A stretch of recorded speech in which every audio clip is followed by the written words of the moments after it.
Chapter 1, The Hall of Mourning. A funerary hall. A bronze coffin lay in the center of the room, its surface engraved with all manner of birds, beasts, insects, and fish, as well as the boundless and ancient patterns of the sun, moon, and stars. A young woman clad in pristine white silk, too beautiful for this world, knelt before the coffin. Outside the Hall of Mourning was a world like a hidden realm, reminiscent of the pure lands of the Western paradise. Terrifying figures, like heavenly gods and Buddhas, were engaged in vicious slaughter. Furious howls filled the air. Divine blood fell like rain. Yet, the interior of the Hall of Mourning was utterly silent.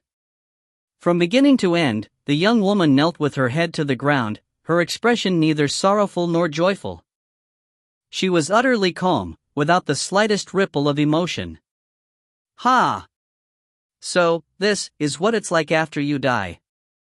Sui smiled, but his eyes were utterly cold. Only when his gaze landed on the young woman did his eyes reveal a nigh indiscernible hint of gentleness. In life, he'd once roamed the surrounding void, visiting its various divinities. His sword had suppressed the starry sky, and he'd arbitrated an entire great realm.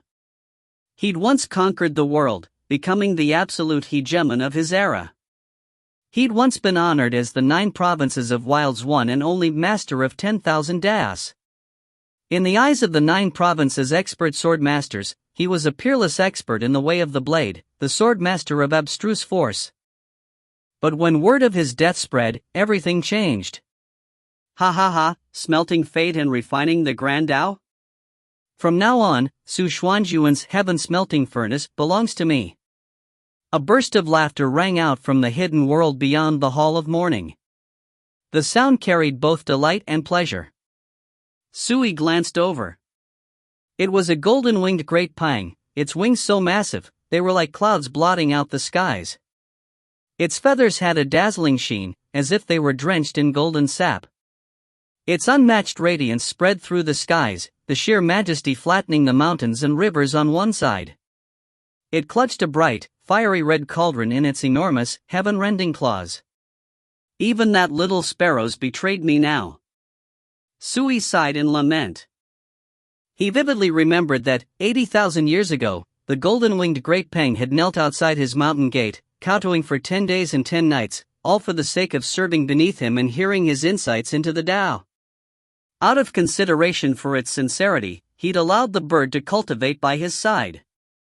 Yet now, here it was, calling him directly by name and stealing his heaven-smelting furnace. A blatant traitor. Su Xianju knows my levitating sword hall 893 lives. Moreover, he stole our sect's highest inheritance, the 10 Directions Sword Sutra. Today, we're here to reclaim what's rightfully ours, and we'll kill anyone who stands in our way. Thunder rumbled beneath the dome of heaven. A Taoist clad in red robes howled with harrowing murderous intent. Sui was stunned. The levitating sword hall had once been a small, unknown sect. Its patriarch was but one of his 36 disciples in name. And it was precisely because he'd relied upon Su Xuanjuan's prestige and protection that the levitating sword hall gradually rose to prominence and became one of the Wild's 9 provinces' 6 great Taoist sects, shaking the entire world. Yet now, the levitating sword hall was here too. What owing them 893 lives? That was pure, unadulterated nonsense. And don't even mention the 10 Directions Sword Sutra. He bequeathed it upon the levitating sword hall's patriarch personally. Clearly, upon hearing word of his death, the levitating sword hall had casually come up with an excuse to raid his possessions. All that talk of debts was nothing but a pretense. Public morality has degenerated. That's all there is to it. Sui couldn't help but shake his head. Despite himself, his heart sank. In all his years of life, he'd never once mistreated those close to him. Amidst the bloody rain, a grand procession of divinities shouted, "Listen up! All of us once revered Su Xianjun as the master of 10,000 das. Today, so long as there is breath in our bodies, we won't allow you to exploit his misfortune and seize his possessions." Nonsense! You make it sound so righteous, but aren't you here to fight for old thief Sue's treasures too? How frickin' hypocritical. Some people laughed coldly. Others responded with mockery. What's that you've got in your hands? Immortal ivy, the illustrious scepter, the 9 lanterns of the dragon god, the glazed jade flask. Which of them isn't one of the peerless magic treasures Su Xianjun left behind? If you're so sincere, why not place them into his coffin to accompany him to the grave? Numerous terrifying figures burst into cold laughter. Heaven and earth were in turmoil, and the battle raged on. The combatants were all peak-level experts, major powers of the Wild's 9 provinces. The sight of them fighting and killing each other was too terrifying for words. But in Su Yi's eyes, it was ludicrous, even comical. These scoundrels. During his life, they'd been blindly subservient, reverent, and respectful. Yet they turned around and acted like this the moment they found out he was dead. Everything really is different after you die. Sui looked away, then fixed his gaze on the girl kneeling before his coffin. His expression softened. At least Xing Tang is still here. Xing Tang had cultivated by his side since she was 13 years old. 18,900 years had passed since then. Within the Wild's 9 provinces, she was known as Empress Xing Tang. In the eyes of outsiders, she was a lofty figure, an empress who reigned over all nations. Her prestige and authority suppressed the 9 provinces, and even others of her cultivation held her in awe. But to Sui, she'd always been like a little girl. When she wasn't cultivating, she served at his side, her demeanor gentle and humble. Junior apprentice sister, you've already stood vigil over Master's coffin for 7 days. If we don't leave now, we won't be able to hold out much longer. Suddenly, a stalwart figure entered the Hall of Mourning. His white warrior robes were tattered and stained with blood. He'd just emerged from fierce, brutal combat, and every inch of him emanated terrifying power. Pai Mo. The head of Su Yi's 9 closed-door disciples. His title was War Emperor Pai Mo, and he'd cultivated alongside Su Yi for 39,000 years. Xing Tang, who'd been kneeling before the coffin this entire time, gradually rose. Senior apprentice brother, she said, her tone cold and aloof, before he passed, Master told us, his 9 inheritors, to set out on our own. So tell me, why have you returned? Pai Mo's brow furrowed slightly, and he said with an air of awe-inspiring righteousness, how could I just stand back and watch our enemies and those traitors destroy everything Master left behind? Besides, junior apprentice sister, you've yet to leave. You're still here standing vigil. As your senior brother, how could I possibly leave you? Xing Tang turned around. Her beautiful eyes were as cold and sharp as a knife as she stared Pai Mo down. Things have already progressed this far, but you still aren't willing to tell the truth? Pai Mo's pupils constricted. Junior apprentice sister, what do you mean by that? What do I mean? A mocking smile tugged at Xing Tang's lips. Others might not know, but to me, it's clear as day, you've always been fixated on Master's sword of the 9 hells. Pai Mo's expression shifted slightly. After a brief silence, he grinned, his expression cold and dark. Junior apprentice sister, are you telling me you aren't standing vigil over Master's coffin for the sake of that blade? Xing Tang didn't deny it. Her fair, untainted features and peerlessly beautiful face were as tranquil as ever. Senior apprentice brother, you're wrong. I'm not just staying here on account of the sword of the 9 hells. What else do you want? Pai Mo couldn't help but ask. Xing Tang glanced outside the Hall of Mourning and watched the devils and divinities' brutal slaughter. When she spoke, it was without the slightest ripple of surprise. What Master left behind? I want it all. Every word was calm and casual, but as she made this final declaration, Xing Tang's slender, beautiful figure gained an imposing, majestic air. You want it all. Pai Mo froze at first, but soon, he couldn't help but burst into laughter. He jeered, I never would have guessed that of Master's 9 inheritors, the one with the biggest appetite would be you, the youngest. Junior apprentice sister, if master were alive to see this, I'm afraid he'd be shocked too. He never would have guessed his most beloved, trusted Qingtang was actually so greedy. In truth, Sui had been a detached observer this entire time. He didn't care about the golden-winged great pine or the levitating sword hall's betrayal. He didn't care even when his greatest enemies fought their way to his door. But when he learned that his most highly regarded inheritor, Pai Mo, and most treasured, beloved Qingtang were each conspiring and scheming against him, he was silent. It was just a bit of treasure, yet it was enough to turn the two apprentices against each other. Alas! Clang!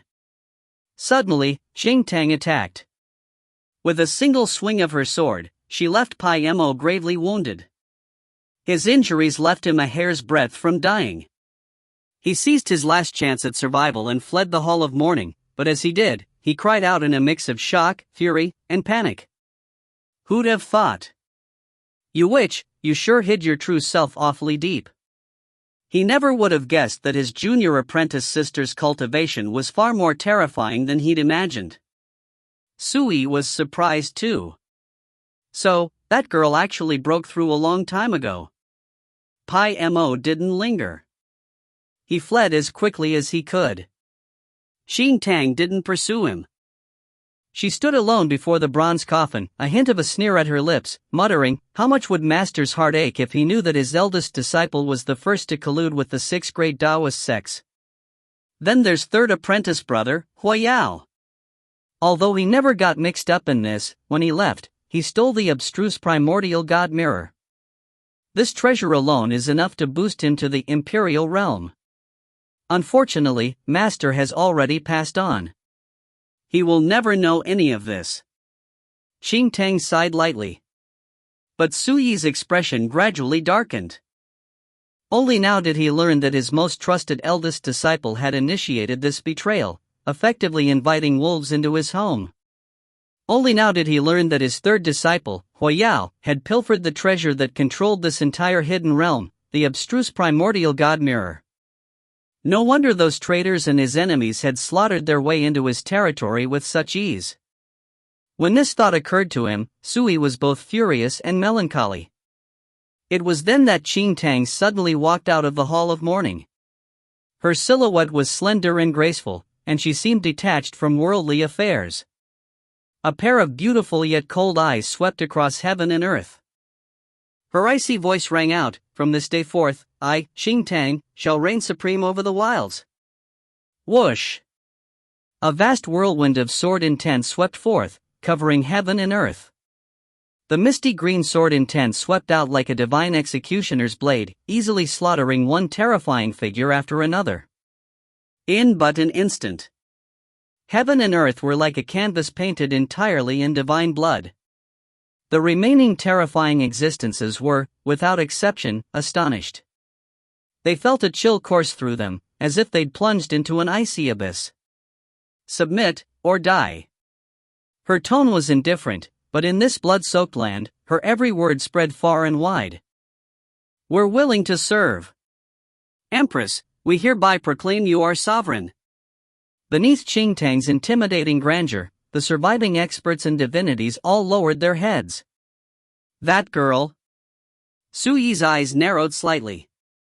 He couldn't stay calm. He never would have guessed that Qingtang's cultivation had already reached such a level. As her master, he ought to have been gratified. But now, all he felt was an unspeakable loneliness and desolation. At a time like this, there was no way he'd misunderstand what was happening. His youngest and most beloved disciple had been keeping secrets from him all these years. Shortly after, Qingtang turned and walked back into the Hall of Mourning. Her gaze returned to the bronze coffin. She bowed and offered her respects, then said calmly, Venerable Master, your disciple, Qingtang, has kept vigil beside your coffin for 7 days, and I helped you suppress your enemies and those traitors. In doing so, I have completed our bond as master and disciple. From this day forth, I shall be the sole inheritor of all you have left behind. As she spoke, she strode forward. Her hands pressed against the bronze coffin, and she whispered, "The sword of the nine hells cannot simply accompany you to the grave. Once I've grasped its mysteries, I shall naturally return it to you. Venerable Master, don't blame me for disrupting your rest." Bang! The coffin's lid opened. However, the moment it did, Xingtang lost her ever-present calm composure. Her expression changed in a rare display of emotion. "How is this?" The bronze coffin was completely empty. Never mind the sword of the nine hells, even her master's remains were missing. Sui watched this entire scene play out, and his fury seemed to set his pupils ablaze. Yes, he'd prepared for this possibility from the moment he decided to reincarnate and cultivate anew. His inner fury was nevertheless difficult to repress. But gradually, the fiery rage in Suyi's eyes abated. In the end, nothing remained but endless indifference and icy cold. "I hope you wretches are still alive and well when I return." Then, Suyi's imperceptible, ethereal figure disappeared into the void, vanishing completely. In the 108,000th calendar year of the Wild's history, the supreme ruler of the Wild's 9 provinces, the sword master of abstruse force, Su Xianjun, passed away. His death shook the entire Wilds. 7 days later, the disciple of the swordmaster of abstruse force, Empress Qingtang, swept across all 4 directions, heaven and earth. She suppressed all the deities of the divine continent, and declared herself supreme ruler of the world. 500 years later, the Great Zhou Empire, Cloud River Prefecture, Guanling City. It was evening, and the sunset was like fire. Outside of Pine Cloud Sword Manor, Sui stood alone, far away from everyone else, waiting for his little sister-in-law, Wen Lingxue, to get out of class. Chapter 2, Live-in Son-in-Law, Sui. "Look, you guys. That's Sui." A year ago, he was the sword chief of the Blue River Sword Manor's outer sect, a rising celebrity.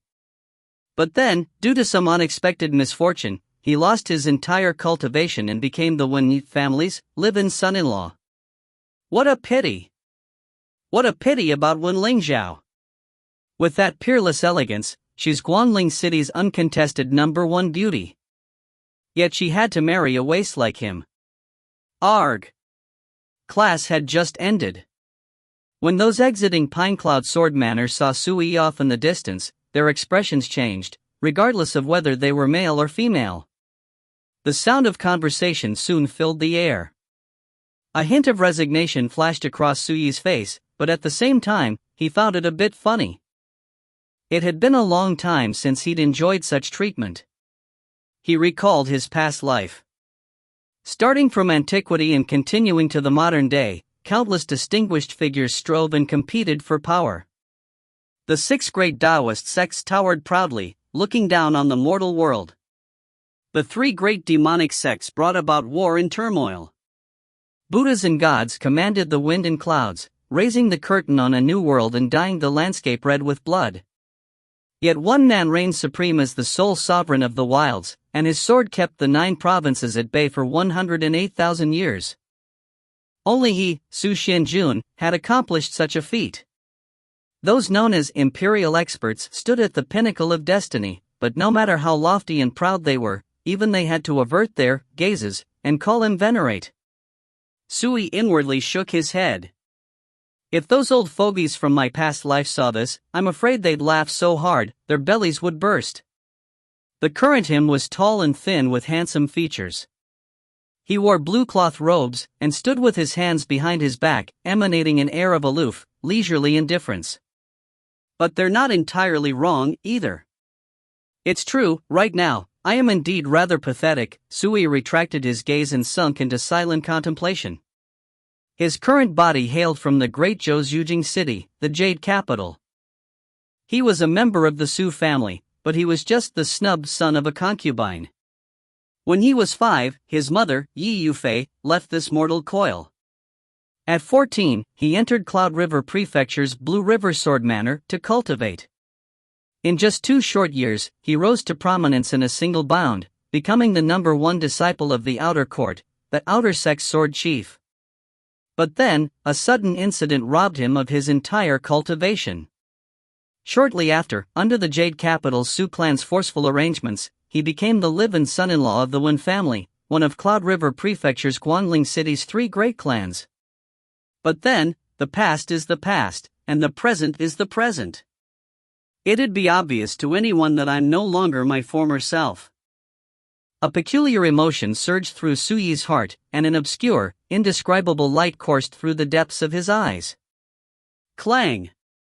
As if sensing Su Yi's mood, the cold, clear hum of a sword resounded within his mind, then immediately fell silent. It was a mysterious immortal sword, its title, 9 Hells. It had 9 layers of divine chains shackling it. A year ago, the night before Blue River Sword Manor's trial of the sword, just as Su Yi's cultivation broke into the Qi accumulation realm, the illusory figure of the Sword of the 9 Hells silently surfaced within his sea of consciousness. The price he paid for this was his entire lifetime of cultivation. This was the true reason behind his sudden fall from grace. In the year following his marriage into the Wen family, Su Yi spent day and night sensing the Sword of the 9 Hells within his sea of consciousness in an attempt to unlock its secrets. Just 3 days ago, during another attempt to connect with the Sword of the 9 Hells, he surprisingly managed to release its first seal. In doing so, he simultaneously reawakened the memories of his past incarnation as Su Xianjun. He thought to himself, it's as if I dreamed those 17 years, and only now do I realize who I truly am. There are stories of men waking after dreams of grandeur. They must have felt much the same way.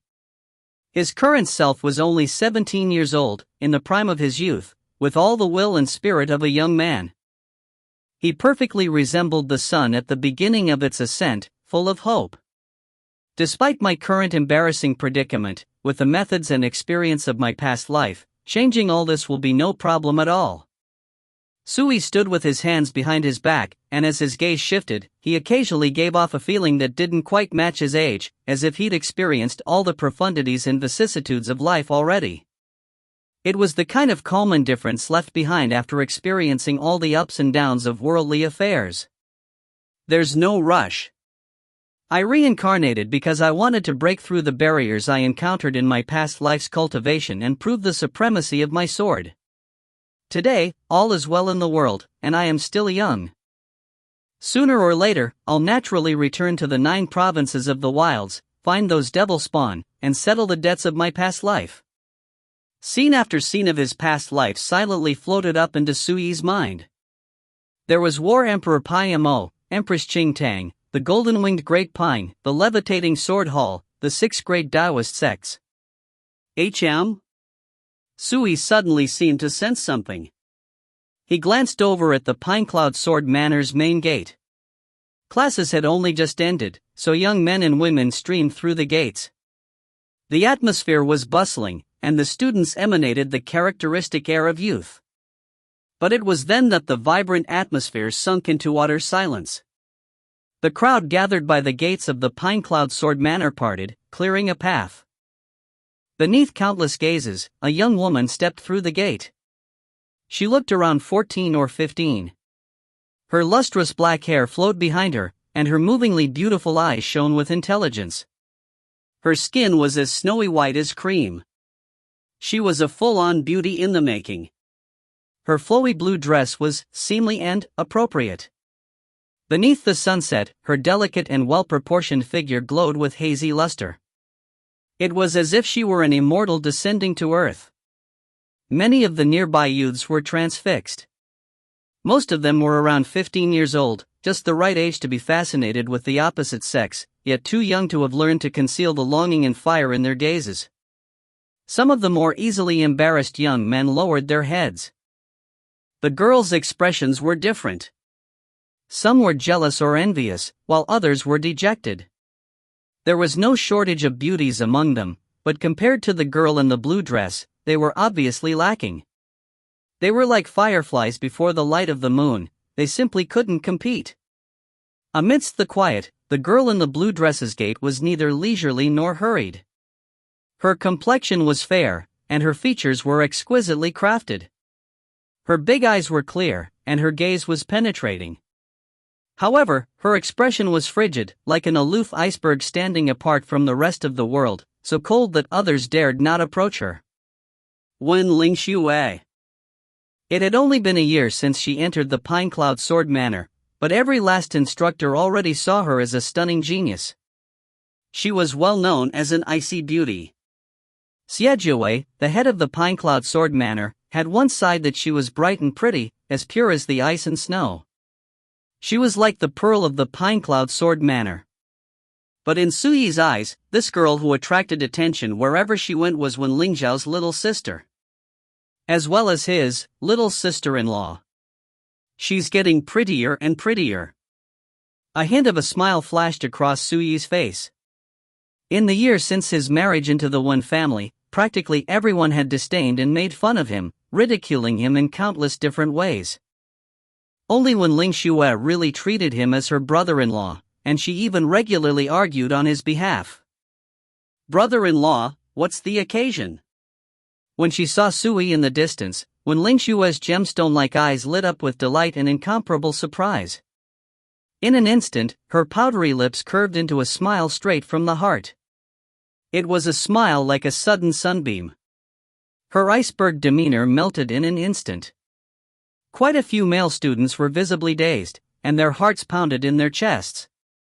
So pretty. Some people couldn't help but mutter. She actually smiled. Others were entranced. Someone sighed, "You might not believe me when I say this, but this is the first time I've seen Pine Cloud Sword Manor's #1 beauty smile all year." Many others chimed in their agreement. Wen Lingxue's name contained the character for snow, and they thought it suited her. Despite her beautiful appearance, her temperament was icy and aloof. Despite studying under the same roof, practically none of them had seen her smile before. One of the girl's expressions was complicated. Ugh. If I were as good-looking as her, I wouldn't have spent a year chasing senior apprentice brother Xiao to no avail. Even the girls had no choice but to admit that both in terms of appearance and temperament, Wen Lingxue put inexorable pressure on her female classmates.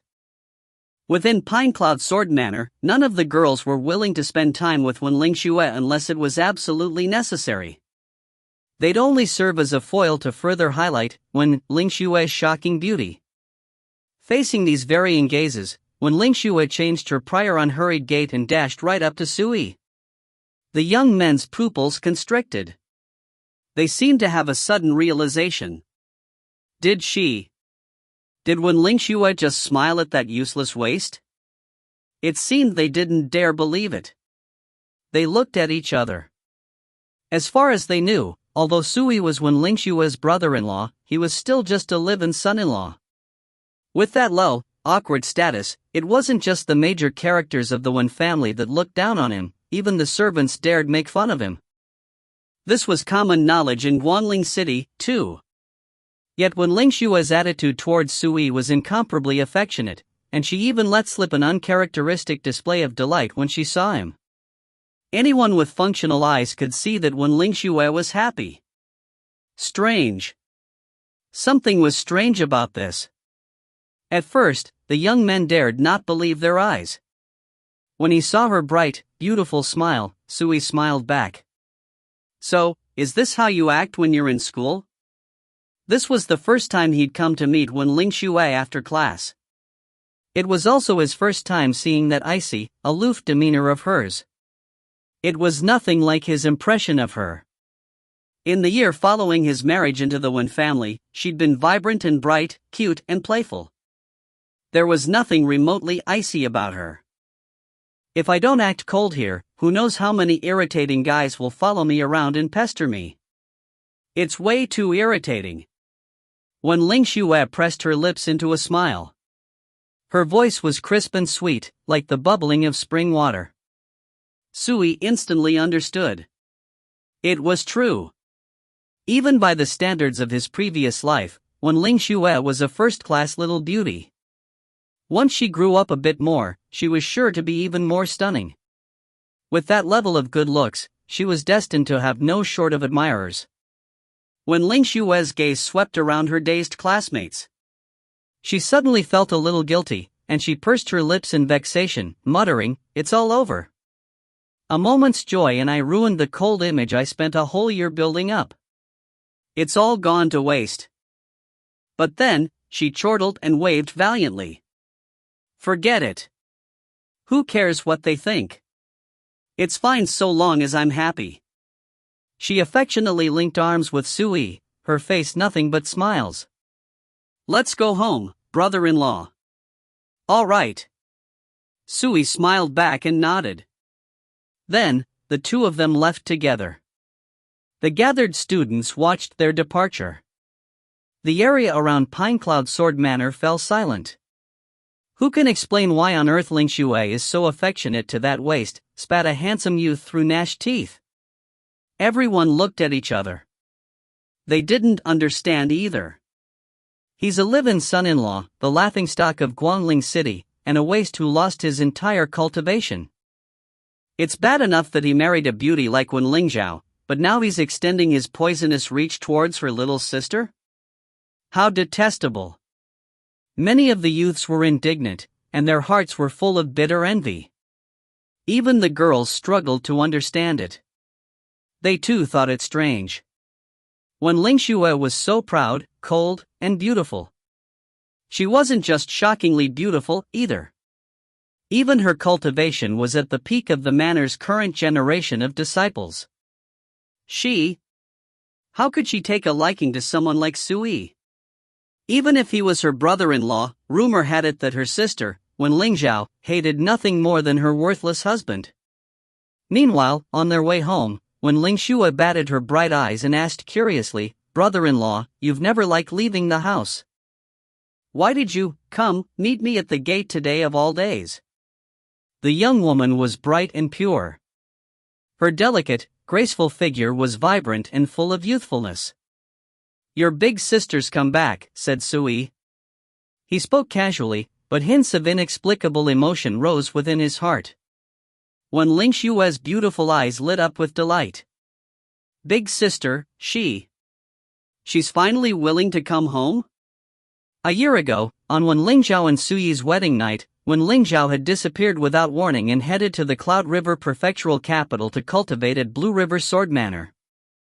Everyone thought that this was Wen Lingzhao's way of expressing her displeasure and resentment over her marriage. Even when Ling Xue knew that her big sister loathed and rejected this marriage arrangement and that she'd never accepted Sui as her husband. Yet now, 1 year later, when Lingzhao had returned. Chapter 3, My Wife, Wen Lingzhao. After her excitement passed, Wen Lingxue suddenly seemed to realize something, and her bright eyes looked Sui up and down once more. "Brother-in-law, you haven't set a foot outside since you married into the Wen family. Moreover, you've been dejected, world-weary, and down in the dumps. I've been worried about you. I was really scared you'd take things to heart and do something bad." She examined Sui intently, then said in confusion, "But now, even though only a month has passed since we last saw each other, you seem like a completely different person." Sui was inwardly stunned. Her intuition's quite sharp. Disciples of Pinecloud Sword Manor got 2 days off a month, and it had been a month since Sui last saw Wen Lingxue. He wouldn't have guessed that she'd pick up on his change so quickly. "I thought some things through recently," said Sui with a laugh. "I won't act like I did earlier anymore. So that's it." When Ling Xue lit up, and a radiant smile spread across her beautiful face. "That's wonderful. I prefer you like this, brother-in-law. You have a certain... it's hard to describe, but it's like they say in books, the air of a treasure in the making, a youth with glorious prospects, whose smile is as radiant as if he were carrying the moon, as aloof and transcendent as a solitary tree." She walked with her hands behind her back. Her dress was like jade, her smile like a flower. Her joy came straight from the heart, and she seemed like an entirely different person than Pinecloud Sword Manor's Ice Queen. If those classmates of hers saw her now, they'd be too stunned to function. The emotional damage would devastate them. Sui laughed out loud. When someone changed, it often happened overnight. Especially in his case. With the knowledge and breadth of experience of his past life, his temperament wasn't even remotely comparable to what it had been before. The Wen family. They were one of the three great clans of Guanling City. Their estate was located in the Northwest District, and it occupied a full 100 acres. Courtyards were scattered throughout, and the mansions were as numerous as trees in the forest. Night was falling. As soon as Su Yi and Wen Lingxue returned home, they saw someone waiting for them by the door, and she was obviously frantic. She was Qin Xing, Su Yi's mother-in-law. Despite her age, she looked bright and dignified, and she had a distinctive, mature charm. She'd undoubtedly been a peerless beauty in her youth. "You worthless waste of food. All I asked was that you bring Lingxue back from school. What took you so long?" Qin Xing shot Su Yi a vicious glare. She looked completely fed up. Just looking at him made her temper flare up. Who knew how much mocking laughter and idle chatter she'd heard lately on account of this son-in-law of hers? Su Yi's expression was calm. He wasn't the least bit concerned. It had been a year since his marriage into the Wen family. He was well aware of how fiery and unreasonable his mother-in-law's temper was. But then, he also knew that Qin Xing had opposed his marriage to Wen Lingzhao right from the start, and she'd been vocal about expressing her rejection and dissatisfaction. But when the family matriarch personally decreed that the marriage was to proceed, Qin Xing dared not disobey. She could only hold her nose and endure. When Lingxue stuck out her neck for Su Yi. "Mom, it was me. After getting out of class, I dilly-dallied a bit." "Fine. Off to dinner with you, girl." Qin Xing waved her away irritably, then turned her cold gaze on Su Yi. "Come with me. Everyone's waiting for you in the clan hall, you know." When she heard that, Wen Lingxue couldn't help but ask, "The clan hall? They're waiting for brother-in-law? What for? How is that any of your concern? You sit tight and stay in the family estate. Don't go anywhere. You hear me?" Qin Xing's words were harsh. Wen Lingxue simply said "oh" and shot Su Yi a surreptitious glance. Her clear, bright eyes carried a hint of concern. Su Yi laughed. "Do as you're told. Off to dinner with you." Only then did Wen Lingxue turn and enter the courtyard. Qin Shang witnessed this entire reaction, and she was instantly on guard. She glowered at Su Yi. "Lingxue is still young. If you dare have any deviant thoughts about her, I'll cripple you even if it kills me." The corners of Su Yi's lips twitched. "Am I, Su Shenjun, really that type of person? Come with me." Qin Xing didn't waste any more words, nor did she spare Su Yi a second glance. She was afraid that if she did, she'd lose her temper and curse him out again. The clan hall. Resplendent lanterns illuminated the entire lavishly decorated space. The head of the Wen family, Wen Changjing, was present, as were the rest of the family higher-ups. They sat on both sides of the hall in order of rank, chatting amongst themselves. The atmosphere was both relaxed and lively. However, the instant Su Yi followed Qin Xing inside, all conversation died off as everyone turned to look at him. Their expressions all went a bit strange. There was cruel laughter, disdain, pity, and mockery. The lively, relaxed atmosphere sank considerably, too. Although these gazes were targeted at Su Yi, they made Qin Xing thoroughly uncomfortable. She muttered coldly, "You wait here." Then, she dashed off to sit beside her husband, Wen Shangtai. Su Yi still acted like this had nothing to do with him. He just stood in the center of the hall, and his gaze swept across the gathering of Wen family higher-ups. "HM?" Su Yi paused. He'd just noticed a familiar, graceful figure. Her eyebrows were thin and faint, her teeth were pearly white, and her eyes shone. She wore a pale blue dress, and sat with her long, slender legs together. She was entirely unadorned, with all the natural beauty of a hibiscus rising from clear waters and innate, unsurpassed charm.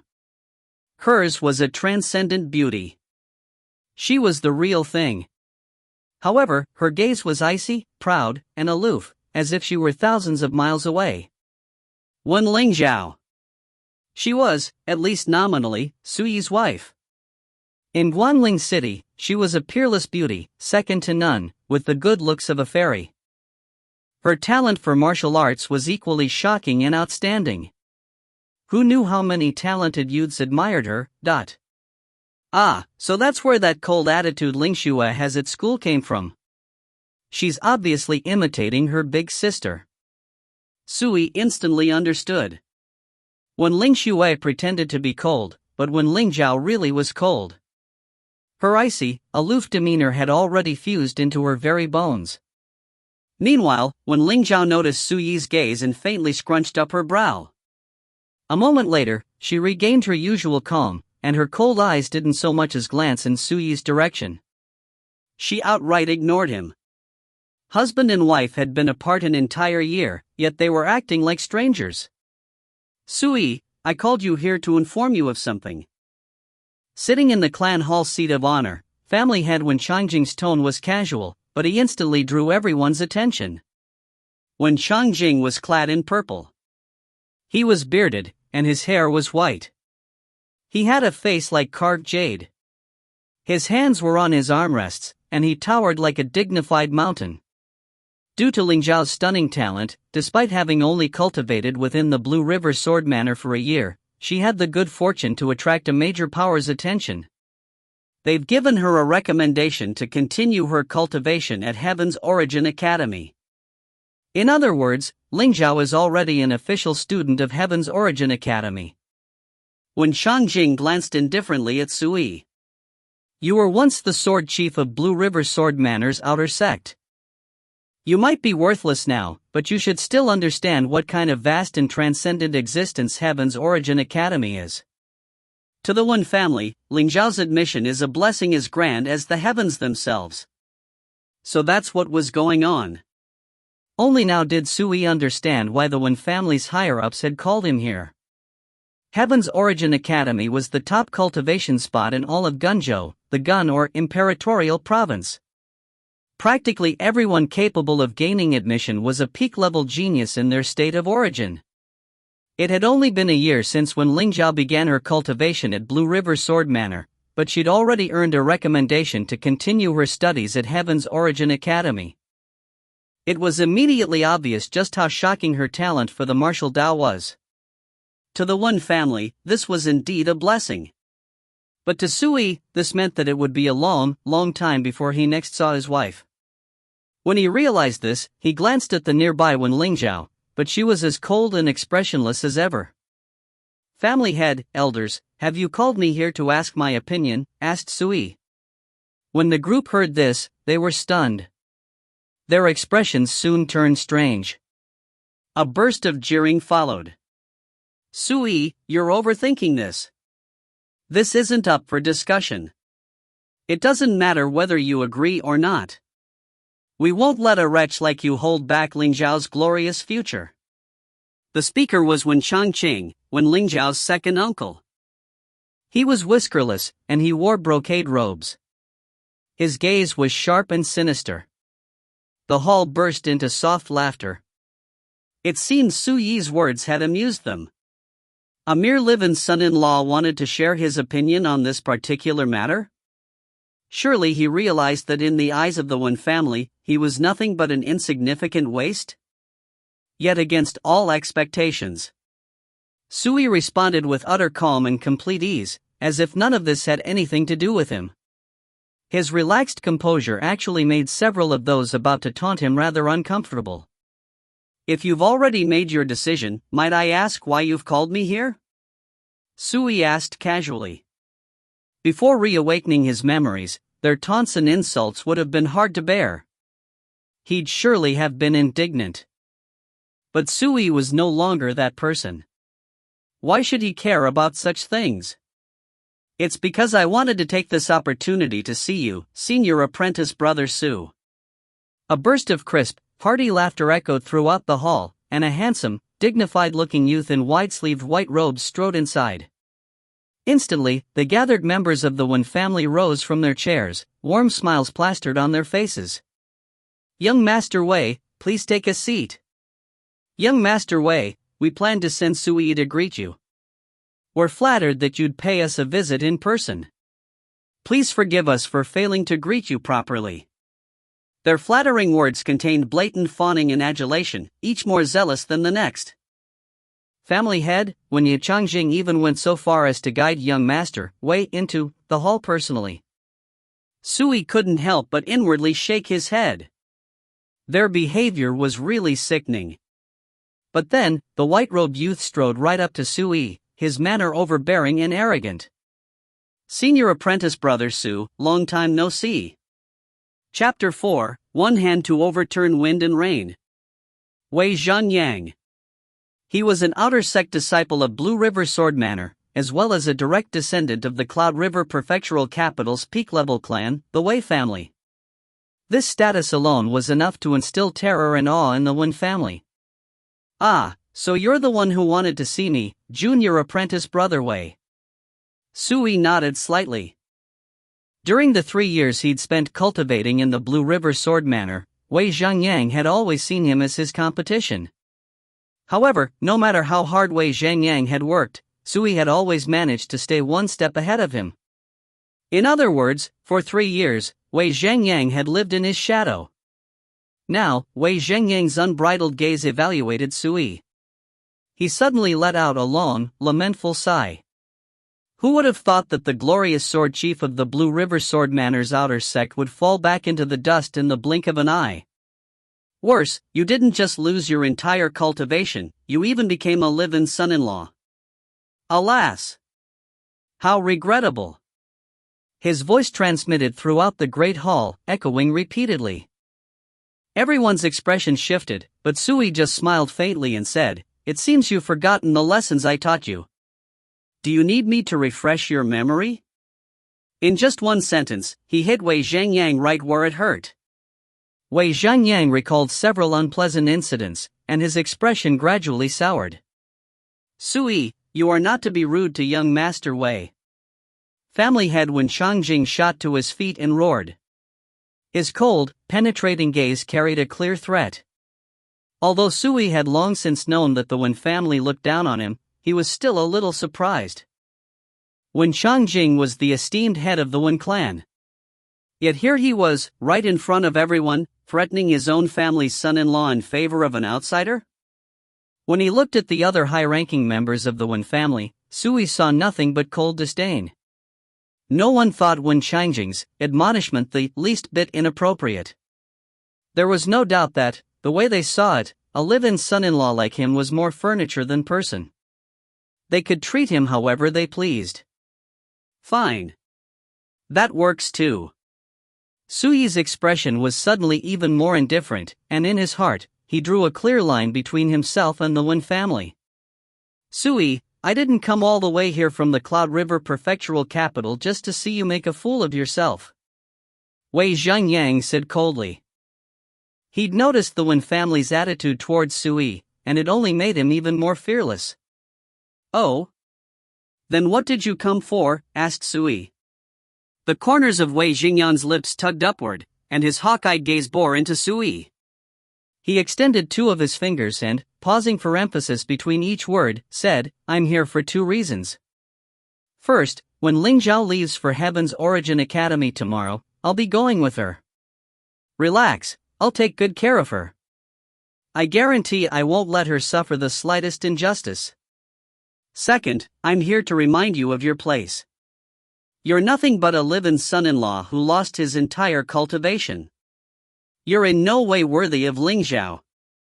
I'll return to the Wen family another day, and when I do, I'll be sure to annul Ling Zhao's marriage contract. As for you, Sui, you're certain to get kicked out onto the streets. When that day comes, if you have trouble feeding yourself, you can stay by my side as my flunky. I'm not so short on cash that I can't feed a piece of refuse." His words were crisp and his voice boomed. His eyes glowed with malice, confident disdain, and wanton pride. The great hall was utterly quiet. Even the birds fell silent. Everyone's expressions turned strange. No matter what, Sui and Wen Lingzhao were husband and wife. For Wei Zhengyang to say such words in front of the gathered higher-ups of the Wen family was the biggest insult to Sui imaginable.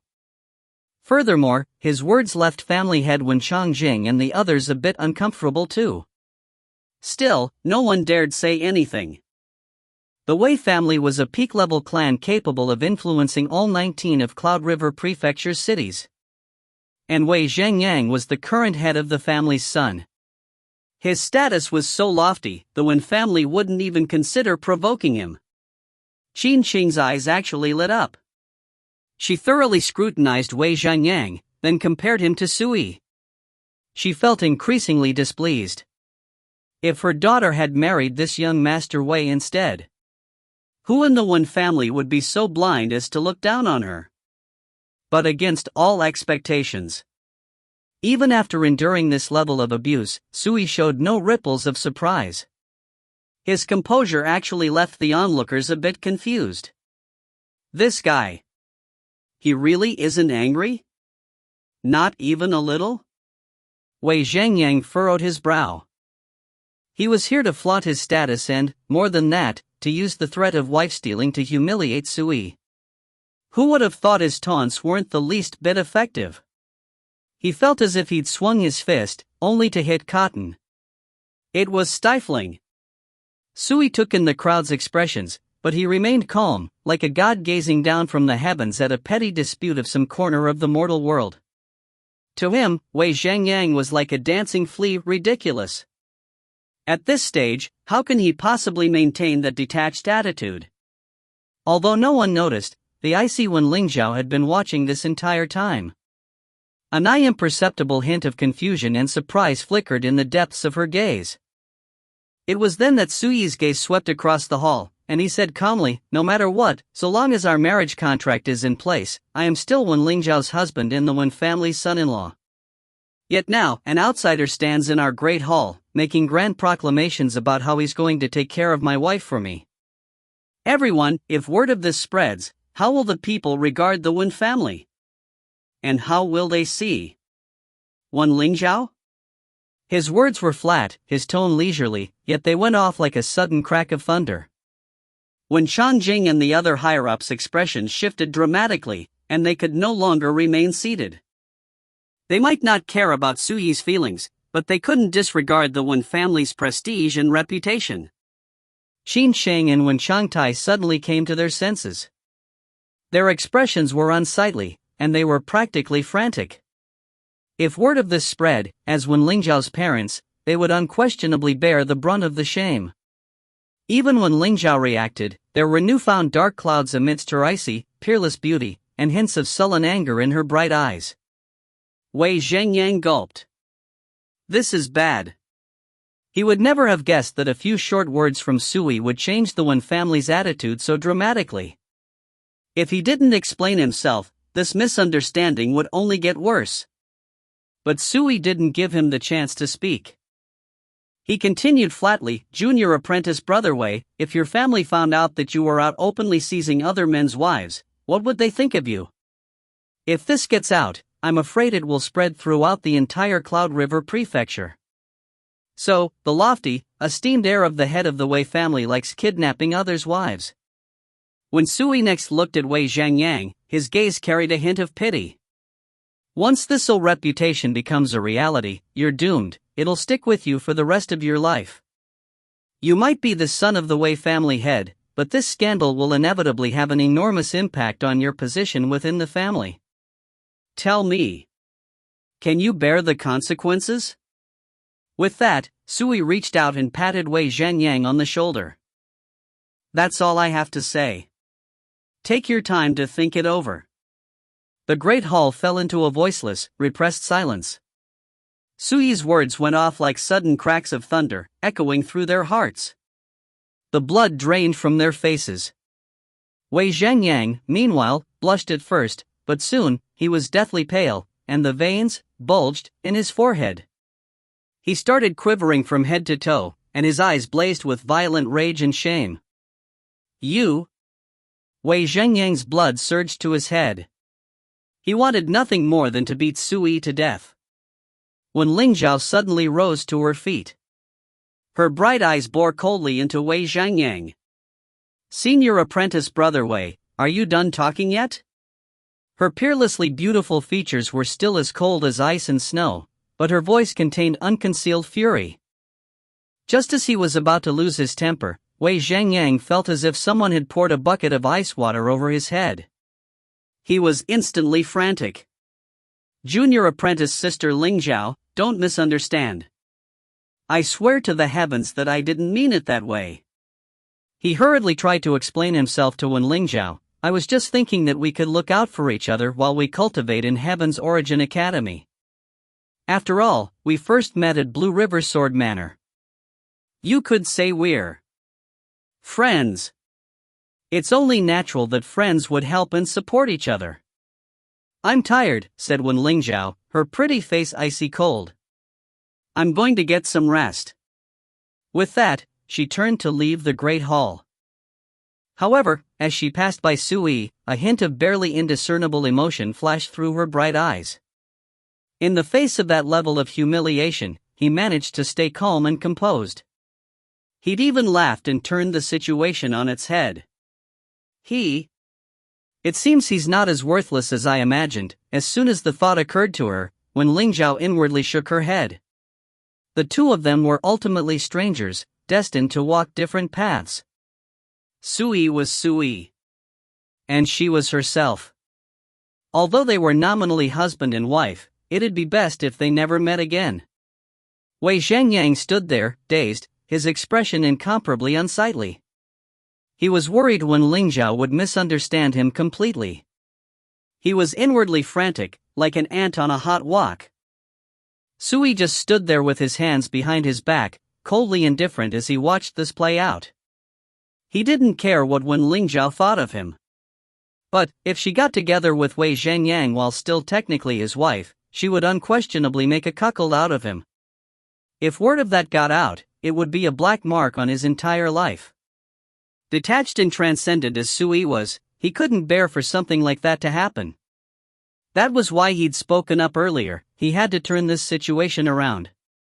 Wei Zhangyang, that scoundrel, clearly has ill intentions for Wen Ling Zhao. Later on, I'll have to find an opportunity to get rid of him. It'll save me from unknowingly wearing a green hat. Sui inwardly made up his mind. He had no interest in sticking around to watch the rest of the show, so he turned and addressed the crowd. "Everyone, please feel free to keep chatting. I'm getting tired, so I'll head out first." After a breezy farewell, he turned to leave. Wei Zhangyang still had a belly full of fire, and he snapped, "Sui, stop right there. Junior apprentice brother Wei, honest words hurt the ears, but I said that for your own good. I advise you to conduct yourself accordingly. Otherwise, well, loose lips lead to an early grave." Sui waved him away without so much as turning to look at him. His steps were leisurely, and before long, he faded into the night. Candles illuminated the great hall's interior. Every last person wore an unsightly expression on their face.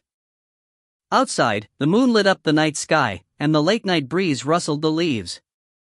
The tranquility was a perfect match for Sui's relaxed, calm mood. A petty farce like that? He could overturn it with a single hand. Chapter 5: The Pine and Crane Body Refining Technique. The night was dark as ink and silent save for the chittering of insects. Upon returning to his residence, Sui stood within the courtyard, held his breath, and focused until his mind was perfectly clear. Only then did he take up a stance and begin practicing his fist technique. From his perspective, the incident in the clan hall wasn't worth a second thought. Cultivation was the most important matter at hand. The path of cultivation was divided into 4 major stages in total: Martial Dao, Origin Dao, Spirit Dao, and Profound Dao. In his past life as the Swordmaster of Abstruse Force, Sui had lived for 108,000 years, reaching the pinnacle of the Profound Dao.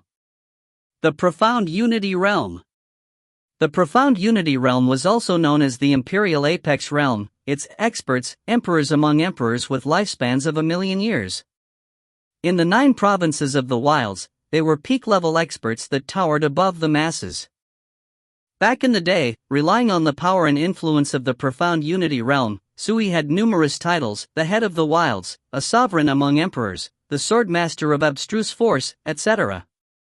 Each was a paramount honor. His reputation was as lofty as could be. Throughout all 9 provinces of the wilds, Sui could count those of comparable status on the fingers of a single hand. But to the current Sui, the profound Unity realm was far, far away. The task at hand was beginning his cultivation anew. He was about to step onto the martial Tao, and he had to build an incomparably sturdy foundation for the path ahead. The martial Tao was the first stage of cultivation, as well as the beginning of the Grand Tao. It was divided into 4 realms: blood circulation, chi accumulation, inner furnace, and anusrava, or flawlessness. These were the 4 realms of the martial Tao. Of them, the blood circulation realm was the initial stage of the martial Tao. In it, one circulated their blood and chi, refining the skin, muscles, sinews, and bones. Thus, it was further subdivided into 4 layers: refining skin, refining muscle, refining sinew, and refining bone. At the pinnacle of this realm, one's blood and chi were powerful and flourishing, with skin like bronze and bones like iron. Such experts could rip tigers and leopards apart with their bare hands and shatter boulders with a single finger. Those who stepped into this realm were called warriors. In the courtyard, the moonlight flowed like water, and the night sky was tranquil. Sui's movements were slow and deliberate, his back straight and his steps stable. His stance was firm but not rigid, flexible but not soft, and each breath carried a distinctive cadence. When he moved, he was like an immortal crane flapping its wings, light and at ease. When he was still, he was like a cliffside pine, its roots embedded firmly in the rock. The pine and crane body refining technique. It included 9 attacks and 18 forms.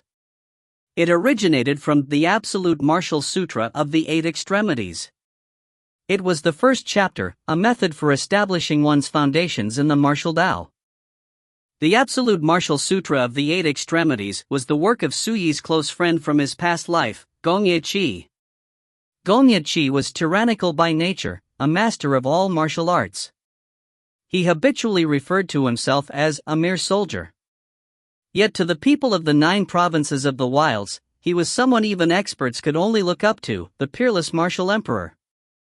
A mighty existence, a living legend on the path of the Grand Tao. His personality was audacious and uninhibited, wantonly arrogant and aloof. He'd taunted the Taoists of the 6 great Taoist sects and walloped the 3 old demons of the 3 great demonic sects. Who knew how many overlords of their respective territories and imperial realm experts Gongye Qi had beaten black and blue, all under the pretense of paying them a visit? But although practically no one in the world knew it, Gongye Qi wasn't undefeated. He'd once visited Sui, then the swordmaster of abstruse force, only to lose to Sui's Tao of the sword. It was because of this battle that they bonded and became close friends.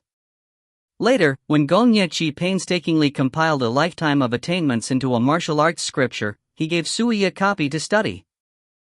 That tome was none other than the Absolute Martial Sutra of the 8 Extremities. When he first finished reading the crane and pine body refining technique within, even Sui couldn't help but sigh, this technique nears the perfection of the Tao. There's nothing to add, nor anything to take away. Even Sui had no choice but to admit that in terms of the early stages of cultivation, the 4 realms of the martial Tao, Gongye Qi's attainments were clearly above his. Throughout all of the wild's 9 provinces, none could compete with Gongye Qi in this regard. As such, you could call Gongye Qi's pine and crane body refining technique the #1 foundational technique of the wilds. Sui was about to begin his cultivation anew. He naturally didn't hesitate to choose the pine and crane body refining technique to establish the foundations of his martial Tao. This was the only way he could surpass his past self at the same stage of cultivation. The knowledge and experience of his past life meant that Sui already had a clear path to follow as he cultivated anew.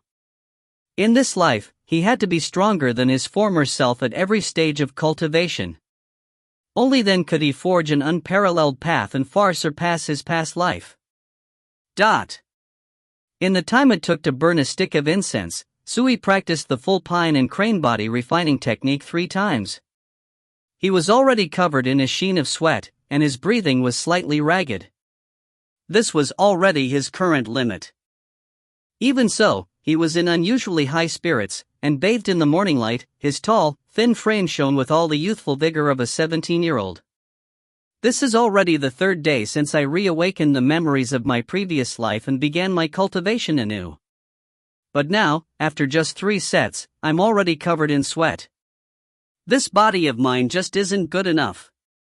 The cultivation methods I used over the past 17 years were full of flaws, and my foundations weren't good at all. Sui wiped his brow with a cloth and pondered. In this life, before losing his cultivation, he'd been the sword chief of Blue River Swordmanners Outer Sect, famed throughout Cloud River Prefecture. But in the eyes of his past life, this minor accomplishment wasn't even worth discussing.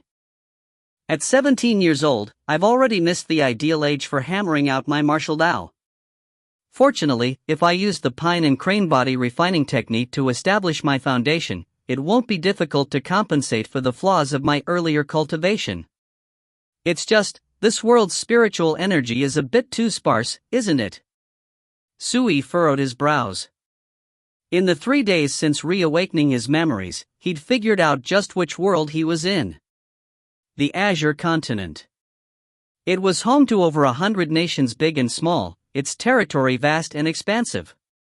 He was currently in the Great Zhou, which was but one of the Azure Continent's 100+ countries.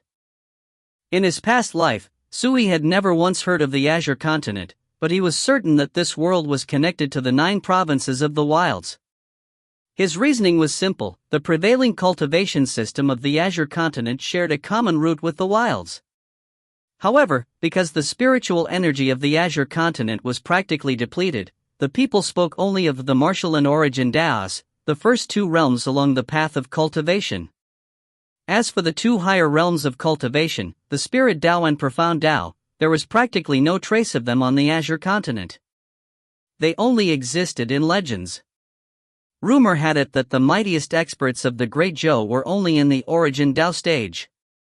Despite this, the common folk honored them as earthly immortals.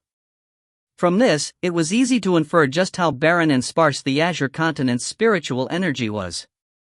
Sui pondered out loud: even if I have countless techniques and remarkable abilities at my disposal, I reincarnated into such a barren place that most aren't usable. But he wasn't actually worried about all that. The way of cultivation undoubtedly came down to 4 key words: wealth, companions, techniques, and land. If I can find a place with concentrated spiritual energy, I can cut my work in half for twice the results. And if I can find a few treasures of heaven and earth on top of that, I'll need 3 months at most to break past the martial Dao and step into the origin Dao. Suyi's thoughts stopped here. I'm getting ahead of myself, he said with a self-deprecating laugh. With the sparse spiritual energy of the Great Zhou, giving rise to elixirs on the level of treasures of heaven and earth is all but impossible. But realizing my Dao in this spiritually depleted landscape will prove my abilities as Su Xianjun. Only then will I have a chance to reach greater heights than in my past life. Why had he reincarnated to cultivate anew? Naturally, it was a plan to reach an even higher realm than in his past life. Tomorrow, I'll take a trip outside the city and see if I can find a spiritual ground suitable for cultivation. Having made up his mind, Sui looked up. His carefree gaze reflected the bright moon hovering overhead, and when its radiance lit up his pupils, there was a hint of an altogether different emotion visible there. Chapter 6: A Chance Encounter on the Riverbank. A vast river flowed swiftly outside of Guangling City, its waters 10,000 feet across. This was the Great Azure River, the longest river in Cloud River Prefecture, which twisted and turned across thousands of miles. It was currently early in the morning. Sui was clad in blue cloth, traveling north along the banks of the Great Azure. As he walked, he sensed the changes in the ambient spiritual energy. He surveyed the landscape and inspected the heavenly and earthly phenomena. This was the geomancy of wind and water, feng shui. Although Sui currently had no cultivation, he still had the experience and outlook of his past life. Thus, as he strolled past mountains and rivers, he could discern the shifts in spiritual energy distribution. It differed everywhere you went. He walked over 10 miles along the river. Finally, he stopped in place, a hint of satisfaction in his gaze. Before him stood an enormous stretch of mountains, the peaks closely clustered together and shrouded in mist year-round. The Azure Cloud Mountains. They stretched for 800 miles along the banks of the Great Azure. If I go any further, I'll enter the Azure Cloud Mountains, Mother Ghost Ridge, the place the people of Guangling City tremble whenever they speak of. Sui stood with his hands behind his back and gazed into the distance. Mother Ghost Ridge had been seen as a land of mysterious dangers for years. Rumor had it that, a long time ago, it had been the site of a brutal battle. The malevolent energy was so dense that, apparently, vicious apparitions emerged from its forests on a regular basis. Most of the ghost stories circulated throughout Guangling City involved Mother Ghost Ridge. The mountains are locked in energies, and the malevolent fog cannot disperse. This really is a blessed land for producing violent ghosts. After a moment, Sui retracted his gaze and sighed to himself, "It's a pity that I still don't have any cultivation. Otherwise, I could go in, look around, and grab a few vicious ghosts to help me search the mountains for spiritual medicines. Then, I wouldn't have to go to all this trouble to find a secluded cultivation site outside city limits." This world really did have ghosts. Furthermore, Sui knew that ghosts were divided into categories: spirits, haunts, specters, and phantasms. In the 9 provinces of the wilds, the Ghost Emperor of the Western Seas was the most mysterious ghost of all. He started out as an ordinary ghost born on an ancient battlefield, only to become a legend among ghost cultivators. Although the spiritual energy here is still rather sparse, at my current level, it's plenty. In the end, Sui decided to cultivate here. This was a mulberry grove adjacent to the Great Azure Riverbed. The Azure Cloud Mountains stood before him. Both the winds and waters flowed into the mountains, a place where rivers converged. It was, albeit barely, a spiritual ground. Wind drifted by. The flow of spiritual energy in the air was pleasant and relaxing. Ha! Suli let out a long breath of turbid air. His mind and body gradually turned clear and ethereal, like a full moon against blue skies. Then, he gradually took up his stance and began practicing the pine and crane body refining art. It really is different from cultivating in the one family estate. Just a few seconds later, Sui noticed that within 100 meters around him, wisp after wisp of sparse spiritual energy was flowing towards him and fusing into his body. It was as silent and nourishing as a spring breeze in gentle rain. His blood and energy mellowed, yet they felt full and vibrant, as if they were rejoicing. He felt an abundance of vitality. Sui cast aside his scattered thoughts and immersed himself in his cultivation, forgetting himself completely. Before long, the sun was high in the sky. It was already noon. Sui had cultivated for a full 6 hours. Fortunately, this mulberry grove was extremely remote, and due to its close proximity to Mother Ghost Ridge, people rarely visited. No one had disrupted Sui's cultivation. Pop! Suddenly, a crisp sound emanated from Sui's bones and tendons, as if he were chiseling out the barriers within his physical form. His blood and chi coursed through him like a surging river. His body now resembled an ancient pine, towering into the heavens. And his boiling, vibrant blood and chi resembled an immortal crane beating its wings, roaming about the blue skies utterly at ease. He brimmed with profound, indescribable charm. The pine and crane, suitable in stillness and movement. Truth and illusion mutually interconnected, both form and meaning. At this moment, Sui fully grasped the essence and charm of the pine and crane body refining technique. This also marked his entrance into the early stage of the blood circulation realm. Blood circulation was the first realm of the martial Tao, the beginning of cultivation, the foundation of the great Tao. It was subdivided into 4 layers: refining skin, refining muscle, refining sinew, and refining bone. Now, 1 year after losing everything, Sui had a cultivation once more. Clang! A familiar sword hum reverberated through Sui's sea of consciousness, revealing delight and excitement. The sword of the 9 hells. Are you happy for me too? Sui's expression subtly shifted. In his past life, the sword of the 9 hells had accompanied him from the moment he first started cultivating. It was by his side as he fought grand battles and pursued the Tao. But even just before his reincarnation, and with the terrifying profound unity realm cultivation that struck terror into the hearts of the wilds, he couldn't see through the sword of the 9 hells' true nature or discern its secrets. Its origin. Its 9 seals, its divine shackles. Its mysterious hues. Sui could set aside the fame and vast wealth he'd accumulated over the course of his lifetime. The only thing he couldn't give up was the sword of the 9 hells. Thus, before his reincarnation, Sui didn't hesitate to seal his lifetime of memories within the blade and have it reincarnate alongside him.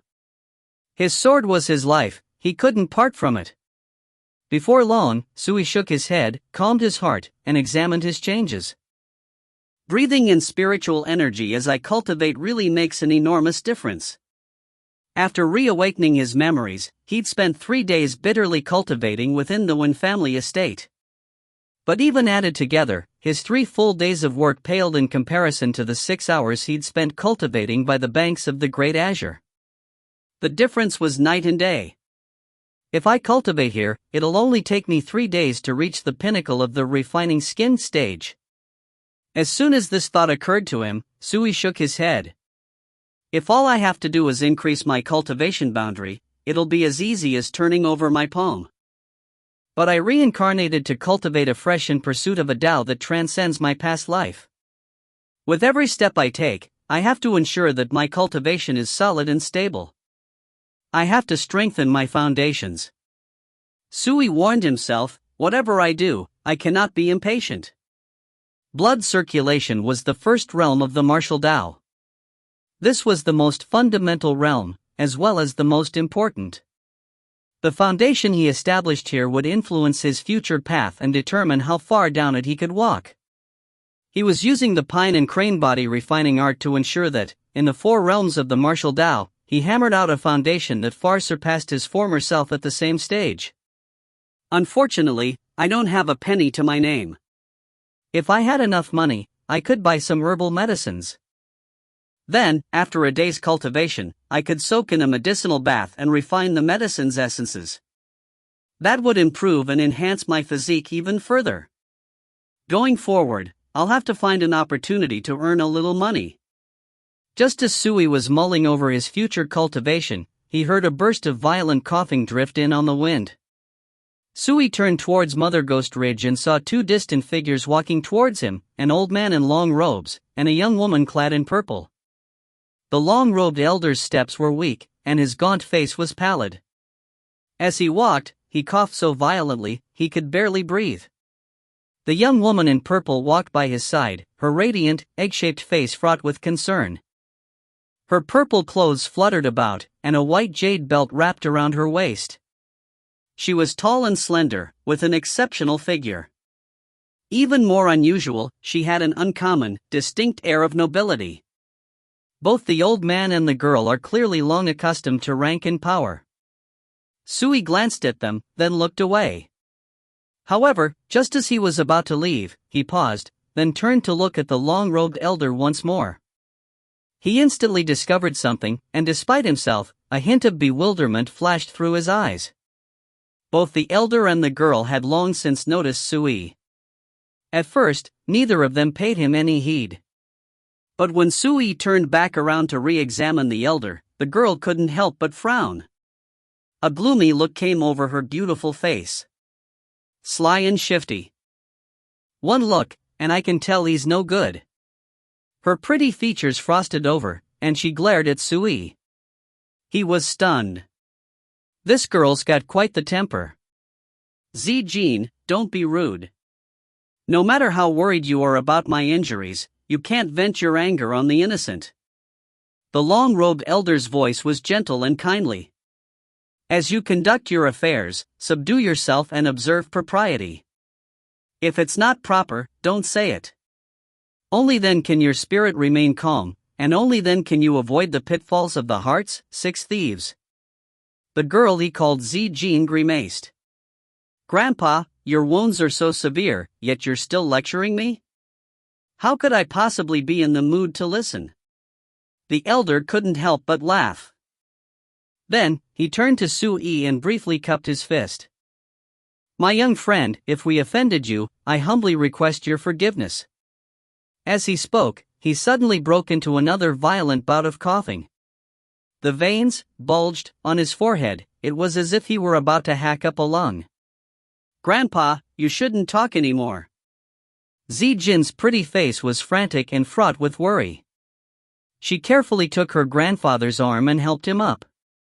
Once we get back to the city, I'll find the best physician around to treat your wounds. It was then that Sui interjected, with wounds like that, an ordinary physician won't be able to save you. If you delay any longer, you're certain to succumb to your injuries within 3 days. Jin was so mad, her eyes bulged, and she roared, What gall! Are you cursing my grandfather to die? The elder, however, merely grimaced. Jin, he's right. My wounds are all but untreatable. That. It was as if she'd been struck by lightning. Jin sunk into despair, and her voice quivered, Grandpa, there's no way I'll let anything happen to you. I'll take you back to the Cloud River prefectural capital right away. Don't panic, said the long-robed elder with a smile. The heavens determine our fate. I spent my life on the battlefield, and I've long since lost my fear of death. Then, the elder's gaze returned to Sui, and he asked in mild bewilderment, My young friend, might I be so bold as to ask how you determined the severity of this old man's injuries? Sui's impression of him was rather decent, so he didn't hide anything. A scarlet flush between the brows, a pallid, bloodless complexion. Poison has invaded your lungs. Combine that with a lingering air of death, and if I'm not mistaken, you encountered its 6 severings, new corpse in Mother Ghost Ridge. The long-robed elder was visibly moved. Good eyes. Jin couldn't help but chime in, something's not right. Grandpa, didn't you say that in Cloud River Prefecture, very few people know that the Azure Cloud Mountain's Mother Ghost Ridge can give rise to 6 severing corpses? She was right, that was precisely why her grandfather was so surprised. Never mind Guangling City, throughout all of Cloud River Prefecture, practically no one knew the secret. Yet the youth before them had, after one look at his injuries, seen through their source. Sui said flatly, discerning that isn't much. I can even say with certainty that you came here to pluck 16 grass and extreme young flowers. Jin's eyes widened, and she asked without thinking, How could you possibly know that? The long-robed elder's expression changed too. Tidal waves of astonishment rose within his heart.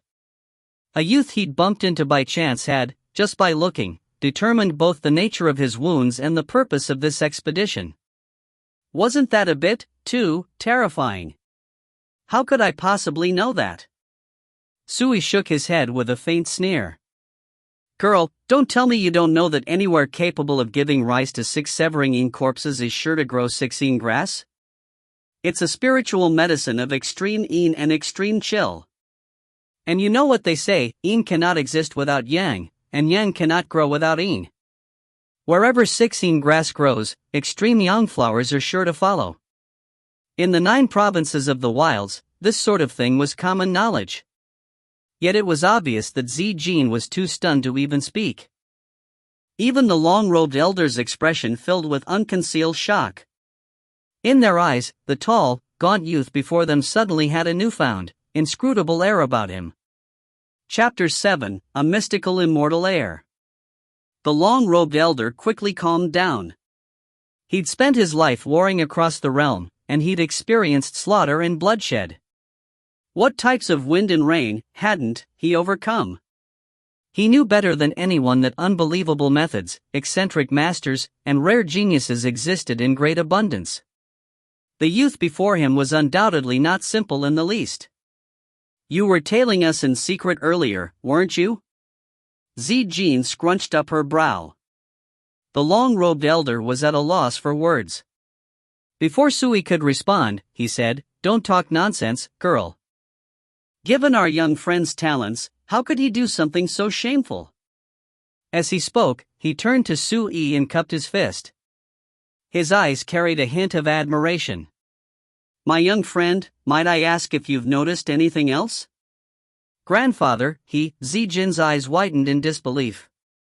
With her grandfather's status, even if you searched all 19 cities of Cloud River Prefecture, who was worthy of him cupping his fist in respect? She couldn't help but take a second glance at Sui. He was tall and thin, with handsome features. He wasn't at all bad-looking. However, his presence was slack and ordinary, as if he didn't have any cultivation at all. Could it be that his cultivation is so lofty and profound that it's impossible to discern? Could he really be so terrifying? Zijin's family background was exceptional, and from a young age, she'd heard her elders' tales of earthly immortals. They might look ordinary, but in truth, they'd long since transcended the martial Tao. They were terrifying beings of enormous power. Is it possible that this is no mere youth, but rather an elder capable of maintaining a youthful appearance? When this thought occurred to her, Zijin's heart shook, and a hint of bewilderment appeared on her face. Sui would never have guessed that a mere cupped fist would give rise to so many thoughts in Zijin's mind. In the face of the long-robed elder's questions, he said calmly, "Pardon my rudeness, but at your third-level inner furnace cultivation, I'm afraid you won't be able to break through even if you pluck both 16 grass and extreme young flowers." Sui paused for a moment, then continued, "Or rather, you've most likely long since known that with your age and foundations, there's no way you can take so much as a single step further down the martial Tao by relying on ordinary cultivation methods. That's why you decided to use the power of these two spiritual medicines to forcibly break through, right?" The long-robed elder froze, and he felt a chill run down his spine. It was as if he'd been laid entirely bare, and Sui could see through all of his secrets. When Sui first guessed the source of his wounds and the purpose of this expedition, the old man only half believed him. But now, he was absolutely certain that this youth was an expert. "Grandpa, how does he know all that?" Jean couldn't help but call out. She'd lost control of her emotions, and her extraordinarily beautiful face was awash with shock. But after reawakening the memories of his past life, such a simple deduction was simple for Sui. "Sir, your insight is astounding. I can't help but admire you." The long-robed elder sighed and cupped his fist in respect once more.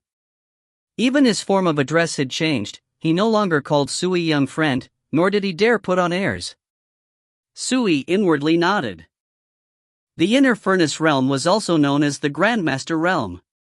With his current incarnation's 17 years of life experience, he knew full well that with the elder's status as a Grandmaster of the martial Tao, he wasn't just impressive by Guangling City's standards, he was like a giant of Cloud River Prefecture. After all, in a spiritually barren land like the Great Zhou, reaching the Grandmaster level was enough to earn you a noble title and intimidate an entire region. Despite the long-robed elder's status, he was treating Sui with respect. That alone was a rare sight. "Sir, if you can determine my grandfather's injuries, you must know a way to treat them and save his life, right?" Jean couldn't help but ask. Her tender beauty and goose-egg-shaped face lit up with expectation. A Grandmaster was like a dragon, the masses could only look up to them. Sometimes, a single person could determine the rise and fall of a peak-level clan. And her grandfather was no ordinary martial Tao Grandmaster either. If he died from his wounds, it was sure to deal a devastating blow to their entire family. Jean was frantic with worry. When she saw Suyi's seemingly miraculous abilities, she felt as if she'd clutched her last thread of hope. The long-robed elder felt a thread of hope too. He cupped his fist once more and said solemnly, "This old-timer is called Xiao Tianke. Within Cloud River Prefecture, I'm somewhat well known. If you can save my life, I won't forget the favor." He was a mighty grandmaster of the martial Tao, and had been for many years. He was well aware that even another grandmaster couldn't possibly have seen through his injuries at a glance. This alone was enough for him to consider Sui mysterious and inscrutable. If I couldn't treat such trifling wounds, why would I bother saying all that?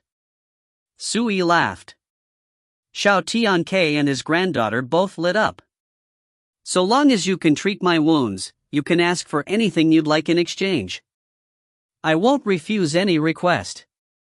Xiao Tiang's expression was utterly grave as he made his solemn vow. But on the inside, he felt great trepidation. The way he saw it, with Sui's miraculous abilities, ordinary compensation would be nowhere near enough. But he was in no position to concern himself with that. He'd do whatever it took to live through this, no matter the cost. Sui mulled it over, then said, "From your perspective, this might be life-saving benevolence, but to me, this is but a trifle. How about this? Just give me a token consultation fee, whatever you see fit." What? Both Xiao Tianke and Zijin were stunned. Their eyes widened, and they dared not believe their ears. Is there a problem? No, it's not that. Zijin hurriedly shook her head, her expression strange. She stuttered, "I just wouldn't have expected it to be so simple." Her voice trailed off, and she sounded embarrassed. Sui didn't know whether to laugh or cry. "I can fix this with a snap of my fingers. Why make it difficult for you?" Xiao Tianke let out a long sigh, and he smiled bitterly. "You don't understand, lass. Someone of his level doesn't care about a bit of money. He's simply doing this so we don't owe him a favor." "Ah, so that's it." Zijin instantly felt enlightened. That was so like an expert. He naturally didn't need favors from people of their level. Zijin hurriedly took a silver note from her purse and presented it respectfully with both hands. Voice chattering, she said, "Sir, here is a 10,000 tael silver note. It's a token of our appreciation, so please accept it." 10,000 taels? And they're just handing it over casually? Despite himself, Sui was stunned. Only then did he realize that this grandfather-granddaughter duo was far wealthier than he imagined. It's worth noting that the Wen family, as one of the three great clans of Guangling City, only gave Wen Lingzhou and Wen Lingxue 300 taels of spending money per month. 10,000 is too much. Sui shook his head. Although he was in dire need of money to buy medicinal ingredients, he disdained making a fortune off something like this. When Xiao Tianke saw this, he sighed inwardly. He was increasingly certain that the lofty expert before him didn't care about money at all. Or in other words, to this mysterious youth, saving his life and treating his wounds was really no big deal. He wasn't greedy for wealth, nor did he want them to owe him a favor, yet he could see through him at a glance. If this wasn't an expert straight out of a legend, Xiao Tianke would even be willing to pluck out his own eyes. In an instant, he became even more respectful toward Sui. He was a wily old-timer, and farsighted, too. He inwardly decided that, once his wounds healed, he'd build a relationship with this lofty expert, no matter what. But Zijin seemed troubled. She whispered, "But 10,000 tael notes are the smallest I have on me." Sui was at a loss for words. How wealthy does a family of the great Zhou have to be for a little girl like this to be so showy with her money? But before he could say anything, Xiao Tianke said solemnly, "Sir, to the ordinary citizens of this world, 10,000 taels of silver is indeed a massive sum. However, to me, it's nothing at all, nor is it anywhere near enough to express my gratitude. It's just as you said, to you, this is not but a trifle, but to me, this is life-saving kindness."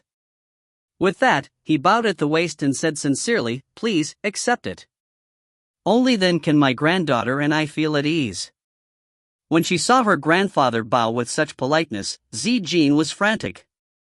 "Sir, you might laugh when I say this, but within the Great Zhou, 1,000,000 taels of gold isn't enough to exchange for the life of a grandmaster like my grandfather, never mind a mere 10,000 taels of silver. Please." Accept it. Otherwise, my grandfather will spend his life tormented by guilt. As she spoke, she, too, bowed and proffered the silver note. Sui felt a bit ridiculous. He'd thought this a trifle, a snap of his fingers. Who would have thought they'd be so determined to throw money at me? He couldn't be bothered to refuse, so he simply accepted it and smiled. All right, you two needn't be so courteous going forward, or this a consultation fee will burn my fingers. Xiao Tianke hurriedly rose, his face nothing but smiles. Zijin sighed in relief. Her brow visibly relaxed, and she looked delighted.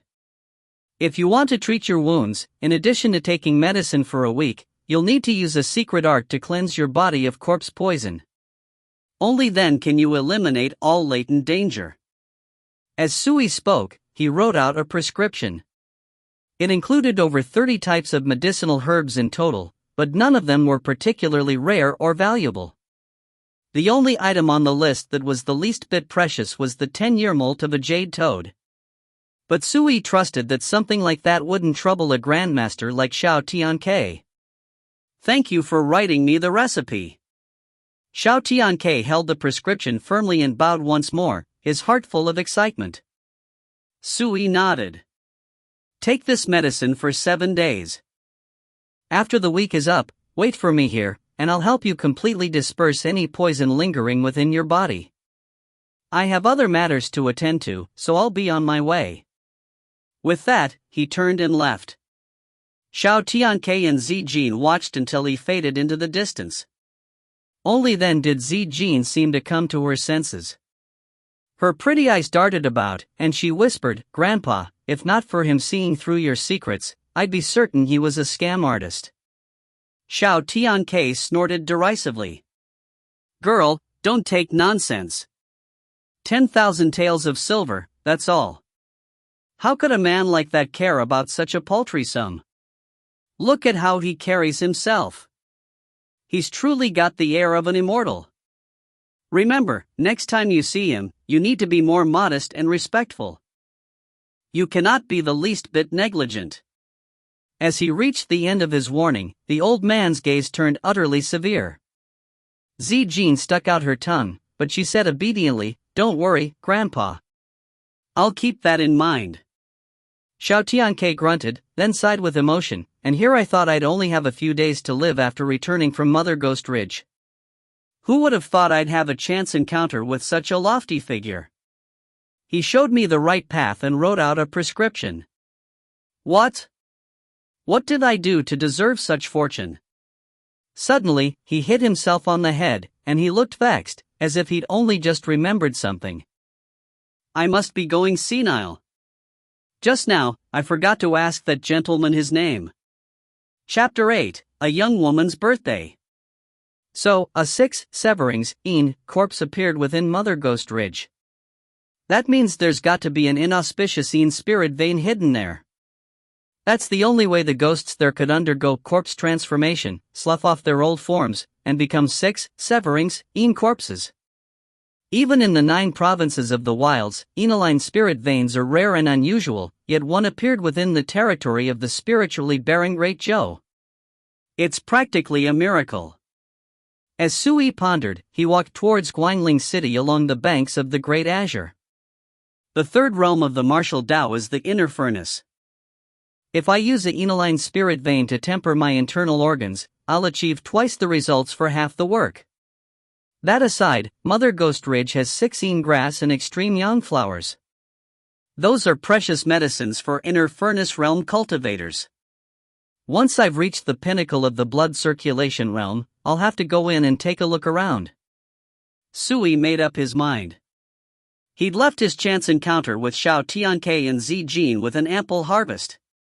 10,000 taels of silver was enough to purchase the medicines he needed to temper his body. At the same time, he'd intuited some enormously valuable intelligence regarding Mother Ghost Ridge, such as the presence of an inauspicious spirit vein. When Sui arrived at Guangling City, he saw the city lord's guards garrisoned outside its gates. They were fully armored, and they looked stern, vigorous, and fully capable. Before the guards, another group of the city's higher-ups had gathered, all of them of extraordinary bearing. They were clearly long accustomed to power. Ordinary experts of the martial Tao couldn't compare with them at all. Such a grand military formation was a rare sight in Guangling City. The citizens passing through the gates were, without exception, both curious and awed. The sound of discussion filled the air. The city lord is here, and he even dispatched his old guard. What's all this for? Ah, so that's city lord Fu Shan and his old guard. Sui was inwardly curious too, but he couldn't be bothered to ask around. He went straight for the gates and walked inside. He could dimly discern the sound of the gathered experts' laughter and conversation emanating from behind him. Look! Isn't that the Wenyi family's live-in son-in-law, Sui? He was once the sword chief of Blue River Sword Manor's outer sect, a rare genius. It's really a pity. A pity? Way I see it, if you want to pity someone, it ought to be Wen Lingzhao. I've never seen such immense talent for the martial Tao in all my life, and her good looks are 1 in 10,000. Despite all that, she married Sui of all people. What a tragedy! Sui laughed, but he wasn't the least bit concerned. He quickly disappeared into the bustling city streets. Not long after, Xiao Tianke and Zi Jin appeared a ways beyond the city gates. At almost the same time, the lord of Guangling City, Fu Shan, stepped forward and bowed in solemn greeting, his voice booming through the clouds. Your humble subordinate Fu Shan greets you, Marquis. Greetings, young Marchioness. The experts and higher-ups behind Fu Shan, as well as his entire team of elite armed guards, quivered and repeated the greeting. Greetings, Marquis. Greetings, young Marchioness. Suddenly, the city gates fell silent. It was so still and quiet, not even the birds chirped. The flow of citizens passing through the gates sunk into terrified silence. Xiao Tianke stood a short distance away, his hands behind his back and his eyes closed. He unconsciously emanated an air of authority. This was the bearing of one long accustomed to power. Turning our attention to Zi Jin, she stood with her back straight. Her figure was still tall and slender, and her egg-shaped face was still peerlessly beautiful, but she had a reserved, honorable bearing, as if she were 1,000 miles away and unapproachable. Fu Shan, I haven't been a marquis for a long time. Have the others step back, don't disturb the populace. Xiao Tianke furrowed his brow. Yes, sir. City Lord Fu Shan agreed, then waved to the others. The city's major powers and the old guard left right away, not daring to delay. Uncle Fu, I'll have to trouble you to gather the medicinal ingredients listed on this recipe. Remember, we need enough for 7 days. Also, please prepare a secluded room for my grandfather and I, somewhere we won't be disturbed. Zi Jin stepped forward and handed Fu Shan Suyi's prescription. Princess, your subordinate shall carry out your orders with the utmost precision. City Lord Fu Shan solemnly cupped his fist and bowed. Xiao Tianke nodded, but said no more. He and Zi Jin proceeded through the city gates. Fu Shan hurriedly followed them. Only when they'd all left did the citizens near the gates come to their senses, as if awakening from a dream. Immediately afterward, they broke into fervent discussion. Fu Shan was the lord of Guangling City, its highest authority figure. Even Guangling City's 3 great clans had to treat him with respect. Yet now, right before their very eyes, he treated an old man and young woman with the utmost respect, heeding their every command. Witnessing this broadened the citizens' horizons, and they busily speculated at Xiao Tianke and Zi Jin's identities. The Wen family. Sui sat in a tub within his chambers. His eyes were shut, and with every breath, a faint wisp of white gas wound around him, like a snake flicking its tongue to a fantastical rhythm. This was the pine and crane body refining art's breathing technique. The bathtub contained a hot medicinal bath, a mixture of over 50 different herbs and grasses heated for 4 hours. These medicinal herbs weren't spiritual medicines in the eyes of cultivators, yet every last one was exceedingly valuable. They were worth 500 taels of silver in total. In Guanling City, a common family's annual expenses amounted to around a dozen taels at most. This was the origin of the saying, "The poor pursue scholarship, the wealthy, martial arts." Only the wealthy were qualified to cultivate the martial Tao. Even if a commoner wanted to cultivate, they couldn't possibly bear the necessary expenditures. Even though the Wen family was one of Guanling City's 3 great clans, and even though they boasted over 1,000 members, only a select few were qualified to cultivate the martial Tao from a young age. There was nothing for it. Cultivating was just too expensive. Ordinary warriors took supplements to meet their body's needs on a daily basis. They needed to purchase all sorts of medicines to further their cultivations, and even entering an academy to cultivate represented an enormous expense. Ordinary families simply couldn't afford it. It was the same throughout the Great Zhou. Time flowed by, and soon, the sun cast slanted shadows from the west. Sui had spent a full 6 hours in meditation. 2 straight streams of gas, like pristine white silk, shot from his nostrils. The streams of gas were like arrows. They shot ahead 3 feet, cutting through the air like knives with a faint rumbling reminiscent of thunder. His breathing was silken, yet it boomed like thunder. This distinctive effect was the result of circulating your qi throughout your body until it boiled. It was then that Sui opened his eyes, a flash of brilliance in the depths of his profound gaze, like the edge of a knife or a crackle of electricity. It flickered briefly, then disappeared.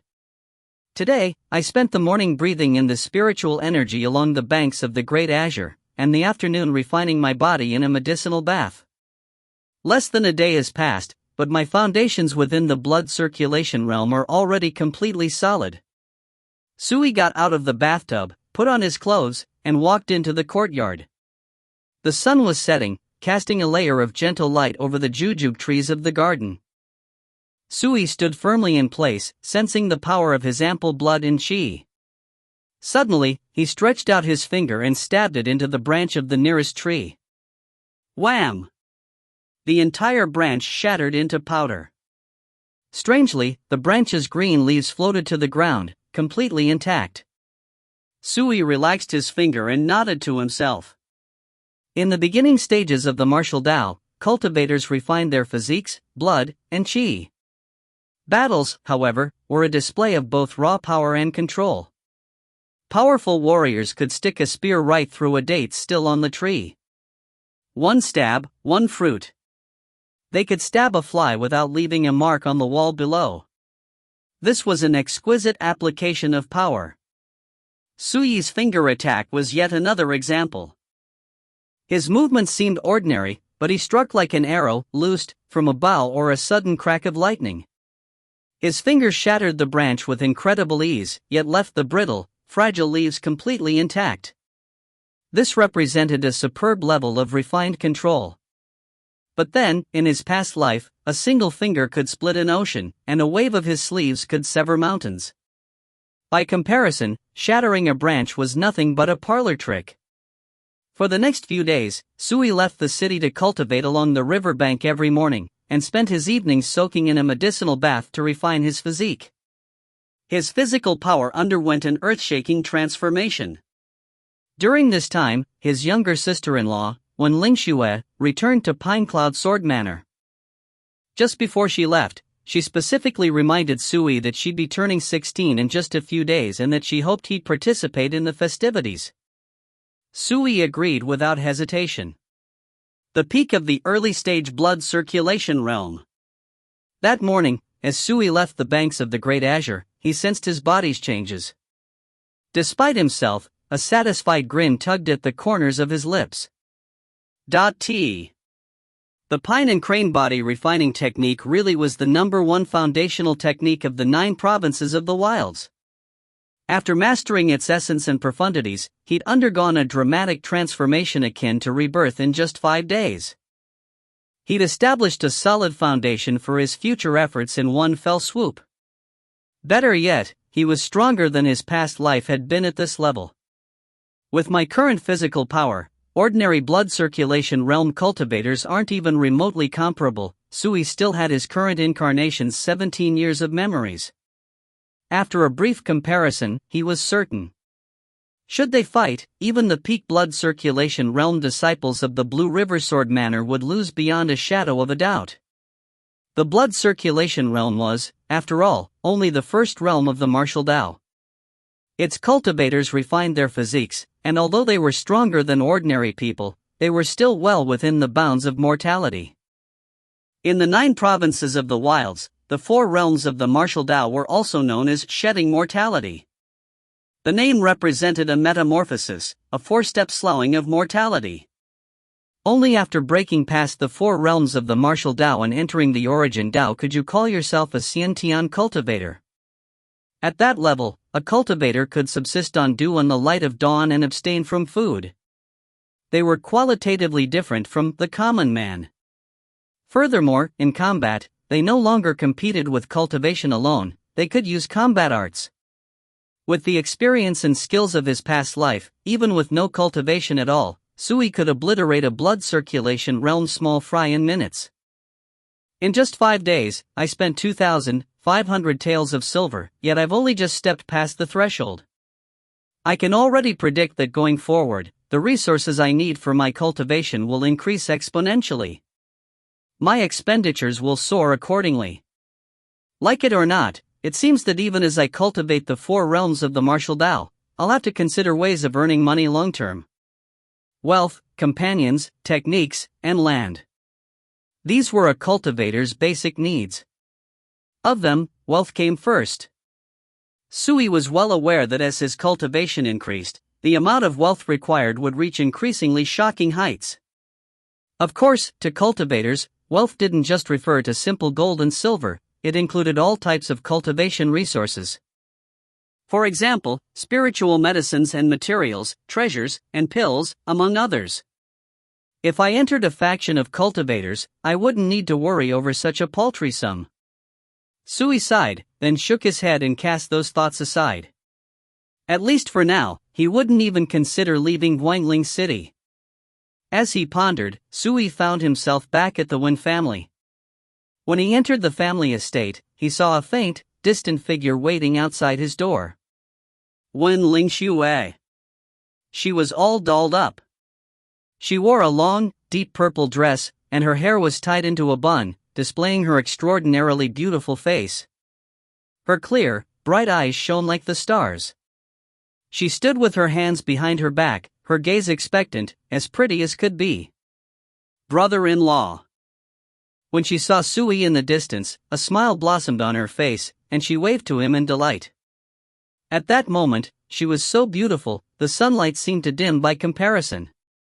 Isn't school still in session? What are you doing back here? Sui smiled and went up to greet her. Today is my birthday. A smile blossomed across Wen Lingxue's face.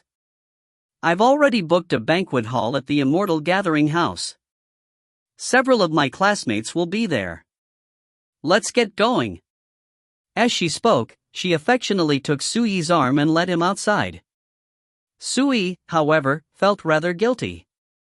He'd spent the past few days thinking about nothing but cultivation. He'd forgotten her birthday, which he really shouldn't have. He glanced at the girl beside him, and she looked at him expectantly. Her eyes were bright, and her fair features showed no sign of blaming him at all. However, this only made Sui feel worse. He thought it over, and in the end, he made up his mind. This year, he was going to give an extraordinary birthday gift. Chapter 9, Nyatang. Lingxue, you're not spending your birthday at home with your parents this year? Sui asked casually on their way to the Immortal Gathering House.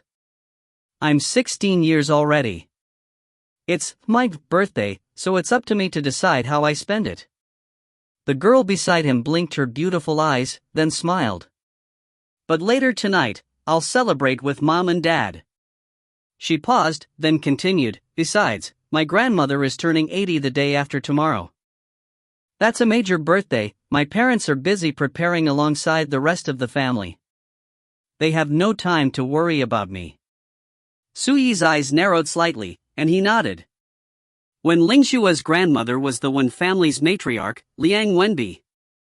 She occupied a transcendent position within the family. Even family head Wen Changjing didn't dare go against her wishes. She was about to turn 80, the Wen family naturally dared not be negligent. Hurry up, brother-in-law. It's almost noon. It was clear when Ling Shue could barely wait. All right. Sui smiled as he caught up to her. At the end of the day, his little sister-in-law had only just turned 16, an age like a poem or painting, brimming with youthful vitality. The Immortal Gathering House. Guanling City's largest scale, highest level restaurant, considered the top establishment in town. Those who dined here were either rich or of noble birth. A common joke went that a single glass of wine at the Immortal Gathering House was comparable to 10 years of a poor family's income. This was no mere exaggeration. When Su Yi and Wen Lingxue arrived, the attendants warmly guided them to a private room on the 3rd floor. The decor was old-fashioned and the air smelled of incense. 7 or 8 people were seated inside already. Aside from one lone young man, all of them were girls roughly 15 years of age. When Wen Lingxue arrived, she immediately received a warm welcome. Lingxue, you look stunning today. This is the gift I prepared for you. I hope you'll pass the test to cultivate at Blue River Sword Manor soon. If our classmates found out today was Pine Cloud Sword Manor's #1 beauty's birthday, I'm afraid they'd stand in line just to deliver presents. The girls gave her the presents they prepared, chattering away as they did so. Their demeanor was both proper and zealous. Su Yi's gaze swept across the guests. One glance, and he could determine an awful lot. These classmates of Wen Lingshue's were all dressed to the nines, everything carefully chosen. It was obvious that they all had exceptional backgrounds and that they came from prominent families. Some were lively and generous, some were gentle and reserved, while others were valiant and noble. In terms of both appearance and bearing, all of them were extraordinary. However, presumably because Wen Lingxue was simply too well dressed and too dazzlingly beautiful, when her classmates compared themselves to her, they all felt varying degrees of barely discernible envy. They hid their jealousy well, but they couldn't escape Su Yi's keen eyes. He couldn't help but find it funny. Girls' friendships might seem close-knit, but in truth, all of them have a hidden agenda. Fortunately, it's all innocuous. Nia Tang, what are you doing here? When Lingxue suddenly noticed the only boy among her guests. Her brows scrunched up, and her expression became noticeably colder. The vibrant atmosphere suddenly grew somewhat stifled. The youth in question wore robes decorated with jade. His eyes were bright, his eyebrows dashing, and his bearing noble. The young man smiled, then stepped forward to greet her. Lingxue, it's your birthday. Here's a little something I prepared for you. Please accept it. He held a box inlaid with gold and jade in both hands. He gingerly opened it, revealing a pale purple jade hairpin for all to see. Someone had expertly carved it into a luan about to take flight. It was so exquisitely detailed, it looked alive. It was obvious at a glance that this was the work of a master artisan. The purple one fluttering its wings hairpin. It's master artisan Mo's proudest work, and he's one of the best craftsmen in the prefecture. They say it's made of a natural cold purple spirit jade. The materials alone are worth 300 gold. But after passing through master artisan Mo's divine hands, it's likely worth thousands. One of the girls, whose makeup was particularly exquisite, lit up. She determined the hairpin's origins at a glance. Isn't that a bit too precious? These girls all had illustrious backgrounds, but they couldn't help but click their tongues. Nia Tang's lavish spending left them shocked. Nia Tang was quite satisfied with this result. A faint smile spread across his face, and he asked gently, Lingxue, do you like it? I prepared it specifically for you. When they heard this, the other girls' expressions shifted. They couldn't help but envy Wen Lingxue. Nia Tang. He was the son of the commander of the city lord's old guard. His talent was outstanding, his bearing handsome and noble. He was just 16 years old, but he was already the man of the hour at Pinecloud Sword Manor. Who knew how many girls admired him? A talented, handsome youth like him had just spent 1,000 gold to purchase a jade hairpin as an expression of his admiration. This was an enormous honor for any girl. Who didn't hope for things like this to happen to them? Yet, when Ling Xue's brow only furrowed even deeper, and her expression turned even frostier. This gift is too precious for me to accept. You should keep it. Nia Tang's smile froze, replaced by a hint of distress. However, before he could respond, when Ling Xue called for everyone to take their seats. She even specifically requested that Sui sit beside her. From beginning to end, she left Nia Tang completely hanging. However, when they saw Nia Tang's predicament, some of the girls couldn't help themselves.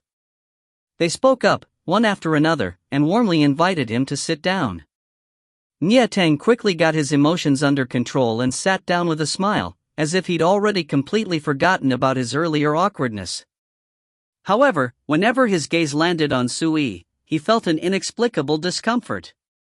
To tell the truth, it wasn't just Nia Tang. The girls were all baffled too. Why did Ling Xue invite Sui of all people? Out of respect for her, they tacitly agreed not to say anything. Still, none of them took the initiative to greet Sui, much less to exchange pleasantries. If not for Ling Xue, they would never have consented to sit at the same table as him. Who wanted to get acquainted with the live-in son-in-law everyone laughed at? Thus, even though Sui was seated right there, it was as if he were invisible. They were ignoring him completely. Brother-in-law, they might ignore you, but I won't. Whatever you do, don't get upset. While the others weren't paying attention, when Ling Xue whispered in Sui's ear.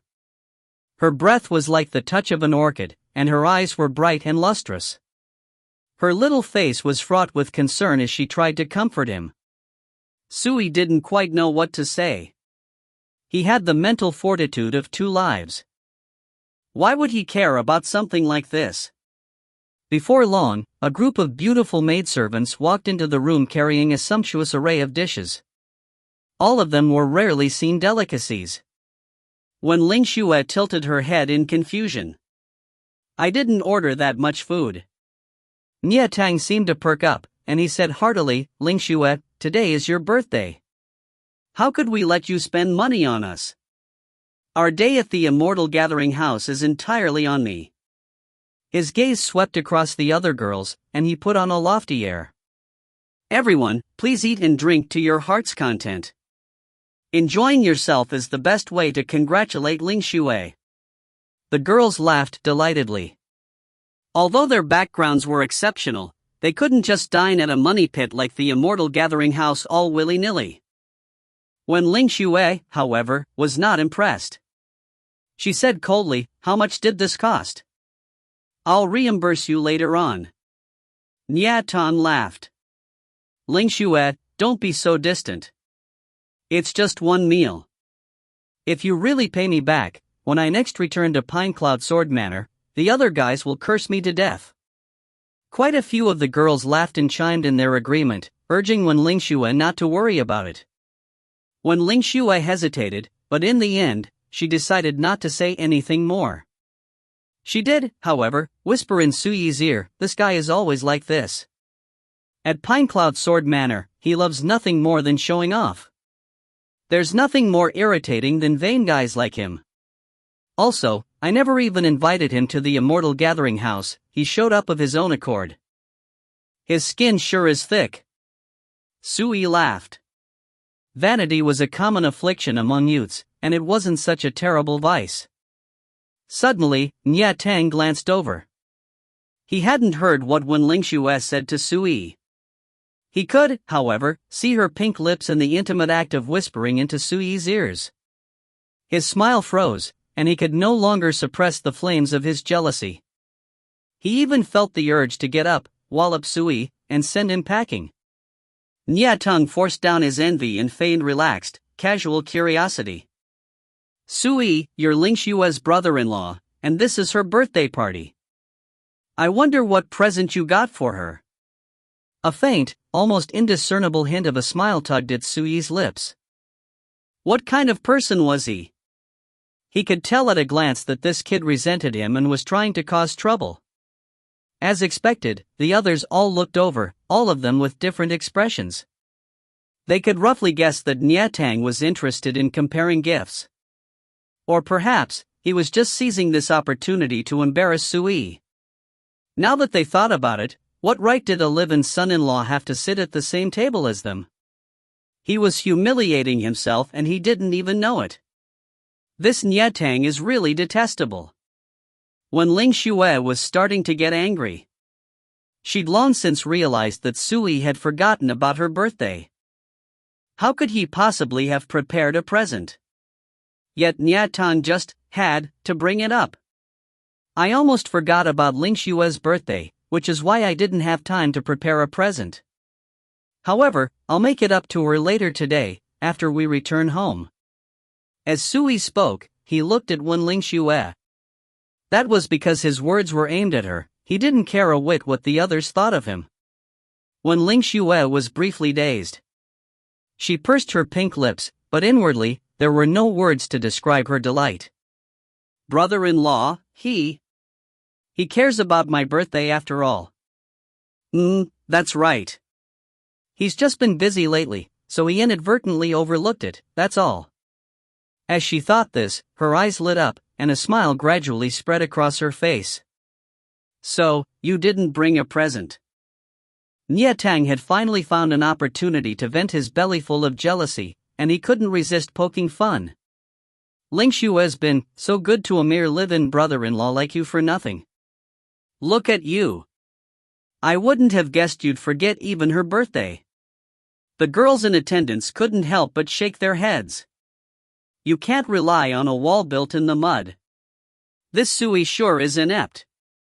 But now that I think about it, he's the one need families, live-in son-in-law, a man who lives by mooching off a woman.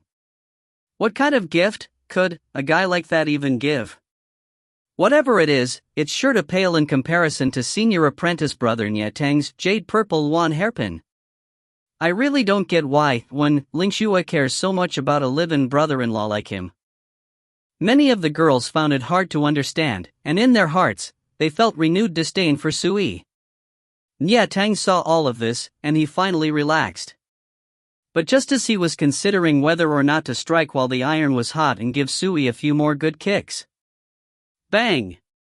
Someone shoved open the private dining room's tightly shut door. Chapter 10, Worthy of Your Youth. The sound of the door swinging open was loud and violent.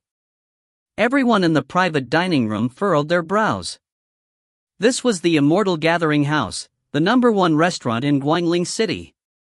Who could be so brazen as to force their way in without so much as a greeting? Simply presumptuous. Everyone instinctively glanced toward the doorway. When they saw the new arrival, everyone's expressions shifted. Ling Xue and Niatang were no exceptions. What's he doing here? I heard Ling Xue was celebrating her birthday here, so I decided to crash the party. Ha ha ha, I didn't startle you, did I? The new arrival was a youth in resplendent robes. His long hair draped his back, and he was handsome, but he reeked of alcohol and wore an impudent grin on his face. Huang Qianjun. He was a direct-line disciple of the Huang family, one of Guangling City's 3 great clans. His father was the current head of the Huang family, Huang Yunchong. His temperament was arrogant and unbridled, and he was always itching for a fight. Although he was only 17, he had a long list of wicked deeds to his name already. Who knew how much heaven's wrath and people's resentment he'd incurred? However, thanks to his father's protection, he was alive and well to this day. His strong backing only aggravated his domineering arrogance. When they realized this new arrival was Huang Qianjun, the girls' initial anger disappeared, replaced with silent trepidation. A hint of panic flashed across their beautiful faces. They'd long since heard this silk pant's ill reputation. Even when Ling Xue and Nie Tang scrunched up their brows, their gazes solemn. Disciples of major clans like them saw Huang Qianjun as a ruthless, tyrannical villain. None of them were willing to befriend him. Their only fear was not being quick enough to avoid him. The atmosphere in the private dining room was instantly as stifled as could be. Only Sui remained calm. He didn't recognize Huang Qianjun, but he could tell from the way when Ling Xue's body went taut that she was inwardly flustered. Whoever this brazen, uninvited guest was, he clearly scared her. When Ling Xue took a deep breath, then said coldly, "How does my birthday have anything to do with you? You'd best leave right away." Her pretty face seemed coated in frost, and she made no attempt to hide her rejection and distaste. However, Huang Qianjun didn't seem to mind in the least. He brazenly looked her up and down, then laughed, "Tch, you sure are Wen Lingzhao's little sister. You're a top-notch beauty. Only someone like you is worthy of me." When Ling Xue's face went red, and her eyes blazed with fury. "Look, everyone. Beauties sure are beauties. She's pretty as can be even when she's angry. If I marry her and bring her back home, my old man will surely be pleased, right?" Huang Qianjun laughed wantonly. A group of guards trailed after him, and they smiled ambiguously. The girls in attendance were visibly terrified, and they subconsciously looked at Nie Tang, placing their hopes on this son of the commander of the guards. Nie Tang took a deep breath. He knew that, at a time like this, he had to take a stand. Otherwise, he'd be too ashamed to ever raise his head again. He steeled himself and feigned calm. "Young Master Huang, this is the Immortal Gathering House. Please be respectful. Disrupting the peace doesn't do anyone any good." Huang Qianjuan's smile instantly darkened, and his eyes glinted with explosive viciousness. "What even are you? Who are you to lecture me?" Nie Tang's expression instantly turned unsightly. His face went ashen, then white. When he saw this, Sui realized that even Nie Tang was afraid of this brazen, ill-tempered youth. "Young master, that's the son of the commander of the old guard, Nie Beihu. Your honorable father and Nie Beihu are acquaintances." One of the guards warned him, then grinned, "But how we handle this is entirely up to you." "Oh." Huang Qianjun smiled, his eyes narrowed into slits. "Nie Tang, huh? I'll give you just one chance. Get out of my sight this second. Or else, I'd be perfectly happy to beat the crap out of you and fling you onto the streets like a dead dog." He was nothing but smiles, yet his words were incomparably imposing and vicious. "When that happens, I'm afraid you'll become the laughingstock of all of Guanling City. Your reputation will be in tatters, and you'll be too ashamed to raise your head ever again." Nie Tang froze, and his fists unwittingly clenched so tight, his joints were white. The veins on the back of his hands bulged, and he felt indescribable shame and fury. Seeing this, the blood drained from the girls' faces, and they felt even more flustered and helpless.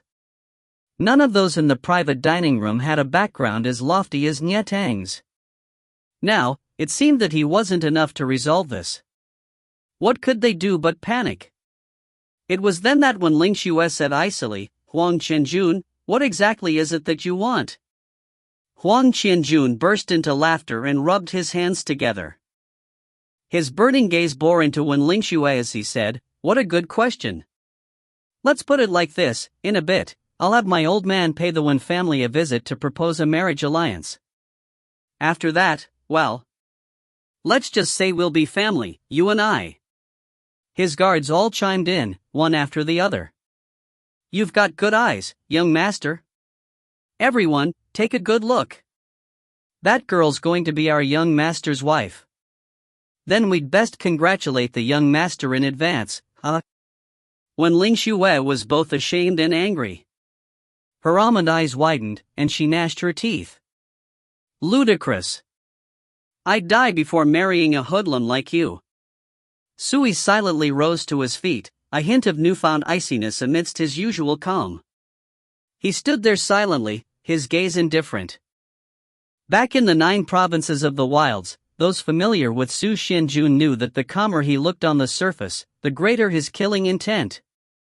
You can't be so extreme. How dazzling is your sister, Wen Lingzhao?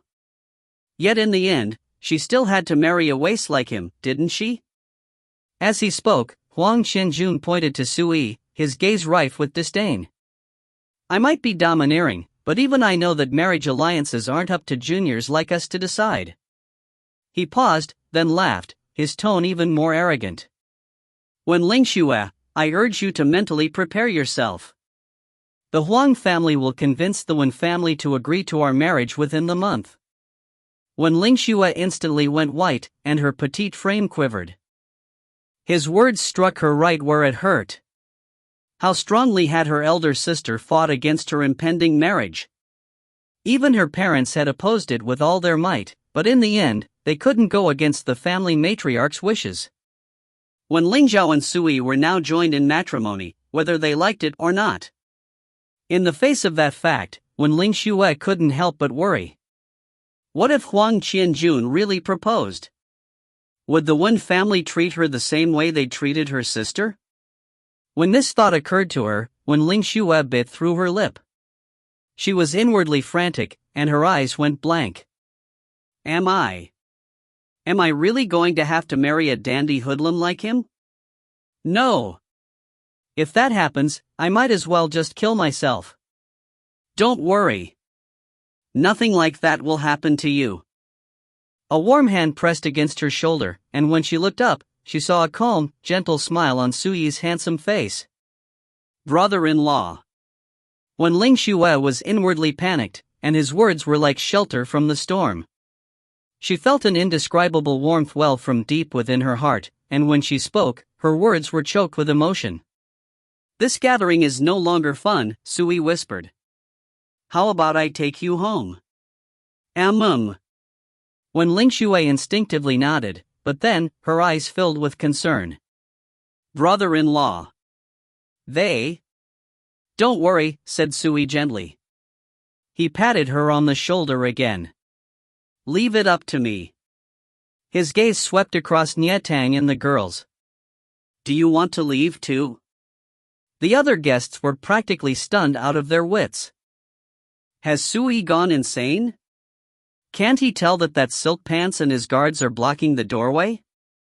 None of them would have ever guessed that a man who'd lost his entire cultivation, a live-in son-in-law, the butt of Guangling City's jokes, would dare say something like that. Ha! Did you just say you're going to lead them out of here? Huang Qianjun cleaned his ears with an exaggerated grin. Sui, you're nothing but a cripple, but your words are even more arrogant than mine. Tell me. Just who gave you the courage? His guards were overwrought with laughter, as if they'd heard the funniest thing in the world. Sui, don't add to our troubles, will you? Nietang was quite annoyed with him, and his expression was ashen. He spoke deliberately, his words pointed. Leave this to me. You just sit tight and don't cause trouble. If you make this any worse, don't blame me for what happens to you. His words were sonorant and forceful, and the girls were moved despite themselves. In their eyes, Nietang seemed like a forthright gentleman. By comparison, Sui's earlier display was just way too irritating. A mere waste thought that words alone were enough to get them out of here? What a joke! You're young, so you ought to be hot-blooded. Otherwise, you wouldn't be worthy of that youthful head on your shoulders. Sui looked at Nietang and nodded. I approve of your current behavior. Nietang was stunned. What? The way he's talking to me. It's like he's... But before he came to his senses, Huang Qianjun visibly ran out of patience. He waved to his subordinates. Go on. Seize that worthless wretch, strip him, and hang him from the city gates. I want the whole city to bear witness to his shame. Just watch, young master. One of the guards could no longer wait. He charged right towards Sui. Kid, I'll play with you. This particular guard was tall, brawny, and full-faced. Just standing there, he gave off an oppressive air. The girls' faces went white, shocked by his ferocious appearance. Yang Shang. He was the strongest of Huang Qianjuan's subordinates. He was in the refining muscle stage of the blood circulation realm. His skin and flesh were like iron, and he was as powerful as a rampaging bull. Furthermore, he was proficient in the great tablet smashing hand. This technique could easily snap and shatter bone. If it didn't kill you, it'd still cripple you. As he spoke, he suddenly swung his palm with all his might in full intentions of shattering his target. His attack stirred up fierce winds, and if it landed, it was sure to result in grievous injuries. Brother-in-law. Hurry up and dodge. When Ling Xue cried out in alarm. Her beautiful face lost its color. At this distance, there was no way she could get there in time to stop Yang Sheng's fist. Don't panic. A meathead who trains his body but not his chi is about as threatening as an embroidered pillow. As Suyi's indifferent voice rang out, his gaunt frame took action. He took a step forward, like a hawk setting its sights on a rabbit. His hand formed a claw, and he expertly caught Yang Sheng's wrist. Strength coursed through his arms. A single quiver of the wrist, and Yang Sheng's hulking frame staggered. His blood and energy were thrown into turmoil, like scrunched up, overturned sheets. Just one shake stopped his forceful momentum as if it were a bamboo pole snapping in two. He trembled as if on the verge of collapse. This was a nigh-divine application of power. When practiced to the limits of profundity, a single successful strike was enough to shake an opponent's blood, flesh, bones, and organs into powder. Although Yang Sheng wasn't about to die on the spot, the vibrations had dealt enormous damage to his innards. Immediately afterward, Sui threw a kick. Bang! As the onlookers watched in disbelief, Yang Sheng went flying through the air and slammed into the walls of the private dining room. He twitched violently, shaking from head to toe as blood leaked from all 7 apertures of his face. Everyone present was shocked. Chapter 11, Wetting Himself in Terror. This. Nie Tang's mind went blank, and he stood there in a daze. When Ling Xue and her female classmates' eyes widened in shock. A year ago, the sword chief of Blue River Sword Manor's outer sect, Sui, had an accident that turned him into a waste without any cultivation. Everyone in Guanling City knew that. Yet they just watched Sui deal Yang Sheng heavy injuries in a single attack. Yang Sheng, are you okay? Huang Qianjuan's expression shifted as well. Yang Sheng was the most capable fighter among his subordinates, a vicious character at the refining muscle stage of the blood circulation realm, but Sui had left him grievously wounded in a single blow. Huang Quanjin dared not believe his eyes. Young master. Arg. Yang Sheng lay crumpled in the corner. He tried to struggle to his feet, only to hack up a mouthful of blood. His head lolled to the side, and he passed out. Huang Qianjuan's expression instantly filled with awe-inspiring, violent malice. His fury peaked, and with a sudden sweep of his arm, he roared, "What are you just standing there for? Hurry up and kill him!" His guards looked at each other, then stepped forward and charged. Every one of them was a cultivator, and they were vicious characters who fought and slaughtered on the regular. They were no mere fledgling hoodlums. When all of them charged at once, they were like a swarm of hungry crocodiles. Their ferocious momentum alone left Wen Ling Xue, Nie Tang, and the girls watching with bated breath. Their hands and feet went cold, and their minds went blank. Although they'd started cultivating the martial Tao at a young age, they'd never had to worry about food, clothing, or shelter, and they'd never experienced bloodshed or life and death battles. When had they ever seen anything like this? Their hearts and minds shook, effectively rooting them in place. This didn't escape Su Yi's notice. Later on, I'll have to find a chance to train Ling Xue. Cultivating the martial Tao isn't just a matter of sitting and meditating. Tempering your mind, courage, and bearing is necessary too. Despite his predicament, he was as calm as ever, neither anxious nor flustered. Only when his foes drew near did Sui take a step forward. His palm swung out. Whap! It looked like a casual slap, but the guard at the front of the pack felt as if he'd collided with a mountain. The blow sent him flying, destroying an elegant pearwood chair. He didn't give them any chance to react. Before they knew what was happening, Sui advanced. With every step he took, he sent a guard flying. One slammed into the wall, snapping his bones. One collided with the table, leaving him drenched in soup and covered in food. One was slapped so hard, he fell over backward, frothing at the mouth. By Sui's seventh step, the private dining room was in ruins, and the guards all lay slumped on the ground. All sorts of agonized cries and groans rose into the air. From beginning to end, Sui's movements were simple, casual, understated waves of the hand. He. The girl stood there, dazed and tongue-tied. The Sui they'd disregarded from the start of the banquet, the waste they'd disdained as a mere live-in son-in-law, was strong enough to sweep an entire group of guards? This was so far beyond their expectations that they couldn't have been any more shocked. Nya Tang was struck dumb, too. His hair stood on end. When he recalled that, just minutes ago, he'd been wondering how best to deliver Sui a few good kicks, his heart shook. As the guests watched in utter disbelief, Sui strode up to Huang Qianjun. His eyes narrowed, and his lips rose into a faint sneer. Did you just say you wanted me dead? The entire venue fell dead silent. Huang Qianjun's face alternated white and green. His emotions flitted back and forth, dazed 1 minute and astonished the next. He was clearly stunned too. He never would have guessed that all of his guards combined would be no match for Sui. Sui was nothing like the crippled, worthless live-in son-in-law he imagined. Currently, Sui was but one step away. When Huang Qianjun looked into those profound, inscrutable eyes, he felt an irrepressible chill run down his spine. Terror washed over him, and he shook violently from head to toe. However, he'd been a domineering, arrogant young master for years, so he steeled himself and said, Sui, even if you were far stronger than this, you'd still just be a low-status, debased, live-in son-in-law, while I'm a disciple in the Huang family's direct line of descent.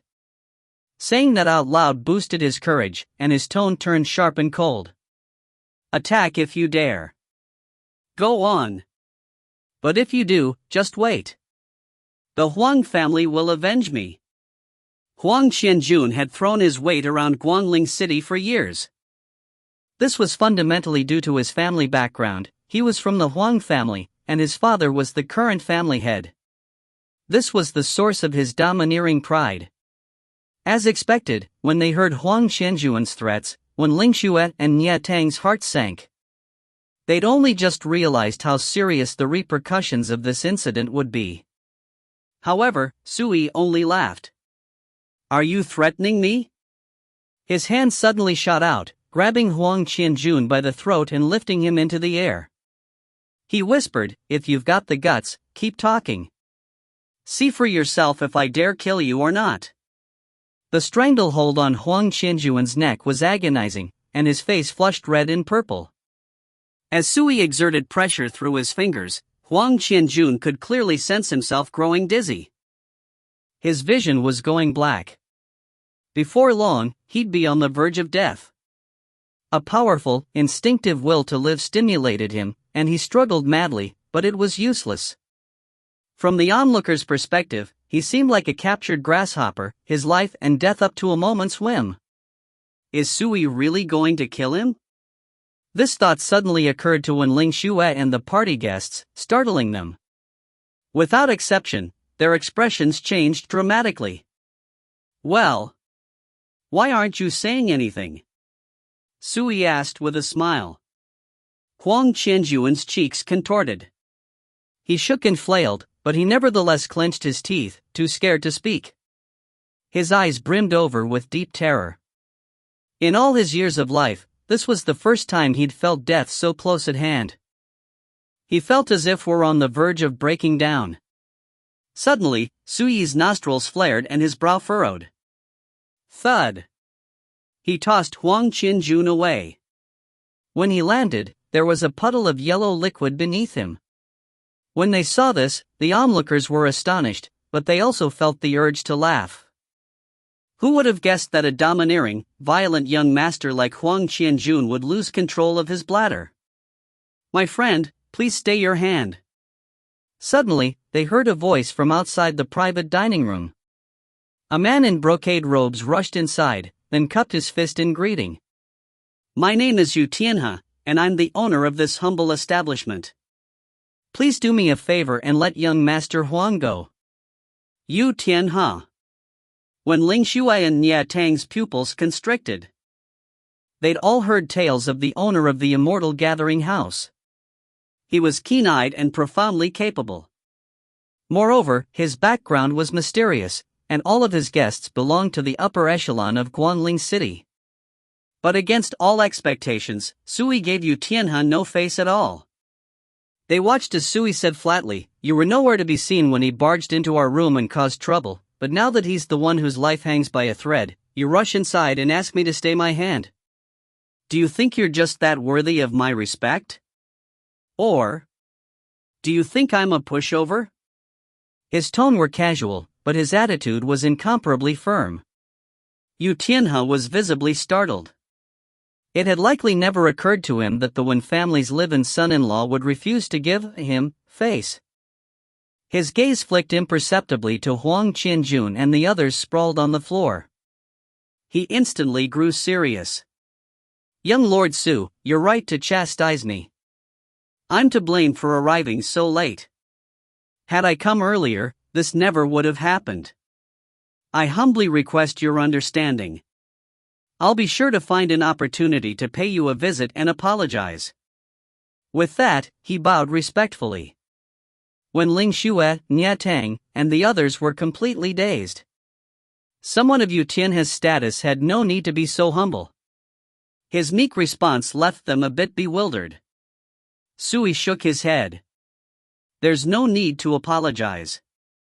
After all, this incident had nothing to do with you. That said, if you'll forgive me for putting such ugly words out in the open, if you really get involved, you'll only invite disaster." Yu Tianhe's pupils instantly constricted, as if seeing Sui for the first time. He couldn't believe the Sui before him was the same person as the Wen family's live-in son-in-law everyone made fun of. The rumors were wrong. Yu Tianhe had seen his fair share of wind and rain, and he made this judgment instantaneously.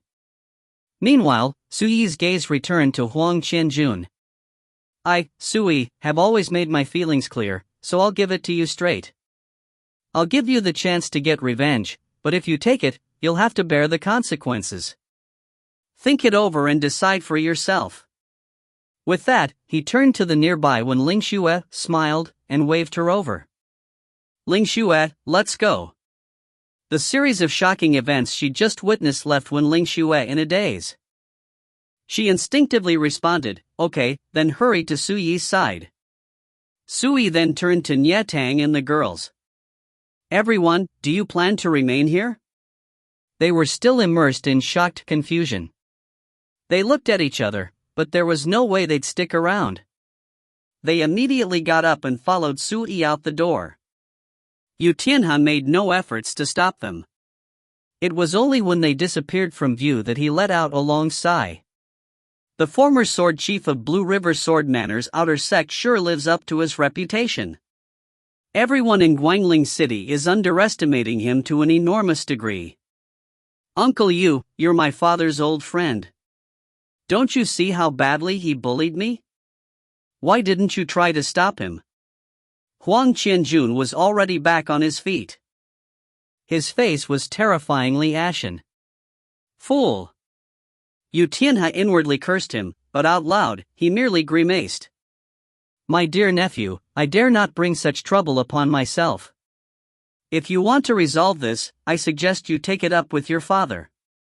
It was just as Sui said, getting involved in this was like casting oneself into the flames. "Uncle Yu, I never realized you were such a coward. You don't even dare offend the Wen family's live-in son-in-law? Forget everything I said earlier." With one final remark, Huang Qianjun stormed through the door without so much as stopping to consider his guards. Yu Tianhe made no attempts to keep him. He sneered derisively. This silk pants has been spoiled rotten. Without his father's protection, who knows how many times he'd gotten himself killed by now. When Ling Xue has the entire Wen family backing her, while Nie Tang's father is the captain of the city lord's guards. The others are intertwined with various sects and factions too. I'd have to be a real dunderhead to get mixed up in all this. Yu Tianhe's gaze then swept across the heavily wounded Huang family guards, doubt rising in his heart. Chapter 12, Blocking the Road Ahead. Outside the Immortal gathering place. When Ling Xue's friends and classmates hurriedly scampered off, but before they left, most of them couldn't help but glance at Sui. Who would have guessed that in the face of Huang Qianjuan's aggression, the Nie Tang they placed their hopes on could only endure, while the Sui they disdained would bring them such a pleasant surprise? After a moment's hesitation, Nie Tang said, Sui, I'll return this favor. Then, he turned and left. He'd always loved to show off, but after today's incident, he was noticeably more reserved. He's not so bad after all. Sui smiled. Gratitude and repaying others' kindnesses were virtues, after all. Brother-in-law, just now. When Ling Xue's lips parted, but she seemed hesitant to continue. Let's go home first. Sui smiled and cut her off, then began leading the way. That's fine too. When Ling Xue forced down her concerns and hurried after him. As they neared the Wen family estate, Sui pondered briefly, then said in a gentle voice, Ling Xue, after today's incident, there are only two possible outcomes. 1. That Huang Qianjun guy goes home in search of reinforcements. 2. He decides to swallow his rage and remain silent. When Ling Xue said frantically, a spoiled silk pants like him? After suffering such a loss, how could he possibly just grin and bear it? He's sure to come back for revenge. Sui nodded. You're right, but even if he does, it's fine. He'll only come looking for me. This only made Ling Xue worry harder. She took a deep breath, then said sullenly, Brother-in-law, today's incident happened because of me. There's no way I'll let any harm come to you. Fierce determination shone on her petite, beautiful face. Relax, said Sui. He reached out to tousle her hair. This incident isn't as serious as you think. When Ling Xue grunted absent-mindedly. Brother-in-law, I'll head back first. As she spoke, she turned and scampered into the Wen family estate. Sui shook his head in mild exasperation. Silly girl. Even if you ask your parents for help, there's no way they'd concern themselves with me. Then, he smiled. He had someone who cared about and worried over him, that was naturally a good thing. For him, today's incident at the Immortal Gathering House wasn't the least bit important. What? That worthless moocher Sui beat Huang Qianjun up? When Ling Xue explained everything that had happened, Xin Qing could no longer remain seated. She jumped to her feet in utter astonishment. When Shangtai almost didn't dare to believe his ears. Huang Qianjun. He was the heir of the Huang family head, Huang Yinchong. If brother-in-law weren't there today, he would have bullied me terribly. He even said he'd show up with a marriage proposal, and that once he brought me home, he'd teach me my place. When Ling Xue's bright eyes were wet with tears as she bitterly vented her grievances. Mom, no matter what, you have to help my brother-in-law. Xin Chang was seeing red. She gnashed her teeth and spat, I've long since heard stories of that spoiled hoodlum's poor conduct. They say there's no depths to which he will not sink, but I never would have guessed he'd try and sink his claws into my daughter. But, Xin Chang trailed off, and her brow furrowed. I'm afraid I don't have the ability to resolve this. It's all because your father's useless. She turned and glared viciously at Wen Changtai. When Changtai grimaced, then muttered, Sui brought this upon himself. What does that have to do with me? Mom, if you refuse to get involved, I'll go write big sister a letter for help, said Wen Lingxue frantically. She's a disciple of Heaven's Origin Academy now. Qin Xing's eyes lit up, and she slapped her thigh. That's right. Your sister's status and position are nothing like before. Now that she had an idea, she rose to her feet. I'll go talk to the family head right now. I refuse to believe he'll ignore our request, if only for Ling Zhao's sake. Wen Lingxue instantly lit up with delight. Hurry, Mom. Hurry. Silly girl, I'm doing this for you, said Qin Xing irritably. I'm just lending that moocher a hand while I'm at it. It's the same thing, said Wen Lingxue, her smile like a flower in bloom. The clan hall. Sui, that waste. He actually overpowered Huang Qianjun and his guards? When he learned why Qin Xing had come, family head Wen Changjing found it hard to believe.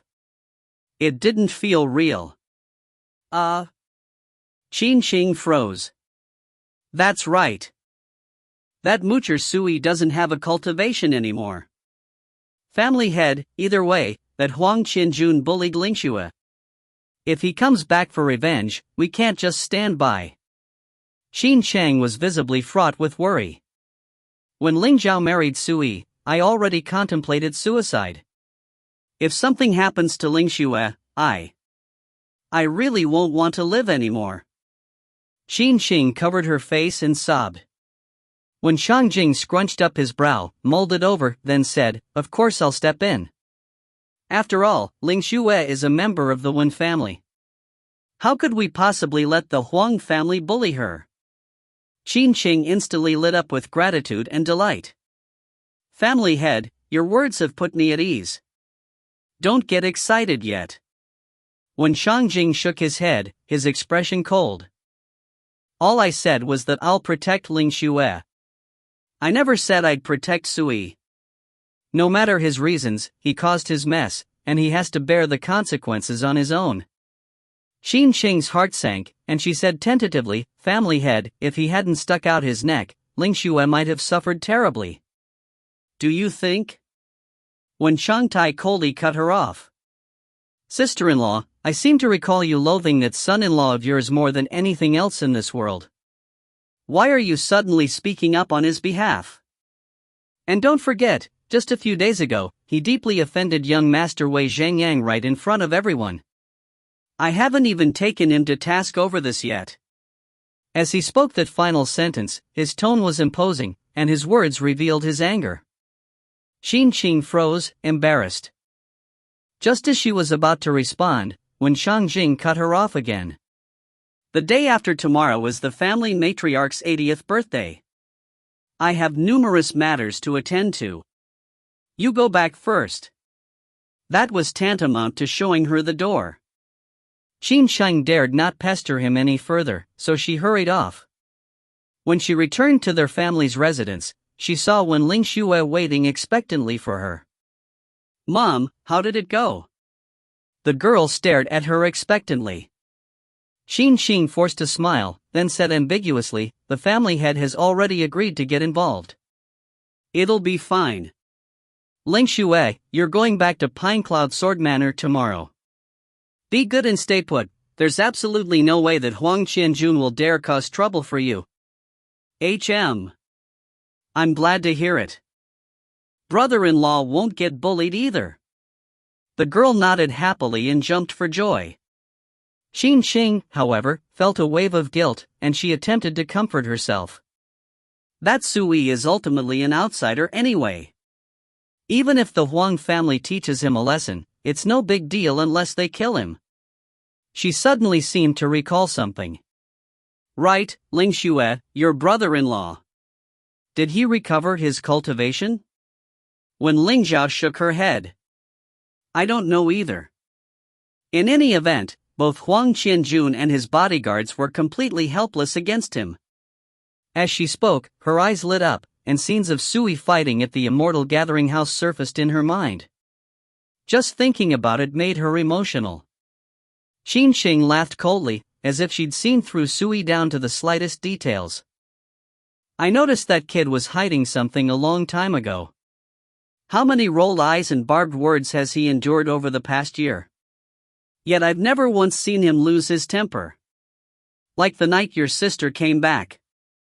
In just a few words, he angered Wei Zhanyang half to death, and he turned the entire situation upside down.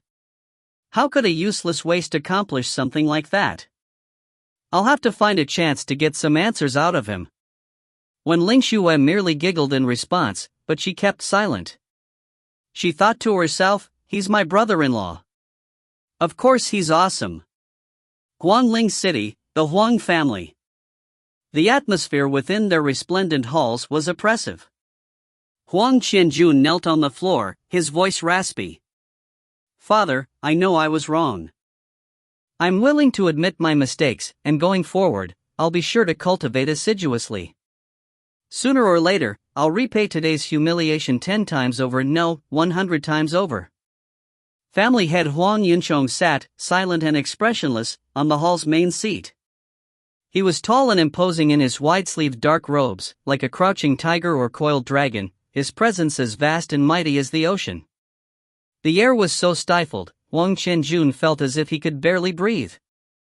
A long time passed before Huang Yunchong suddenly rose to his feet and burst into laughter.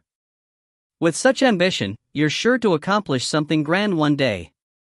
Get up. Tomorrow, I'll pay that Su Yi a visit to discuss this matter. The venue will be the Immortal Gathering House. Huang Qianjun was dumbfounded. Father, why pay a personal visit over such a minor matter? Huang Yunchong walked towards him and helped him to his feet. You don't get it. Before you hit a dog, you have to check and see who owns it. I'm Huang Yunchong, and you're Omaiga's son. His eyes glinted icy, and his words were cold. I'll use him as an example. I want everyone in Guangling City to know that you are Huang Yunchong's reverse scale, and that if anyone dares touch you, they'll share the same fate as Su Yi. Huang Qianjun was both shocked and delighted. Father, are you going to kill him yourself? Kill him? No, I'll humiliate him and make him live a life worse than death. You'll find out tomorrow. Huang Yunchong's tone was casual, as if this matter were as trivial as could be. A desk stood by a window. Su Yi sat with his back straight. He'd taken up his brush, and was splashing ink across the page. Timelessly graceful and profound characters leaped onto the parchment. Only after night fell did Su Yi set aside his brush. The desk was already piled high with thin sheets of paper, all of them covered in writing. Tomorrow morning, I'll give this breathing technique to Ling Xue, Su Yi thought to himself. Today was her 16th birthday, but due to his oversight, he'd forgotten to buy her a gift. Thus, he decided to give her a martial Dao cultivation technique instead.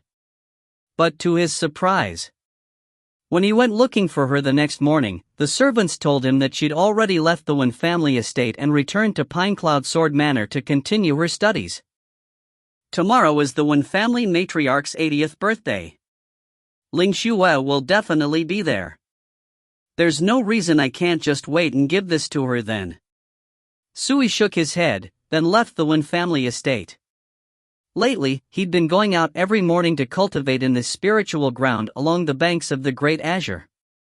Today was naturally no exception. He continued his cultivation until noon, then headed back towards the city and the Wen family estate. Tomorrow morning, I have to go treat Xiao Tiang's injuries. That'll be one less thing I have to do. Su Yi thought as he walked, but suddenly, he froze mid-step. HM? He seemed to have sensed something, and he gazed toward a spot not far away. Young Lord Su, our master extends his invitations.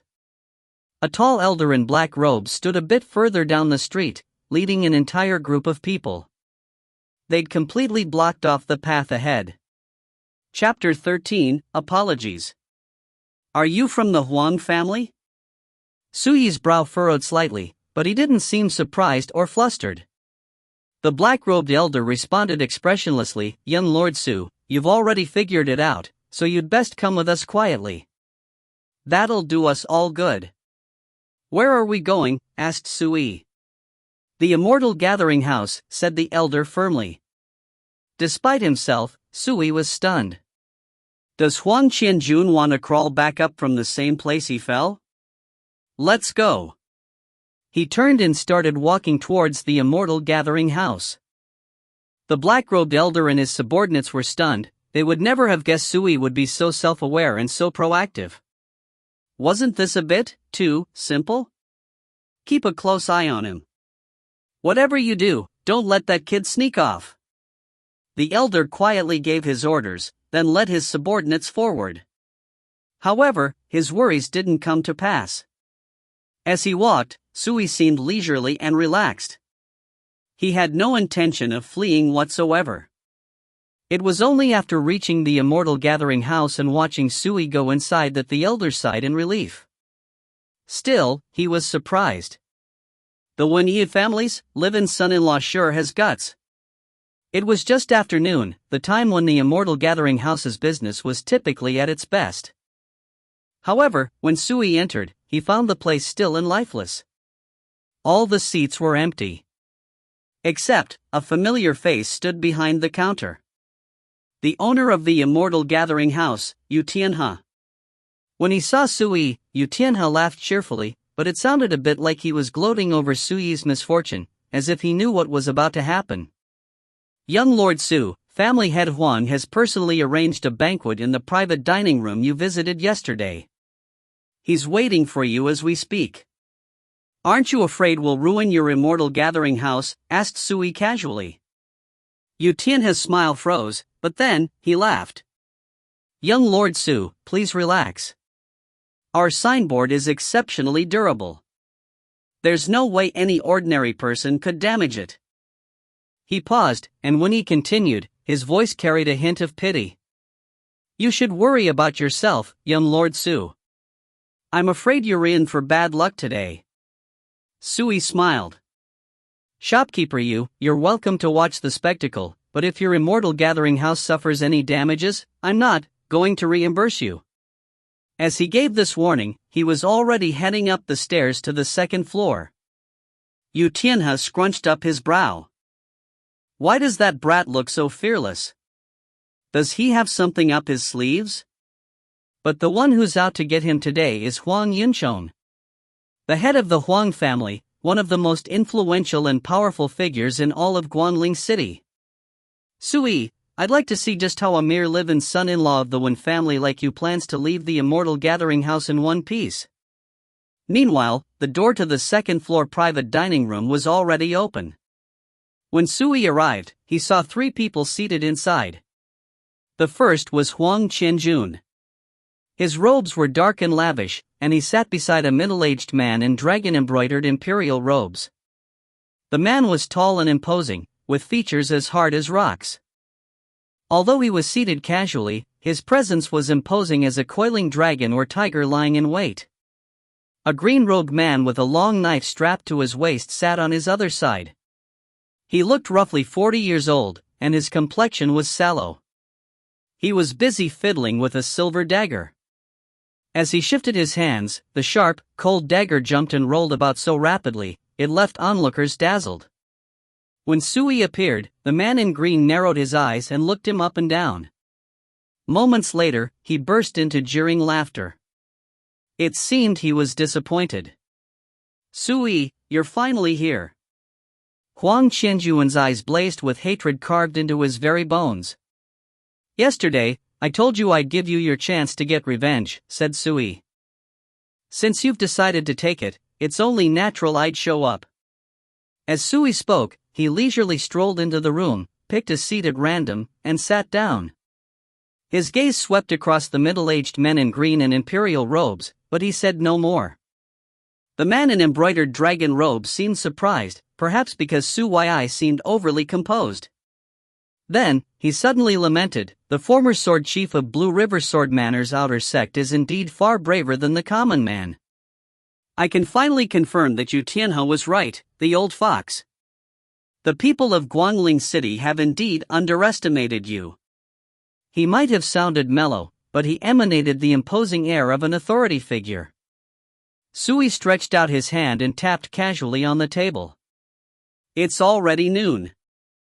If you want to make small talk, I'm going to go ahead and order food and drinks. We can chat over lunch. Huang Qianjun scowled. Does he really think we're here to eat? The man in green's expression remained unchanged. He just went on fiddling with his silver dagger, as if he weren't the least bit interested in any of this. The man in imperial dragon robes laughed. If you've still got an appetite after this is over, I guarantee I'll let you eat your fill. After a brief pause, he introduced himself. My name is Huang Yunchong. I heard you taught my good-for-nothing son a lesson here yesterday. Let's set aside who was right and who was wrong. My son was bullied. As his father, I have to do something about it, don't you think? Sui gave an easy nod. Hit the little one, and the big one comes running. It's to be expected. Huang Yunchong tilted forward, his eyes instantly incomparably sharp. He stared straight ahead at Sui and said, I can see that you're a clever sort, so I'll be direct. If we don't resolve this incident, what happened yesterday will make my son the laughingstock of Guangling City.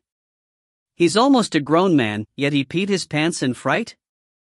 If word of this spreads, well, it won't be pleasant. Huang Qianjuan's face contorted in fury and embarrassment, and when he next looked at Sui, his gaze was even more vicious. How do you propose we resolve this? Asked Sui, entirely unruffled. Huang Yunchong's presence was powerful and imposing. He was obviously an imposing expert of the qi accumulation realm. His every movement struck terror into people's hearts. But this little bit of presence was nowhere near enough to influence Sui's mind. On the contrary, he felt the urge to laugh. Trying to intimidate people? You have to determine who you're dealing with first. Sui's indifference response surprised Huang Yunchong once more. He pondered for a moment, then smiled faintly. With an apology. An apology? That's right. Get down on your knees, then crawl all the way out of the Immortal gathering house, kowtowing once with each step. Huang Yunchong casually pointed to the floor outside the private dining room. His voice was gentle, and he wore a smile on his face. You have to make noise when your head hits the ground. It has to be audible from every private room on all 3 floors of the Immortal gathering house. Huang Qianjun couldn't help but smile, straight from the heart. His eyes lit up with excitement. The man in green spoke up for the first time. He couldn't help but sigh, family head, you sure are merciful. Huang Yunchong's grin broadened. You don't understand.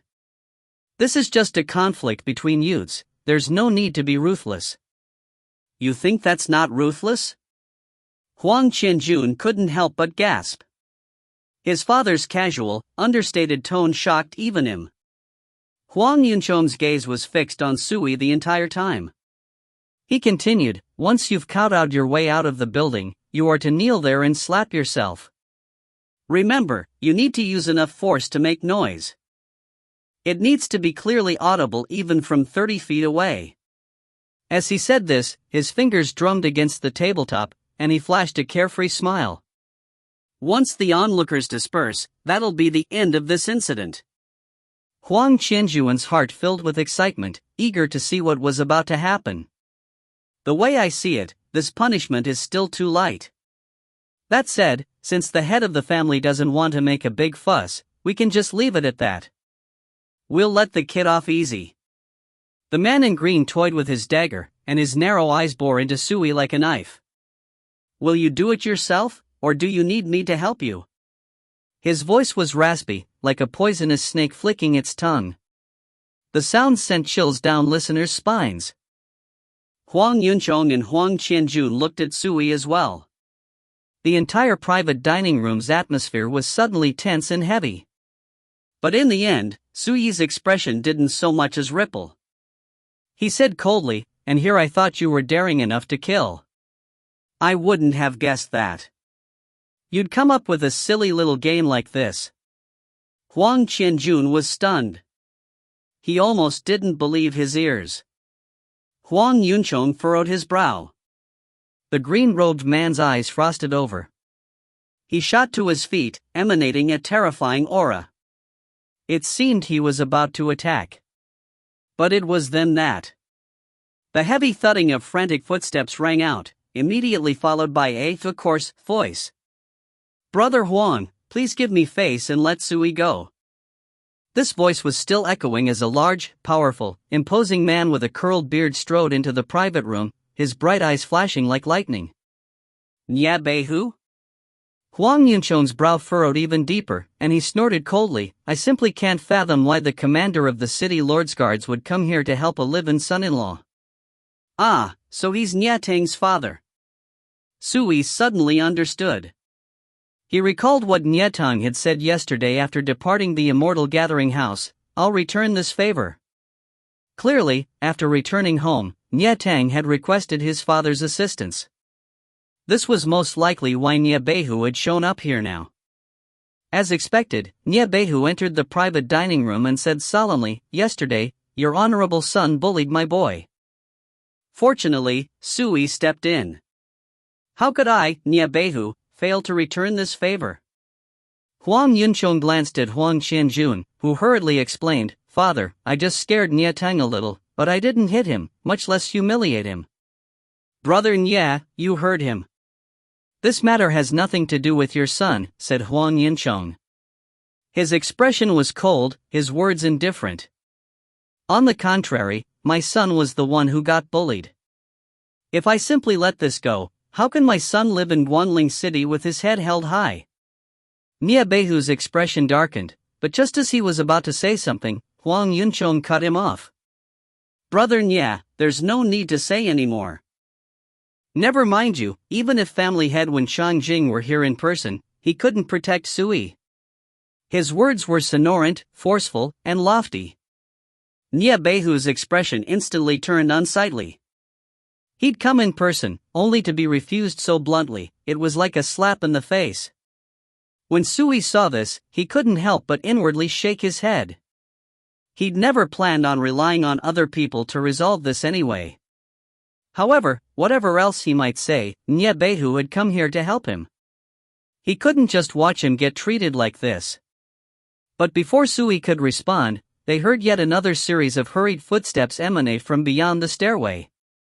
Huang Yunchong's brows knit in displeasure. The Immortal Gathering House was Yu Tianhe's territory. He'd assumed that no one would disturb him here, yet now it had happened again. Of course Huang Yunchong was annoyed. The others in the room were confused. Who is it this time? Before long, someone new appeared outside the private room. It was a middle-aged man in loose-sleeved Confucian robes. He had a long, willowy beard and mustache and an exceptional bearing. However, his brow was knit with burning panic, and his forehead was covered in a sheen of sweat. It was obvious he'd come here in a hurry. When he arrived and saw that Sui was sitting there unharmed, he couldn't help but sigh in relief.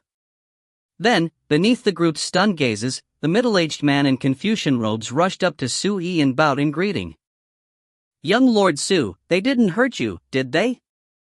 Chapter 14, A Bloodied Forehead. Suyu thought the man vaguely familiar, but he couldn't remember where he'd seen him before.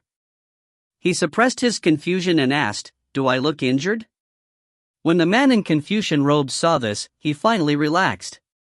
He said hurriedly, "I'm just glad you're all right. I'm just glad you're all right." However, when he turned to look at the others present, his easygoing, elegant expression turned cold and severe. "Huang Yunchong, you've sure got gall." His voice boomed like a sudden crack of thunder, striking terror into their hearts. Huang Yunchong's expression changed dramatically the moment he saw the man in Confucian robes enter the room. Hearing this rebuke, he froze in place. Then, he could no longer remain seated. He rose and asked in bewilderment, "Brother Fu, what are you doing here?" City Lord?" Huang Qianjun was stunned, and he shot to his feet, looking dazed. Since when does Sui have a connection to the city lord? The man in green seemed frantic too.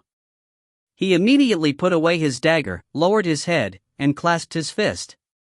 Greetings, City Lord Fu. Nya Beihu hurriedly greeted him as well. Your humble subordinate greets you, Your Excellency. The elegant city lord was immediately the center of attention.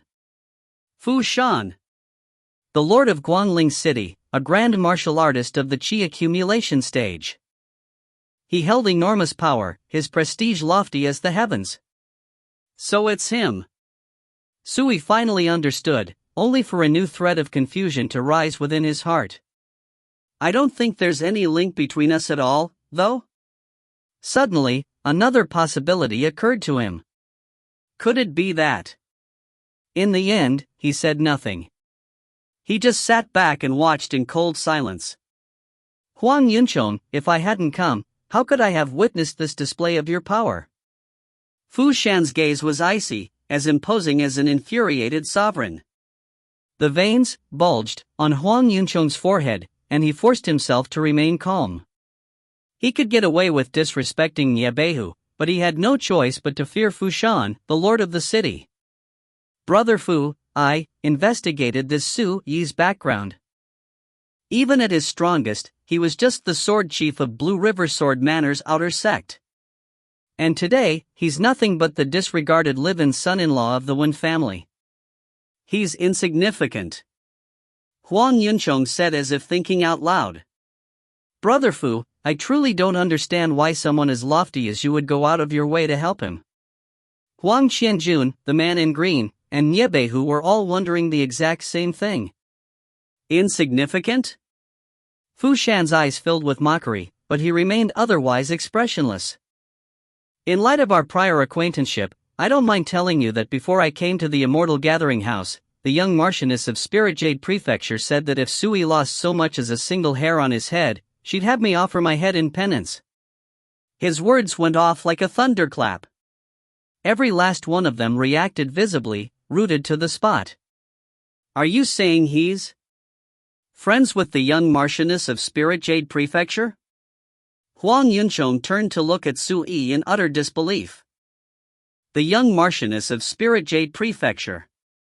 She was a true blue relative of the imperial family, and although she was born into Lanling's Shao family, the current emperor of the Great Zhou had granted her the title of Marchioness personally. Her status was terrifyingly lofty. But Sui was just the low-status live-in son-in-law of the Wen family. When had he become friends with the young Marchioness of Spirit Jade Prefecture? Niebehu and that green-robed man reacted as if they'd seen a ghost. With their status, they were well aware of the implications of Fu Shan's words.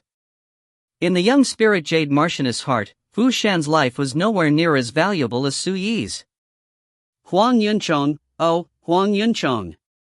Your actions almost cost me my head. Fu Shan said coldly. Huang Yunchong could no longer remain calm, and he broke out into cold sweats. Even though he was the head of the Huang family, capable of commanding both wind and rain in Guangling City, he still had to treat Fu Shan with respect. As for the young Spirit Jade Marchioness, her status was so lofty that the entire Huang family put together still couldn't risk offending her. Father, who is this young Marchioness of Spirit Jade Prefecture? Is she more amazing than my uncle? Huang Qianjun asked nervously. He'd realized that something wasn't right, but he was too young to understand the implications. Whack! As soon as the words left his lips, Huang Qianjun felt someone slap him across the face. He thudded to the ground, his cheeks red, swollen, and bleeding. He'd been slapped silly. Why? Because his father was the one who'd hit him. Shut your mouth. Huang Yunchong's face was ashen, and his eyes were ablaze with fury. His terrifying expression made a chill wash over Huang Qianjun, who quivered from head to toe. If your uncle found out about this, I'm afraid he'd divorce your aunt on the spot, kick her out, and draw an irrevocable line between himself and the Huang family. Fu Shan laughed coldly. Huang Qianjuan's aunt, that is, Huang Yunchong's little sister, was the favored concubine of Cloud River Prefecture's prefectural governor, Qin Wenyuan. Qin Wenyuan was a lofty figure who stood above the 19 city lords of Cloud River Prefecture. Due to the Huang family's connection with him in the past, Fu Shan wouldn't have dared provoke the Huang family lightly. But now, everything was different. Huang Qianjun finally realized the severity of the problem, and he sat there, frozen and dazed, as if he'd lost his soul. He wanted to stand, but it was as if he'd lost all his strength. No matter how hard he tried, his legs wouldn't support him. But at a time like this, how could Huang Yunchong find the time to concern himself with his son? He took a deep breath, then suddenly faced Sui and bowed at the waist. Voice bitter, he said, I had eyes, but I could not see. I didn't know young Lord Su was friends with the young spirit jade Martianess. I was mistaken, and I humbly request your forgiveness. The private dining room fell into utter silence. Everyone's hearts churned. Huang Yunchong was the head of the Huang family, a towering figure within Guanling City. He even dared to blatantly disrespect Nie Beihu, the captain of the old guard. Even when he faced City Lord Fu Shan, he was merely cautious. Yet now, because of the spirit jade Martianess, he was bowing and lowering his head to Sui. Father.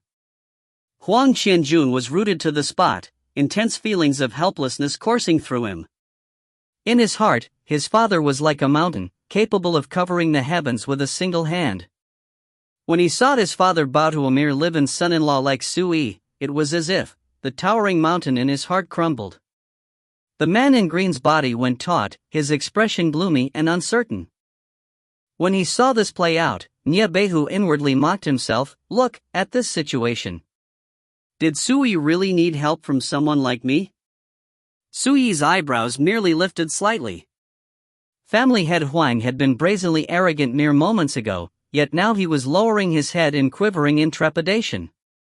Sui naturally understood that Huang Yunchong wasn't really bowing to him, but rather to the spirit jade Martianess. Young Lord Su, how do you propose we settle this matter? Fu Shan turned and asked lightly. Facing Sui, the lord of Guanling City maintained a respectful bearing. He dared not show the slightest negligence. Sui's gaze flicked toward Huang Qianjun. Do you remember what I said to you yesterday? Huang Qianjun started. Then, the blood drained from his face, and his lips quivered. Before he could continue, Sui beat him to the punch. I said, I'll give you the chance to get revenge, but if you take it, you'll have to bear the consequences. Huang Qianjun naturally remembered, but yesterday, he hadn't cared in the least. Hearing it now, however, every word cut into him like a bone-chilling knife to the heart. His terror and panic peaked. He couldn't help but glance at his father, Huang Yunchong. Huang Yunchong, however, maintained his respectful bow. Despite himself, he was frantic. He grit his teeth and said, Young Lord Su, I'm willing to single-handedly bear the consequences of this incident. Sui shook his head. He glanced at Fu Shan and said, I can tell that the reason City Lord Fu Shan said all that was to warn you and your son of the potential harm and prevent you from crossing any lines and inviting even greater disaster. Fu Shan's expression froze. He really had brought up the spirit jade Martianess for that exact purpose. After all, Huang Yunchong was the head of the Huang family. If they pursued this matter to the bitter end, as the city lord, Fu Shan would suffer its impact too. But Fu Shan wouldn't have guessed that Sui would see through him at a glance. After calming himself back down, Fu Shan solemnly clasped his fist. Young Lord Su, your eyes are bright as torches. As expected, I cannot hide my intentions from you. However, I guarantee that you may resolve this matter however you see fit. I won't object, no matter what you decide. Hearing the city lord's solemn vow, all three members of the Huang family's expressions changed, and their hearts sank. Sui's expression was calm as ever. I've never liked relying on others' power. Besides, City Lord Fu, you came here to help me, I naturally won't make things hard on you. Fu Shan inwardly sighed in relief. However, he then watched as Sui fixed his gaze on the man in green. You like playing with that dagger, don't you? Said Sui with a faint smile. Take it back out and cut off your own hand. The man in green had been fiddling with his dagger from the moment Sui entered the private dining room. His words were enigmatic and his movements flippant, but if not for Nyabehu's sudden arrival, he would have attacked Sui. Sui naturally wouldn't overlook him. The crowd's hearts went cold. The man in green was called Huang Yin, and he was the captain of the Huang family's guards. He was a peak blood circulation realm expert, and within Guangling City, he was a top-tier martial artist. If he lost a hand, it would inevitably have an enormous impact on his cultivation of the martial Tao. Might I atone in some other way? Huang Yin's expression changed dramatically. He was incomparably nervous. Sui said nothing. He just smiled faintly at him. Fu Shan gazed coldly at Huang Yunchong. This formless pressure bore down on Huang Yunchong's chest. Finally, his expression contorted, and he said, "Huang Yin, do it." The blood drained from Huang Yin's eyes, and his eyes went slack and lifeless. Trembling, he retrieved his concealed dagger, pointed its edge at his right hand, and slashed. Splurt! A still bleeding right hand fell to the floor. Blood poured down like a waterfall. Huang Yin's cheeks twitched with agony, and he was covered in sweat. Only then did Sui nod and avert his gaze. This time, he looked at Huang Yunchong. "Just now, didn't you say that you wanted me to get down on my knees and crawl out of the Immortal gathering house, kowtowing with every step? How do you think we should resolve this?" Huang Yunchong's pupils violently constricted. Huang Qianjun, meanwhile, was ashen with fright. Fu Shan and Nyabehu glanced at each other. They couldn't help but pity this father-son duo. This was what people meant when they referred to picking up a stone only to drop it on your own toes. If Huang Yunchong crawled and kowtowed his way out of the building, it would leave his reputation in tatters. He could forget about ever raising his head in public again. "Father, I'll kowtow. I'll kowtow." Suddenly, Huang Qianjun sobbed, threw himself onto the ground, and slammed his head into the floor. Wham! The wood below shook. The sound of kowtowing was like the beat of a drum. Soon, the skin broke, bloodying Huang Qianjun's forehead. Chapter 15, I dislike abusing my position. Bang! Bang! Bang! The heavy, forceful sound of kowtowing echoed repeatedly throughout the private dining room. Fu Shan and Nyabehu were experts long accustomed to bloodshed, but seeing this, they couldn't help but shudder. Huang Yunchong's brow knit with flashes of agony. Hidden within his sleeves, his hands clenched, the nails digging into his flesh.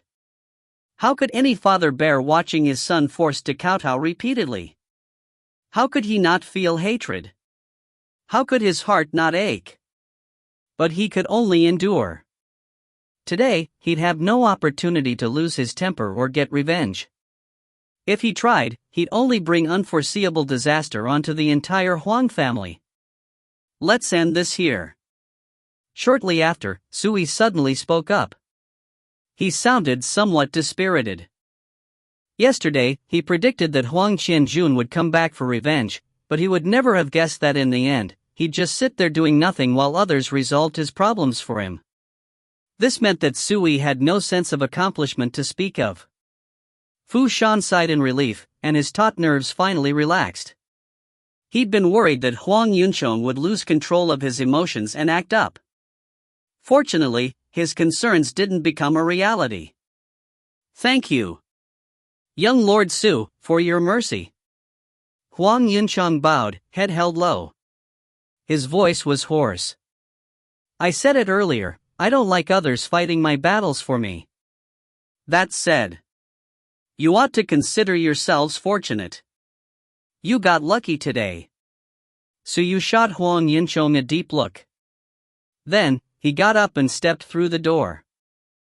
Had he taken action personally, heads would have rolled. Unfortunately, Huang Yunchong and the others most likely hadn't realized this. Otherwise, they'd be celebrating the fact that they were still alive. "Oh well, Huang, I advise you to give up on any thoughts of revenge. Otherwise, I'm afraid you'll risk the lives of the entire Huang family. As he watched Suyi's departure, Fu Shan gave Huang Yunchong a cold warning before hurrying after Suyi. Choose your next steps carefully. Nie Beihu had no interest in sticking around to watch the show, so he followed the city lord out the door. Soon, only Huang Yunchong, Huang Qinjun, and Huang Yi remained.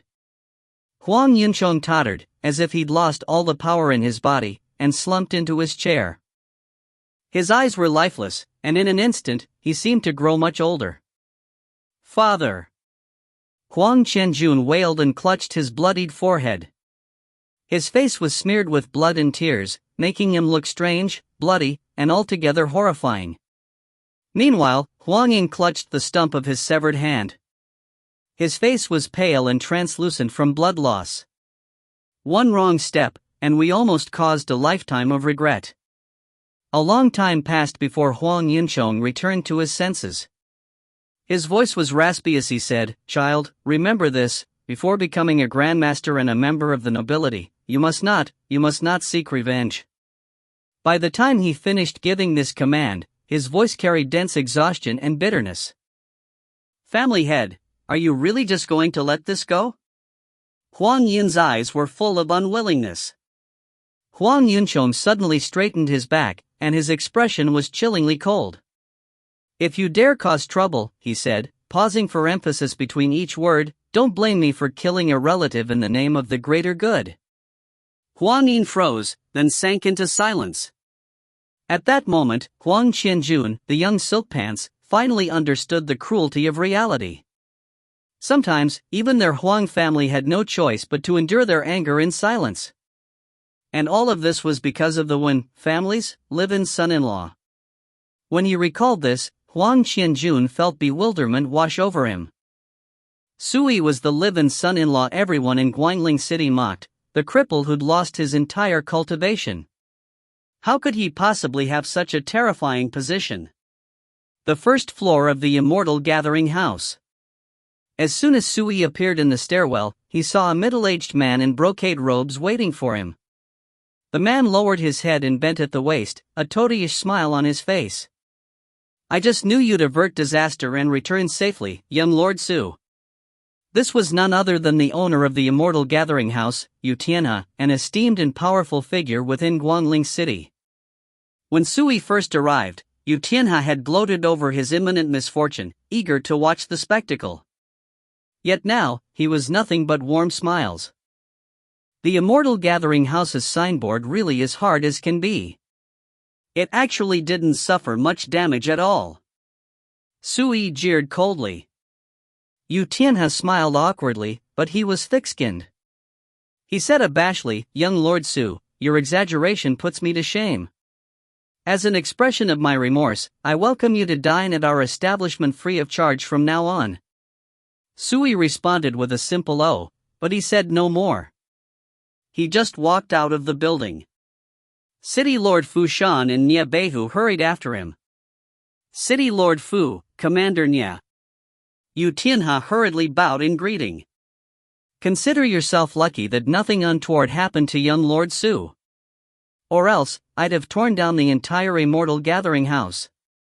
Fu Shan snorted coldly, then turned and left without a second look. It was only after Sui, Fu Shan, and Nie Beihu disappeared from beyond the gates that Yu Tianhe straightened his back and wiped the cold sweat from his brow. Even now, his heat pounded with lingering terror, and struggled to calm down. "Had I known that Sui was so capable, I wouldn't have been so negligent," Yu Tianhe thought to himself. But he suddenly felt rather confused. How could a waste like Sui get involved with Fu Shan and Nie Beihu? This completely overturned his imagination. Outside the Immortal Gathering House. "Commander Fu, young Lord Su, if there's nothing else, I'll be on my way," said Nie Beihu in a low voice. Fu Shan nodded, then commanded, "Do not spread word of today's incident." Just as Nie Beihu turned to leave, Sui seemed to recall something. He said suddenly, "Commander Nie, you've got yourself a good son." Nie Beihu paused mid-step. Then, he continued without a second look, but there was a hint of a smile in his eyes. In this father's heart, his son, Nya Tang, had a strong sense of gratitude and knew how to repay a kind turn. He was naturally pleased with him. Guanling City is completely mistaken about Sui. Who would have guessed he was friends with the spirit jade Martianess? Fortunately, Tinger has already made a good impression on him. Perhaps, in the future, we can build an even firmer relationship. Nya Behu was already starting to consider the possibilities. By now, I imagine you've guessed who the spirit jade Martianess is, asked Fu Shan, his smile amiable and his words polite. Sui nodded. I just didn't anticipate that she'd arrange for people to tail me. Otherwise, I'm afraid you couldn't possibly have made it to the Immortal Gathering House so quickly. Fu Shan's smile froze, and he hurriedly explained, Young Lord Su, please don't misunderstand. The young Martianess.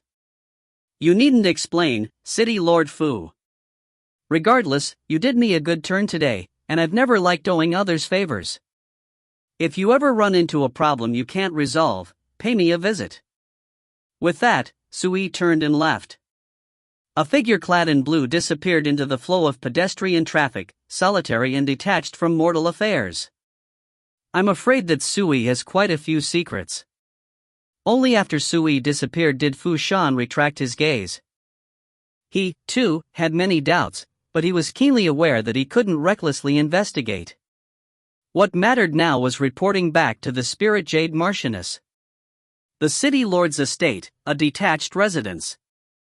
Beneath the lush foliage of a parasol tree, Zijin listened quietly to Fu Shan's report. She had a pair of long, smooth jade legs, which offset her tall and slender figure. Her dark hair was up in a casual bun, fully displaying her peerlessly beautiful, egg-shaped face, thin and curved eyebrows, full red lips, and eyes bright as limpid pools. Although she'd intentionally put on a loose-sleeved, plain white dress, it wasn't enough to disguise her noble air. After hearing Fu Shan's full account, her star-like eyes were thoughtful. You're saying that Master Su went there on his own, and that he seemed calm and composed the entire time? That's right. Oh, yes, just before he left, he said something strange, pondered Fu Shan. Let's hear it, said Zijin with great interest. He said he's never liked relying on others' power, and that Huang Yunchong and the others got lucky today. Lucky? Zijin's eyes flashed with unusual light. It seems that even if you hadn't gone to his aid, Master Su already had plans for how to handle this. He's guessed who I am by now, right? Fu Shan nodded. How did he react? That. Fu Shan hesitated, but in the end, he said, Martianess, he already guessed that I had my people observing him in secret over the past few days. Zijin's heart clenched. Is he angry? Fu Shan hurriedly shook his head. Actually, no. He just said that I'd done him a favor, and that if I ran into any thorny problems down the line, I could go to him for aid. Zijin nodded. Uncle Fu, you can leave. Yes. Fu Shan turned and left, while Zijin entered one of the standalone residence's other rooms. Inside, she saw Xiao Tiang's gaunt figure brewing tea. He seemed leisurely, and his complexion was far rosier than before. When he saw Zijin enter, he said casually, I already heard your conversation now. All I can say is, in sending Fu Shan to the Immortal Gathering House, we inadvertently helped Huang Yunchong. Otherwise, with Master Su's abilities, I'm afraid the Huangs wouldn't have left the restaurant alive. Zijin seemed to want to say something, but she hesitated. If you want to say something, just say it. It's not like there's anyone else here. Xiao Tianke smiled and shook his head. Zijin took a deep breath, then said seriously, Grandpa, the results of our investigations prove that Sui. Master Su isn't some otherworldly expert or lofty, inscrutable immortal. He's just the one family's live-in son-in-law. Why do you still value him so highly? Xiao Tianke smiled, then sighed, once you reach my age, you'll discover that so-called status, position, and authority aren't the least bit important. What matters is your state of mind, your wisdom, and your cultivation. With the methods and keen eyesight Master Su displayed that day, I wouldn't have been surprised to discover that he was a reclusive expert. Yet he turned out to be the ousted disciple of the Blue River Sword Manor and the disdained live-in son-in-law of the Wen family. That's far stranger. His gaze suddenly deepened. I can guarantee that Sui has secrets we can't possibly uncover. That's the scariest thing about him. Xiao Tianke looked up. He could see that Zijin was still doubtful, so he laughed. No need to overthink it, lass. Don't forget, since I started taking the concoction he prescribed me, my wounds have healed almost completely. He brought me back from the brink of death. This alone is enough to prove his capabilities. Zijin nodded repeatedly. The medicinal recipe he gave us really is mysterious. Xiao Tianke suddenly recalled something, and he said gravely, tomorrow morning, we'll be meeting with Master Su. You must remember to mind your manners, you mustn't be the slightest bit negligent. Zijin couldn't help but feel irritated. Grandpa, how many times have you told me that over the past few days? Do you really think I don't know how to behave myself? Xiao Tianke burst into laughter, and he said casually, forgive my nagging. When we returned from the mountains that day, I thought I was sure to die. I never would have guessed a chance encounter with Master Su would give me a new lease on life. I'm happy. Chapter 16, Just Don't Do It Again. The Wen family estate, the clan hall. Elder brother, I just received word that the Huang family guards took Sui, that wretch, to the Immortal gathering house. When Shangqing hurried into the great hall, a broad smile on his face. Unless something unexpected happens, by the time they're done with that pipsqueak, he'll be a hair's breadth from death. He was white-haired and whiskerless, with a sharp, sinister gaze. This was Wen Lingshue's second uncle. A few days ago, he openly spouted utter nonsense, infuriating young Master Wei Zhangyang. Someone's needed to teach him a lesson for a long time. Family head Wen Changjing said indifferently, who'd have guessed that before we even got the chance to discipline him, the brat would go out and offend a silk pants like Huang Qianjun. I've never seen someone so intent on seeking death. Suddenly, Wen Changqing scrunched up his brow. There's just one thing I don't understand. Wasn't Sui supposed to have lost his entire cultivation a year ago? So how is that he defeated Huang Qianjun and his thugs yesterday? Wen Changjing shook his head. It happened at the Immortal gathering house, and none of us were present. We only have Lingshue's one-sided account, that can't prove anything. He paused, then laughed coldly. No matter what, I certainly don't believe a waste like him can stir up any waves. Wen Changqing laughed along. I agree completely. He first rose to prominence back when he was still a disciple of Blue River Sword Manor and his cultivation was at the third level of the blood circulation realm, the refining Sinyant stage. His sword arts were superb and transcendent, earning him his title as the Outer Sex Sword Chief. But then, sometime later, an accident robbed him of his entire cultivation. This left his blood and chi weakened, and his foundations were shattered. At the time, several major powers of the Blue River Sword Manor tried to help him, but to no avail. The Blue River Sword Manor cast him away, and Sui had been relegated to the role of cripple and waste ever since. It wasn't just Wen Changjing and Wen Changqing that knew of this. In Guangling City, this was common knowledge. Given these circumstances, Wen Changjing refused to believe that Sui had any hope of cultivating the martial Dawanu. There's no need to discuss the boy any further, Wen Changjing said casually. Tomorrow is the matriarch's birthday banquet. Huang Yunchong of the Huang family will be in attendance. You can ask him about this then. He'll tell you what really happened at the Immortal gathering house. Sui was just an insignificant live-in son-in-law. He was in no way worthy of their notice. Changqing, speaking of tomorrow's banquet, are all your preparations in order? Asked Wen Changjing. Wen Changqing nodded. The clans and factions on good terms with our Wen family have all confirmed that they'll be at the banquet to help celebrate the matriarch's birthday. It's just... He hesitated briefly, then whispered, Elder brother, as you know, our Wen family's situation isn't what it used to be. We now occupy the lowest position of Guangling City's three great clans. Given our current situation, convincing true VIPs to attend the birthday banquet won't be easy. Wen Changjing furrowed his brow. Where did you run into problems? Wen Changqing grimaced. Over at the city lord's estate. The city lord's estate. Wen Changjing's heart sank as he realized how serious the problem was. Over the past few years, the Wen family's influence sank like a setting sun. They simply weren't what they used to be. By comparison, the other two members of the three great clans, the Huang and Li families, prospered more with each passing day, their forces flourishing. Their success only highlighted the Wen family's predicament. Recently, numerous rumors had spread throughout the city. They said that within 10 years, the Wen family was sure to lose their position among the three great clans of Guanling City. This had already become a sore point for the Wen family's higher-ups. As such, the family matriarch's 80th birthday had become an affair of the utmost importance. Their goal was to use this birthday banquet to show off before the outside world. They wanted to tell everyone in Guangling City that the Wen family's foundations were still in place, and that they wouldn't tolerate slander.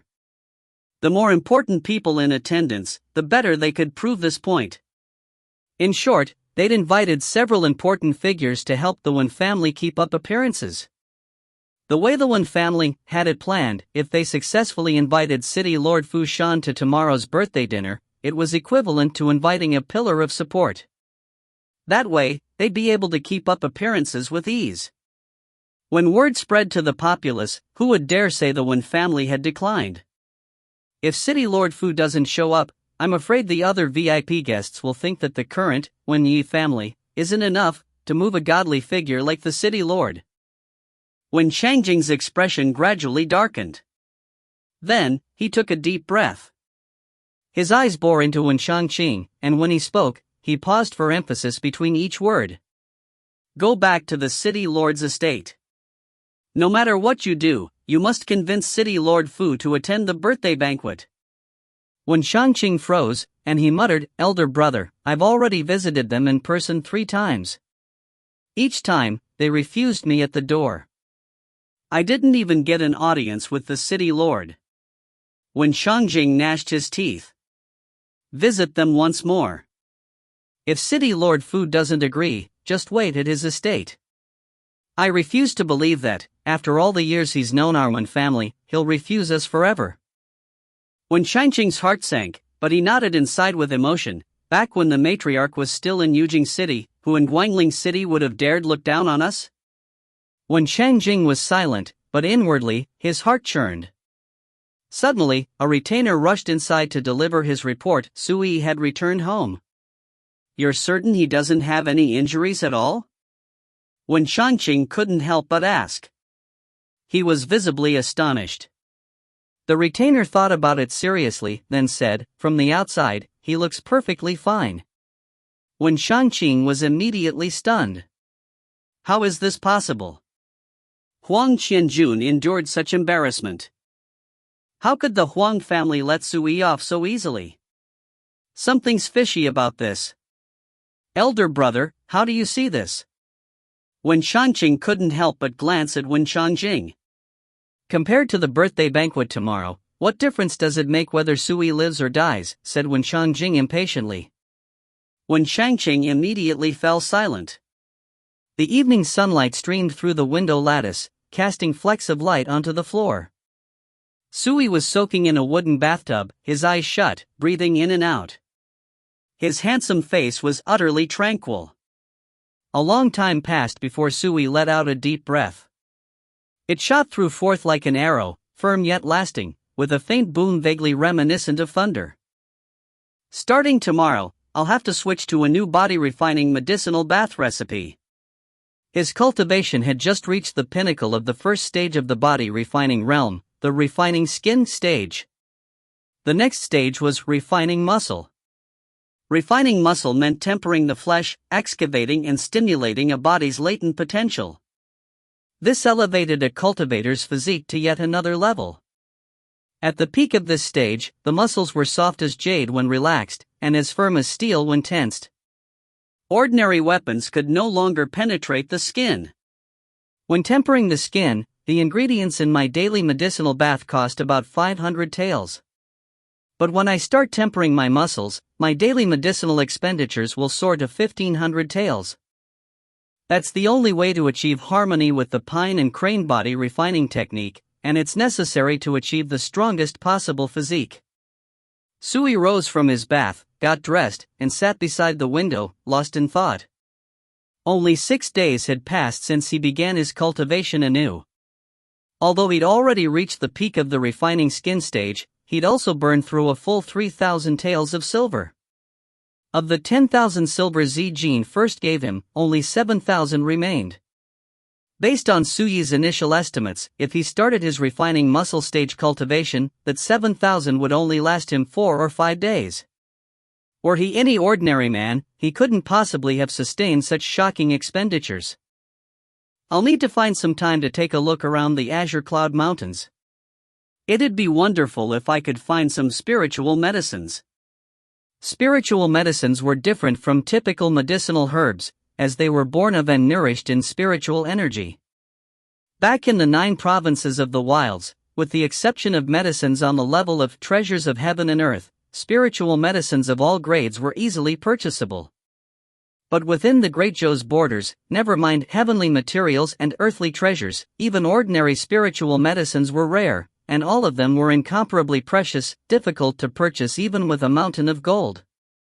But to Sui, this wasn't actually much of a problem. Within the blood circulation realm, he didn't need spiritual medicines, or at least, he could substitute ordinary herbal medicines. At most, it would drag the process out and cost a little extra silver. Shortly after getting dressed, Sui got up and entered the courtyard, then started drilling the pine and crane body refining technique as he always did. The path of cultivation had always been incomparably arduous and dull. Those capable of persisting all had immense will and powerful spirits. That was the only way to make something of oneself. Especially since he wanted to transcend his past self. He naturally couldn't afford the slightest negligence. Morning the next day. The skies had yet to brighten, but the entire Wen family estate was bustling with activity. Today was the matriarch's 80th birthday, and numerous VIP guests would soon brace their walls.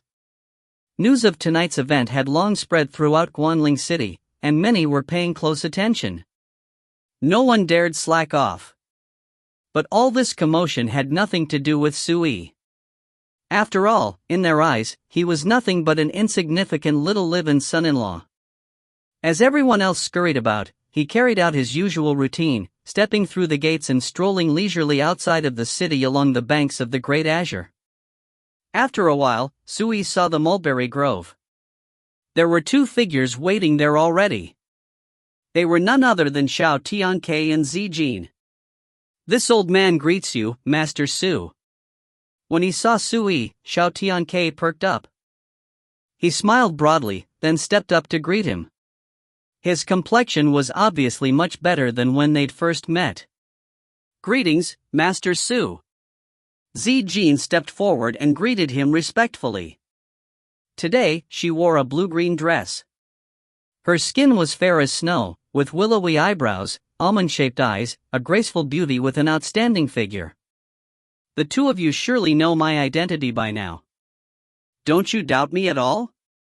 Sui asked with great interest.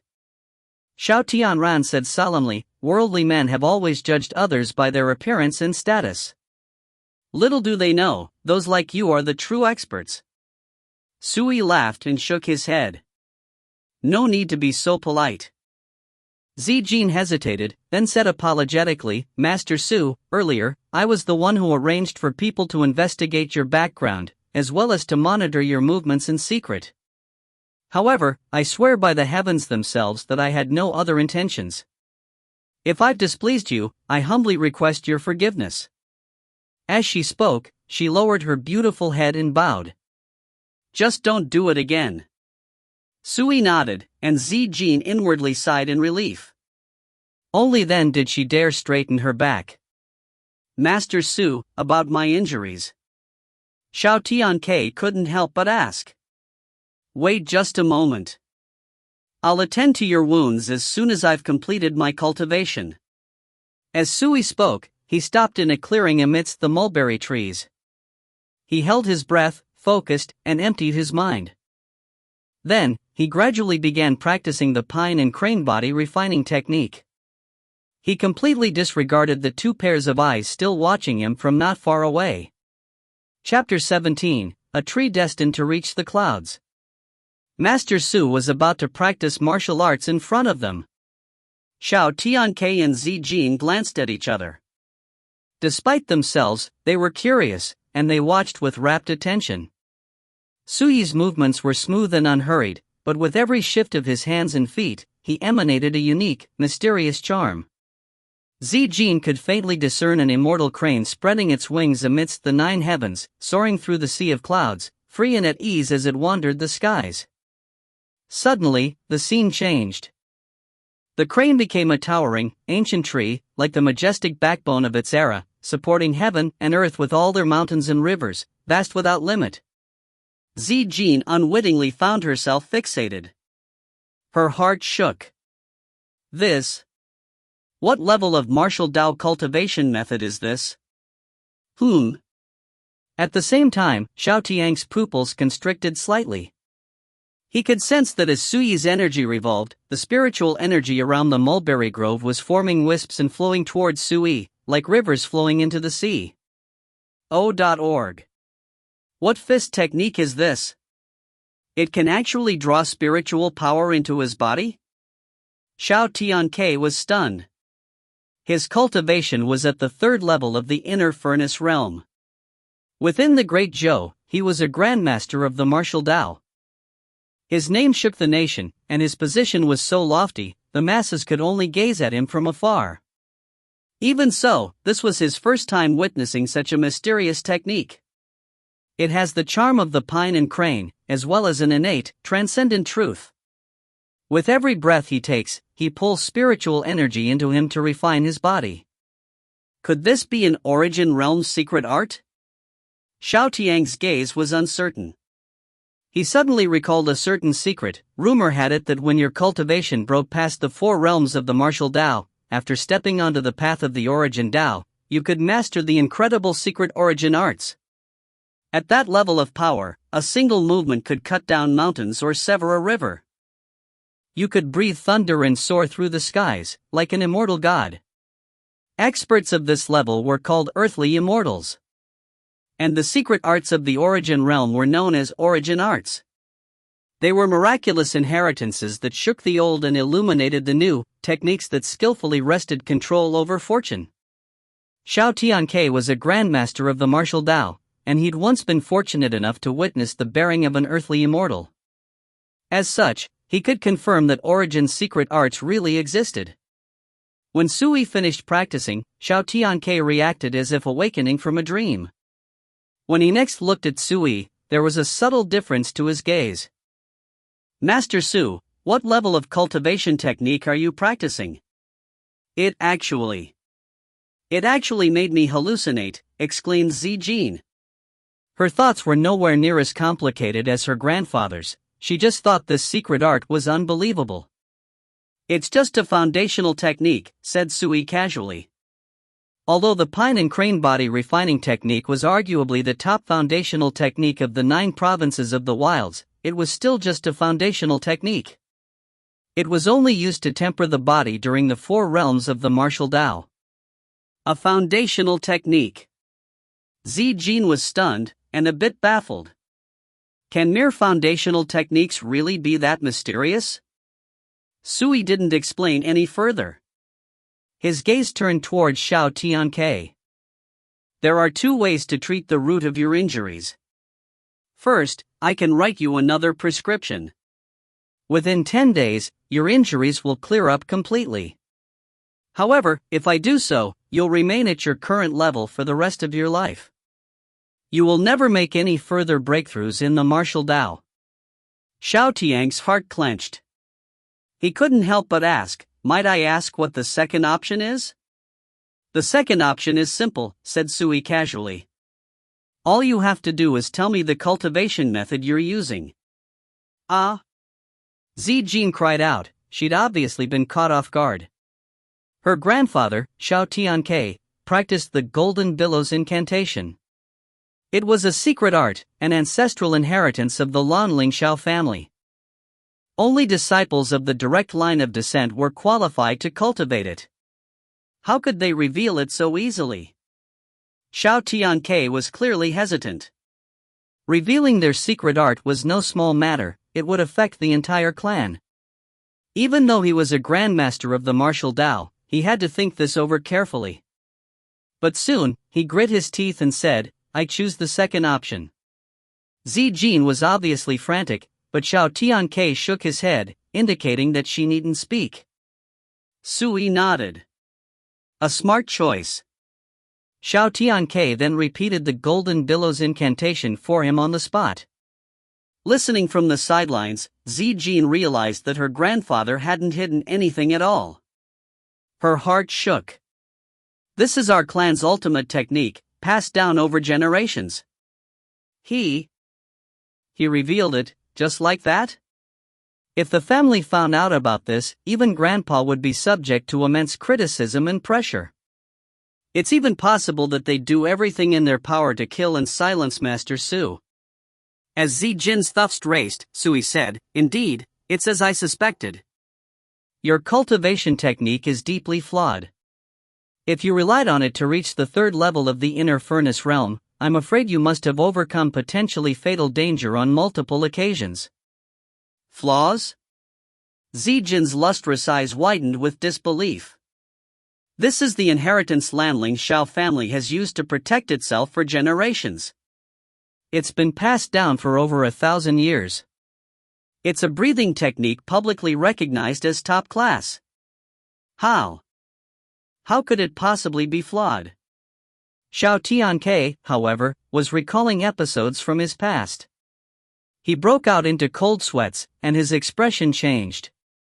It's as you say, Master Su. This old man has encountered 3 potential fatal dangers on his path of cultivation. The first was when I advanced from the Qi accumulation realm to the inner furnace realm. The other 2 instances were both within the inner furnace realm.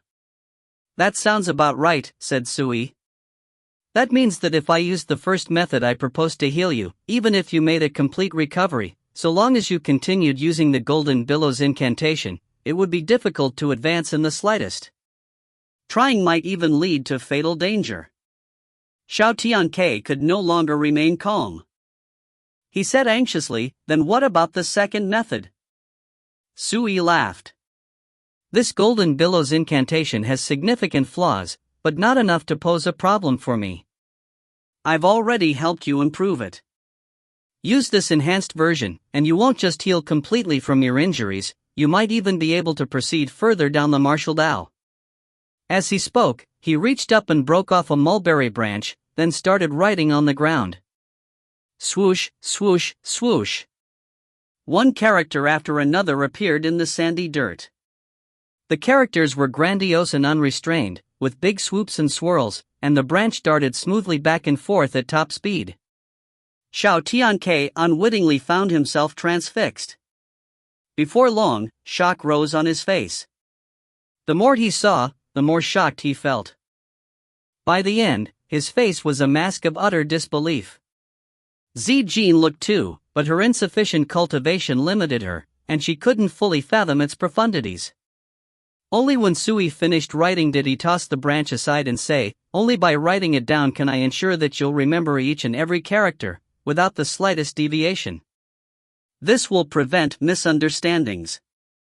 Xiao Tiankei closed his eyes and thought for a long time. Finally, he let out a long breath, then bowed solemnly to Sui. You're like a limitless celestial, standing above the martial Tao. You've transformed something rotten into something magical. This is a complete, flawless secret art. Having it will bring my Lanling Xiao family limitless benefit. Please, accept this bow. Every word was solemn and sonorant. His voice contained excitement, respect, and also deep-rooted shock, all of it straight from the heart. Zijin found herself at a loss. She just stood there in a daze. This Sui calmly accepted Xiao Tiang's bow, then waved his hand. Enough. This matter is already resolved, and I ought to head back. With that, he turned to leave. Please, wait up. Xiao Tianke hurried after him, then took out a jade medallion and passed it to Sui with both hands. Sir, this is the insignia of the Lanling Xiao family. Please, accept it. Sui's brows shot up. What do you mean by this? Xiao Tianke hurriedly explained, I am well aware that you're extraordinary, but if you walk in the world of the mundane, you'll almost invariably encounter mundane troubles and trivial inconveniences. Given your temperament, I'm sure you dislike such petty matters disturbing you. At least within the 19 cities of Cloud River Prefecture, this command medallion should be enough to make those mundane problems melt away. Take as a token of the Lanling Xiao family's goodwill. With that, he added, of course, what you've done for us today is far more than a mere command medallion can repay. Going forward, if you run into problems, anything at all, we won't refuse any request. Sui accepted the token.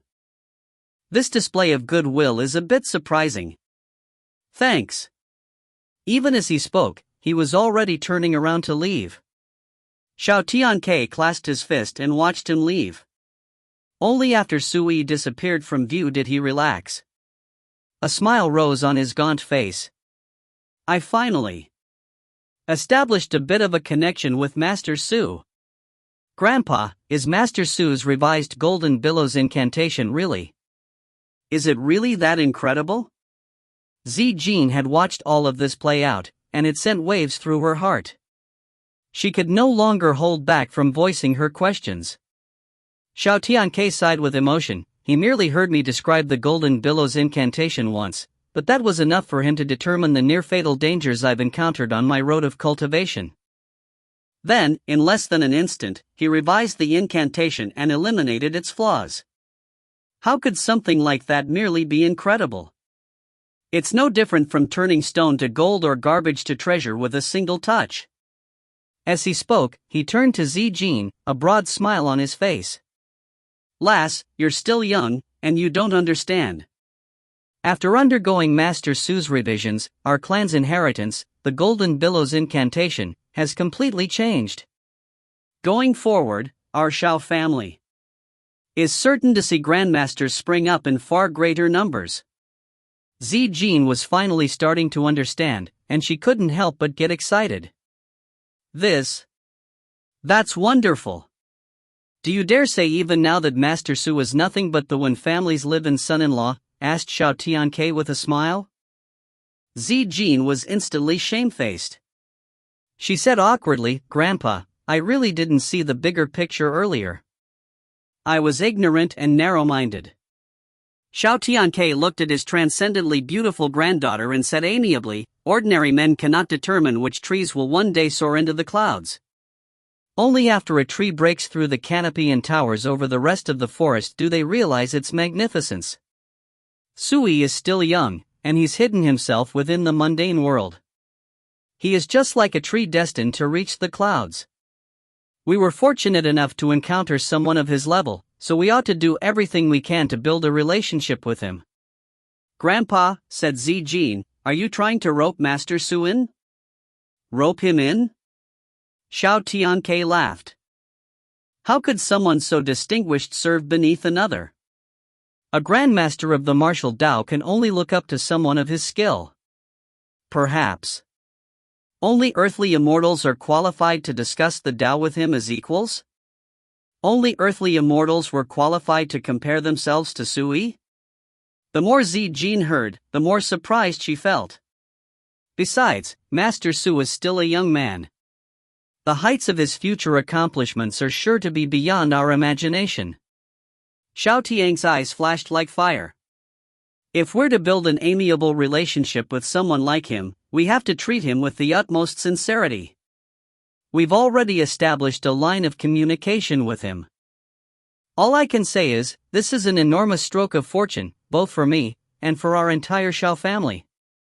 A tidal wave of emotion swept over Zijin, and quite some time passed before she calmed down. After a while, the dazed look in her eyes gave way to determination, and she said softly, "Grandpa, please be at ease. I'll be certain to seize this opportunity." Chapter 18, The Birthday Banquet. The Wen family. When Sui returned, he saw a dense flow of human traffic.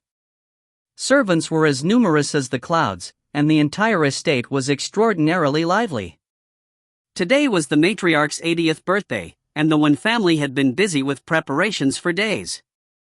It wasn't just the branch members who'd come to join in the festivities. Many major powers and members of factions on good terms with the Wen family had come to celebrate too. Word of tonight's birthday banquet had spread throughout Guanling City, and everyone was paying attention. Sui, however, wasn't concerned about any of this. He was just an overlooked live-in son-in-law. No one would ask any questions if he didn't participate. Or so he thought. Brother-in-law. Just as Sui returned home, he saw a petite, graceful figure standing there waving at him. Her elegantly beautiful face was nothing but smiles. At 16, when Ling Xue was a pure and blossoming beauty. "What are you standing there for?" Sui smiled back. "I'm waiting for you, of course." When Ling Xue stepped up to greet him and affectionately wrapped her arm around his. "Brother-in-law, just now, my mom said that when you got back, you were to participate in the birthday banquet too." "Me?" Sui was stunned. When Ling Xue explained, she said it was on my grandmother's orders. Sui's eyes narrowed. When Ling Xue's grandmother was none other than the Wen family matriarch, Liang Wenbi. She occupied a transcendent position within the family. Even family head Wen Changjing dared not go against her orders. A year ago, it was Liang Wenbi who personally decided his and Wen Lingzhao's marriage agreement. Wen Lingzhao, her parents, and the other clansmen's objections made no difference at all. Sui nodded. "Let's go." After reawakening the memories of his past life, he'd thought to himself that he ought to find an opportunity to talk to the family matriarch and ask about what happened back then. The scattered residences of the Wen family estate were bustling with activity as guests came, one after another, to offer their congratulations. The Wen family was one of Guanling City's 3 great clans, and their foundations and connections were exceptional. The current leader was Wen Changjing, who had 2 younger brothers, Wen Changcheng and Wen Changtai. Them aside, the Wen family had several branches, which split off and formed even more branches over time. Today, the Wen family numbered over 1,000 people in total.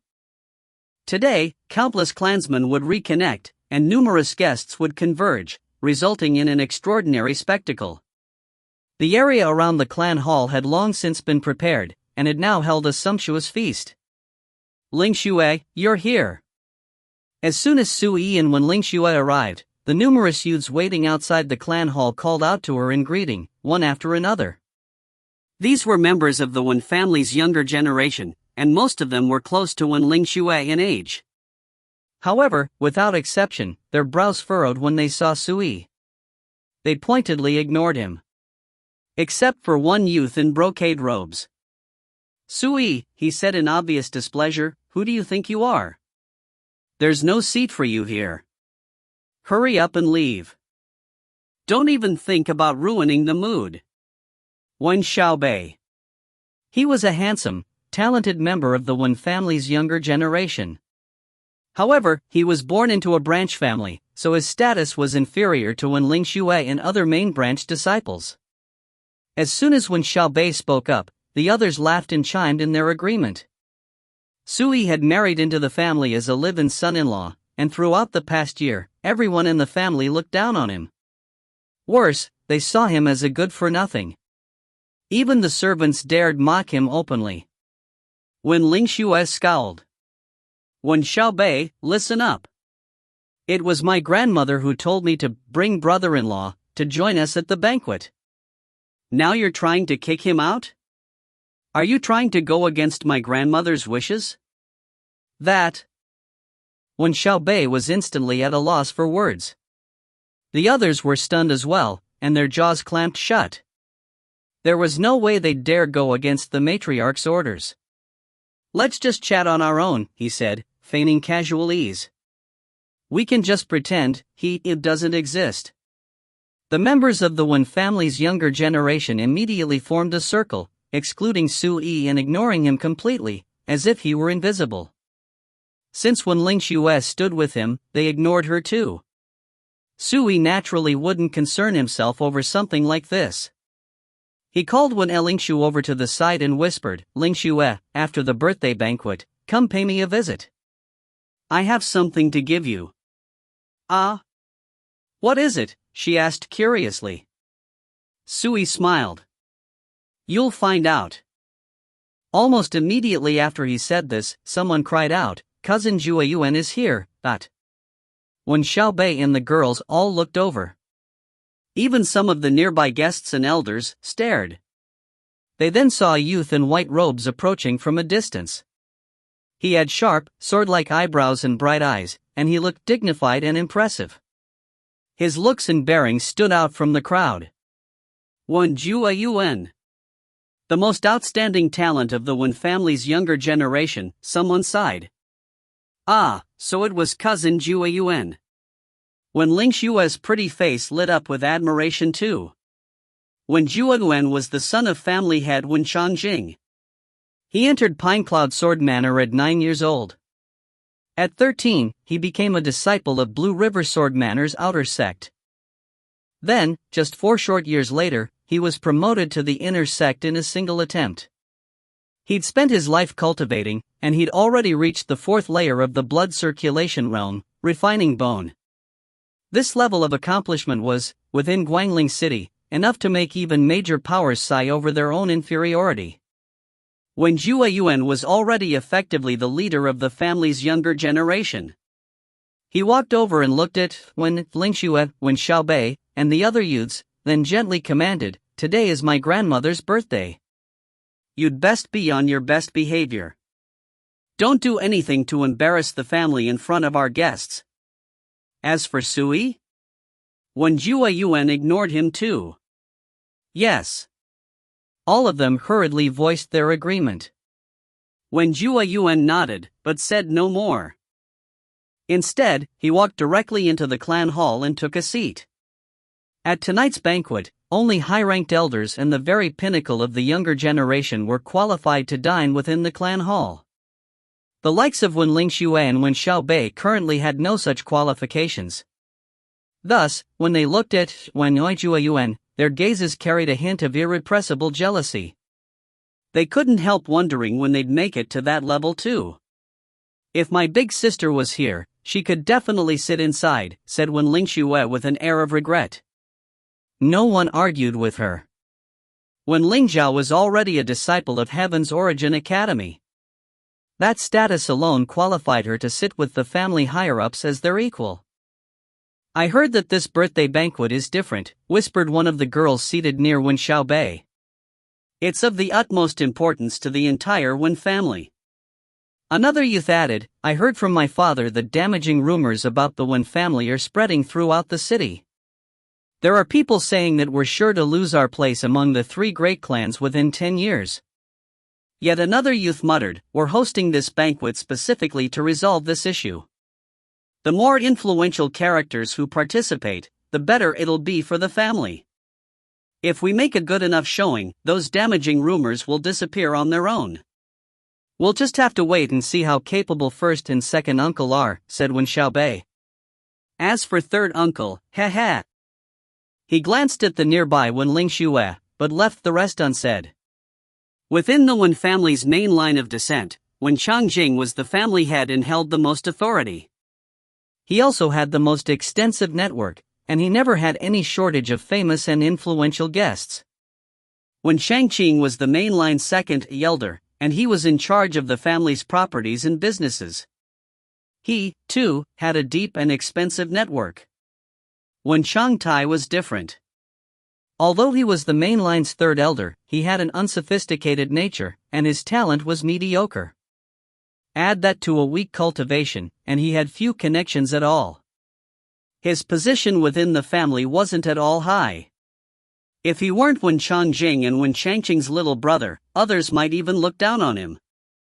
Although when Xiao Bei left the rest of his words unsaid, how could Wen Lingxue miss what he was implying?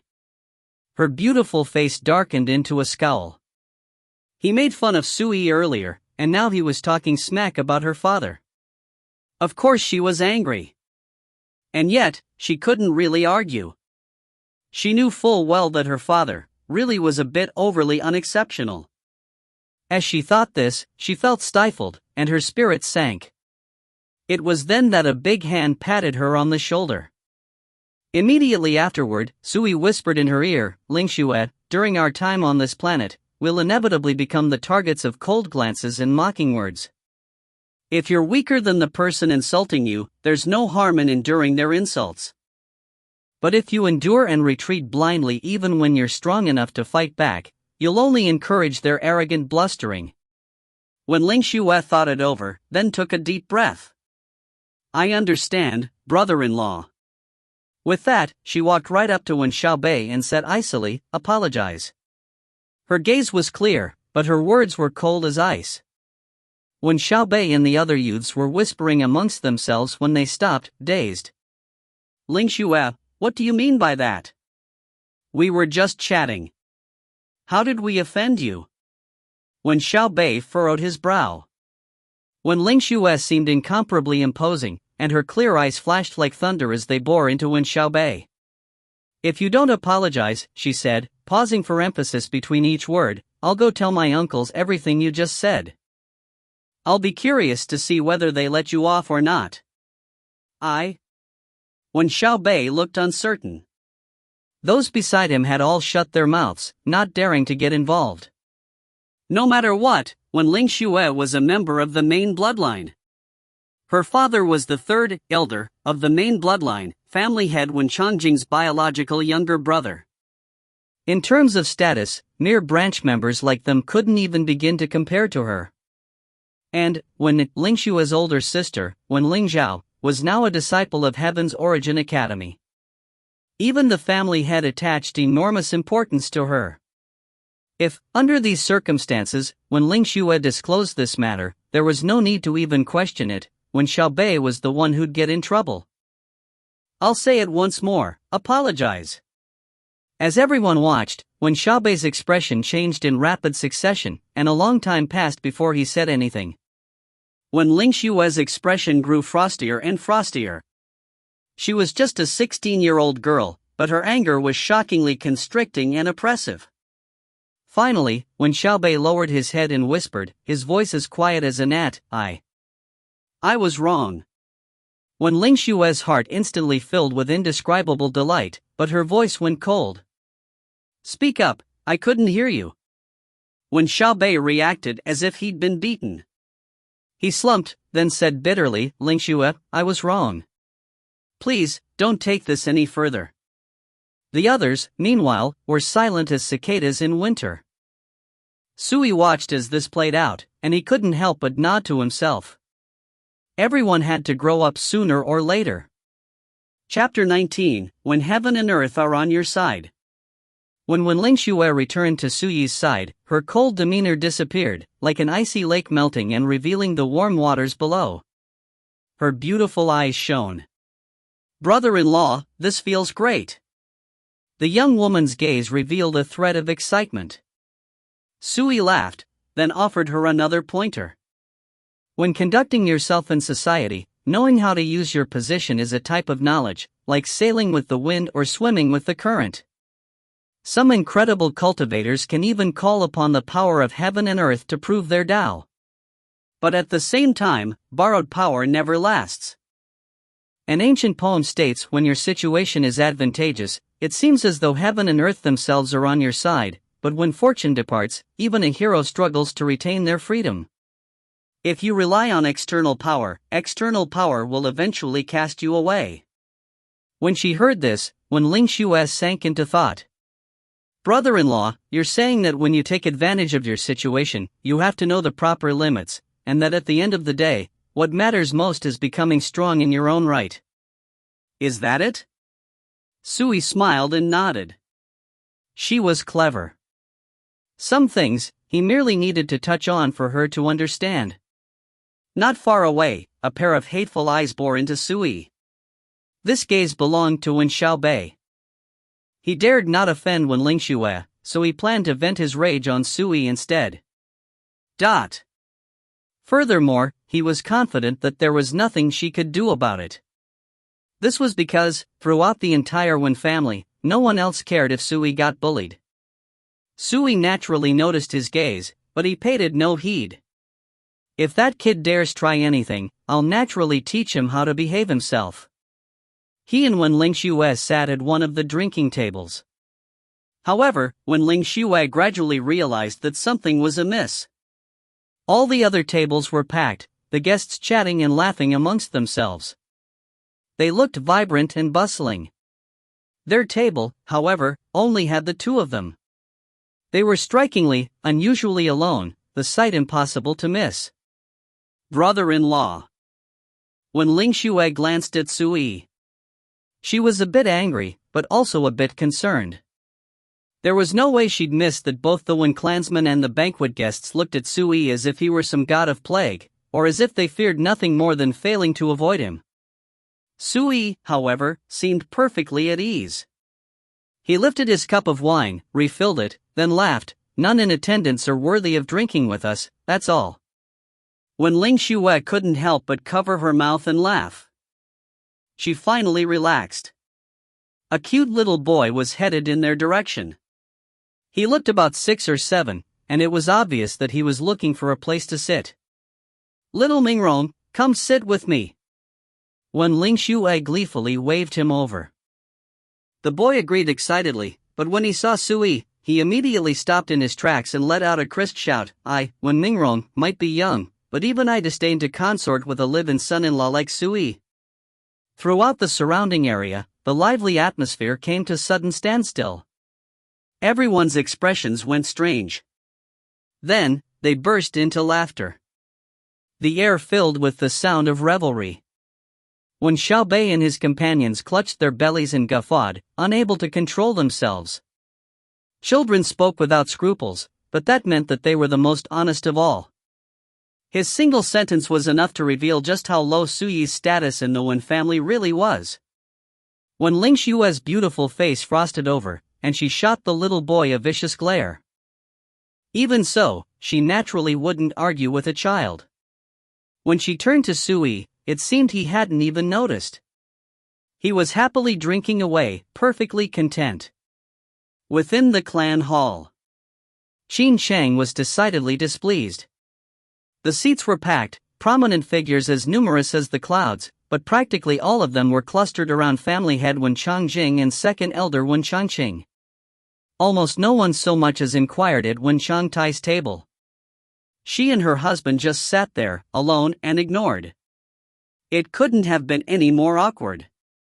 The feeling of being so blatantly ignored left Qin Chang with a bellyful of resentment. Look at your older brothers. Now, look at yourself. It seems I can't count on you ever making something of yourself. Qin Chang glared viciously at Wen Changtai. Inwardly, she was overcome with regret. Had she known things would turn out this way, she would have sent her elder daughter a letter and called her back. As a disciple of Heaven's Origin Academy, she could have at least helped them maintain appearances. We're family, so why say something like that? Wen Changtai sighed. This only made Qin Chang's temper flare up. She whispered, look at the branch family members. Even they're making fun of us. Even your eldest brother's son, Jueyuan, has outshined our entire family. It seemed as if she were venting all her complaints at once. If you were even the least bit competent, we wouldn't be in such an awkward position, now would we? Wen Changtai grimaced, but he didn't dare argue. As they spoke, influential figures offered their congratulations, one after another. Every last one of them came bearing lavish gifts, making the matriarch beam with delight. Throughout this process, family head Wen Changjing and second elder Wen Changqing exchanged pleasantries with their distinguished guests. They both seemed high-spirited and energetic. Qin Chang watched his play out. She felt like she were sitting on a bed of needles. It was then of all times that a certain childish voice boomed throughout the hall. When Ningron might be young, but even I disdain to consort with a live-in son-in-law like Sui. This voice had come out of nowhere, but everyone in the great hall heard it. The lively atmosphere instantly came to a standstill. Immediately afterward, the sound of uproarious laughter emanated from outside. Those inside the clan hall couldn't help but laugh along.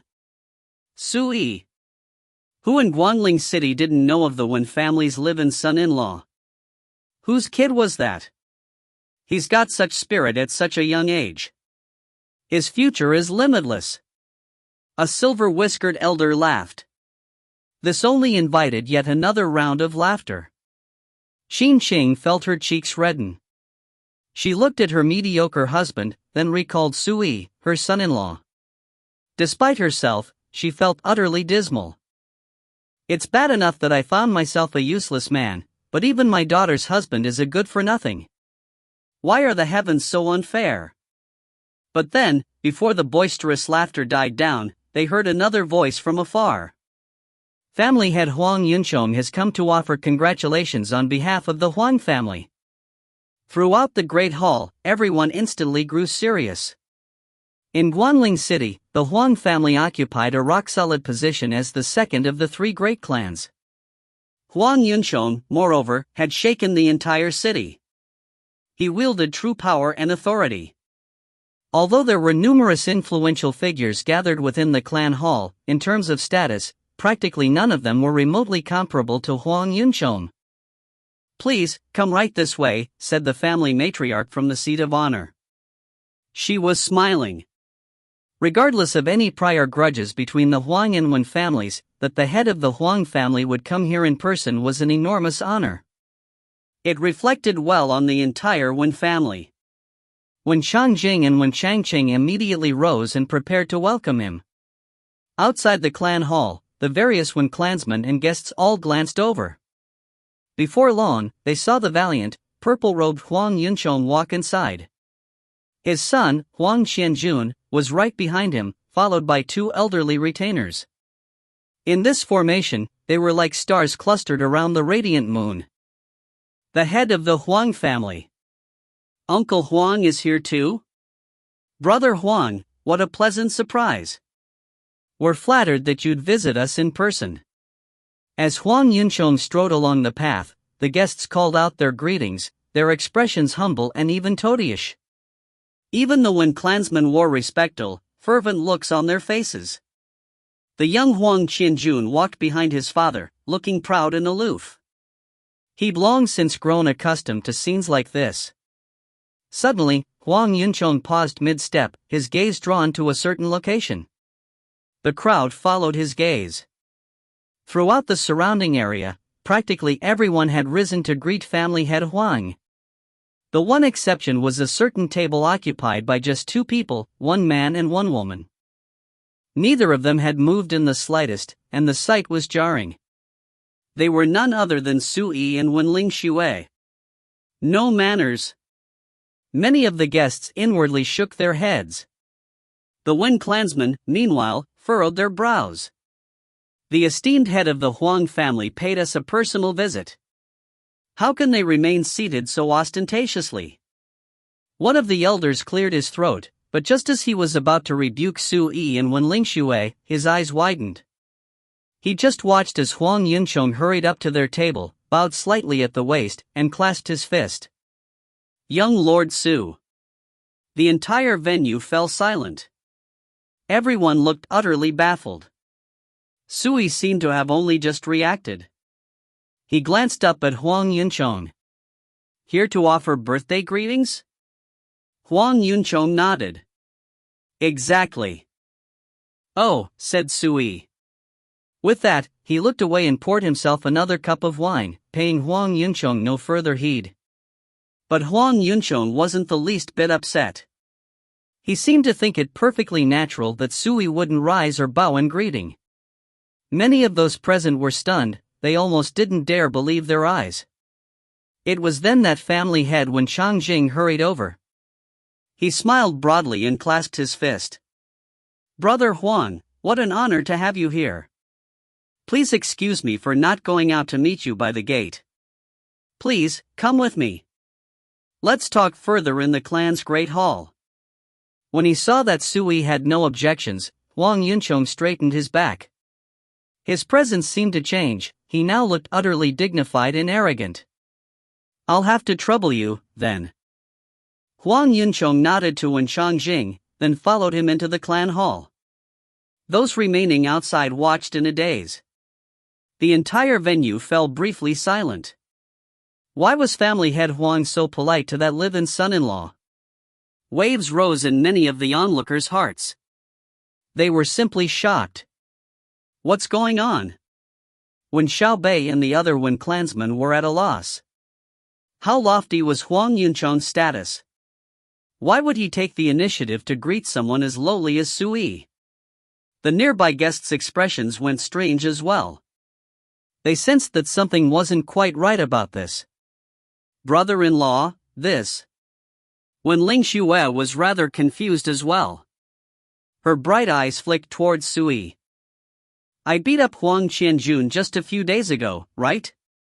Well, around noon yesterday, Huang Yunchong took the initiative to apologize to me at the Immortal Gathering House. Sui smiled. Going forward, you needn't worry about the Huang family making trouble for you. Ah. When Ling Xue was so stunned, she couldn't even speak. Sui's tone was too casual, she didn't know if she ought to take his words seriously or not. At that moment, within the clan hall, many of the VIP guests sensed something was amiss as well. Huang Yunchong became the center of attention as soon as he arrived. Huang Yunchong ignored the crowd's stares and walked right up to the matriarch. He ordered, "Someone, present our birthday gift." An elderly servant immediately stepped forth and proffered a jade box. Matriarch, this is the gift the master of our house has prepared for you. With this pair of carved 100-year agate scepters, we wish you all the longevity of the southern mountains and success in all your endeavors. The matriarch was instantly tickled pink, and she smiled. Your presence alone is an incomparable delight. What need is there for presents? Changjing, hurry and guide family head Huang to his seat. When Changjing smiled and called out to him, Brother Huang, this way please. However, to his surprise, Huang Yunchong merely waved. Just a moment. Then, as the onlookers watched in disbelief, he stepped up to Wen Changtai and Qin Qing's table, smiled, and clasped his fist. Brother Changtai, Sister Qin Qing, I heard that your daughter has entered Heaven's Origin Academy to continue her cultivation. This is rare, wonderful news. I've come bearing a humble congratulatory gift. Please, take it as a token of my good intentions. Whatever you do, you mustn't refuse it. Chapter 20, An Ill-Intentioned Guest. As soon as Huang Yunchong finished speaking, an elderly retainer stepped forth, proffering a jade box with both hands. He handed it to the couple, saying, Sir, Madam, this box contains 2 pieces of 9-leaf king ginseng. The master of the house has prepared them for Sui and his wife. Kindly accept them on their behalf. 9-leafed king ginseng. The group gathered in the hall could no longer remain calm. Many of these prominent figures' hearts shook, and their expressions changed. This was a true spiritual medicine, a precious treasure of shocking value. Moreover, it wasn't purchasable at any ordinary market. A lavish gift. An absolutely lavish gift. Who would have guessed that the esteemed head of the Huang family, in addition to offering birthday greetings, would personally prepare such an enormous present for the least prestigious of the Wen family's 3 mainline elders and his family? Even when Yu Changjing and Wen Changqing were stunned and uncertain, they couldn't tell what Huang Yunchong was thinking. Qin Chang and Wen Changtai could no longer remain seated, and they hurriedly rose to their feet, shocked and flattered. Thank you. Wen Changtai hurriedly clasped his fist, and when he spoke, it was with a bit of a stutter. He'd always been a simple, honest sort. When had he ever experienced anything like this? Huang Yunchong smiled. You've got yourself a good daughter, and a good son-in-law, too. He particularly emphasized the word son-in-law, his tone carrying a subtle hint of emotion. Wen Shangtai felt immensely gratified, and he broke into a huge smile. For the head of the Huang family to praise them so highly was an honor. You're saying that this pair of 9-leafed king ginseng is for Ling Zhao? Qin Sheng was still hesitant, as if she dared not believe what was happening. She couldn't help but ask for confirmation. Huang Yunqiang glanced at the elderly attendant, who hurriedly explained, "Madam, this gift is for your daughter, and for your son-in-law." Qin Sheng instantly smiled. Whether the gift was for her daughter or for her son-in-law, it was all the same to her. What pleased her most was that, before, when Shangtai's table had been desolate, and practically no one had even bothered to greet them. Yet now, Huang Yunqiang had shown up, and he didn't just greet them, he even gave them a generous present. In doing so, he'd made them the center of attention. This feeling was unquestionably blissful. Ling Zhao, that girl, is really coming along nicely. She didn't even come back for the banquet, but she still made her old mom look good. Qin Sheng thought to herself in satisfaction. Huang Yunqiang said no more. He'd already made himself clear enough. Whether Wen Shangtai and his wife understood or not was their problem. Just knowing that he'd given this present, which was primarily intended for Sui as an apology gift, put Huang Yunqiang at ease. Sui might not care about a paltry gift like that, but he's sure to sense that our Huang family is effectively lowering its head in offering a sincere apology. That ought to be enough, Huang Yunqiang thought to himself. Brother Huang, please, take a seat. Wen Changjing smiled and walked over to invite Huang Yunqiang over once more. This time, Huang Yunqiang didn't refuse. However, before taking his seat, he turned to Huang Qianjun and said, "You go sit outside." Huang Qianjun was stunned for a moment, but then he seemed to understand. He immediately turned and left the clan hall. He didn't even look at the other tables. Instead, he steeled himself and walked straight over to Su Yi's table. In a low voice, he said sheepishly, "Brother Su." Sui glanced at the formerly arrogant hoodlum. Huang Qianjun now looked meek and submissive. "Today, you're here as a guest," said Sui casually. "I, however, am not the host. Sit wherever you please." Huang Qianjun reacted as if an enormous weight had been lifted from his shoulders, and he immediately but cautiously took a seat. When Ling Xue's brows knit faintly, and she seemed a bit confused. Huang Qianjun seems somewhat different today, as if he's guilty about what he's done. He looks downright honest and obedient. Is this still that same arrogant, vicious silk pants? Those nearby felt dizzy. They looked at each other, unsure of what was going on. Even when Xiao Bei and his companions could tell that something wasn't quite right, and their expressions were full of confusion.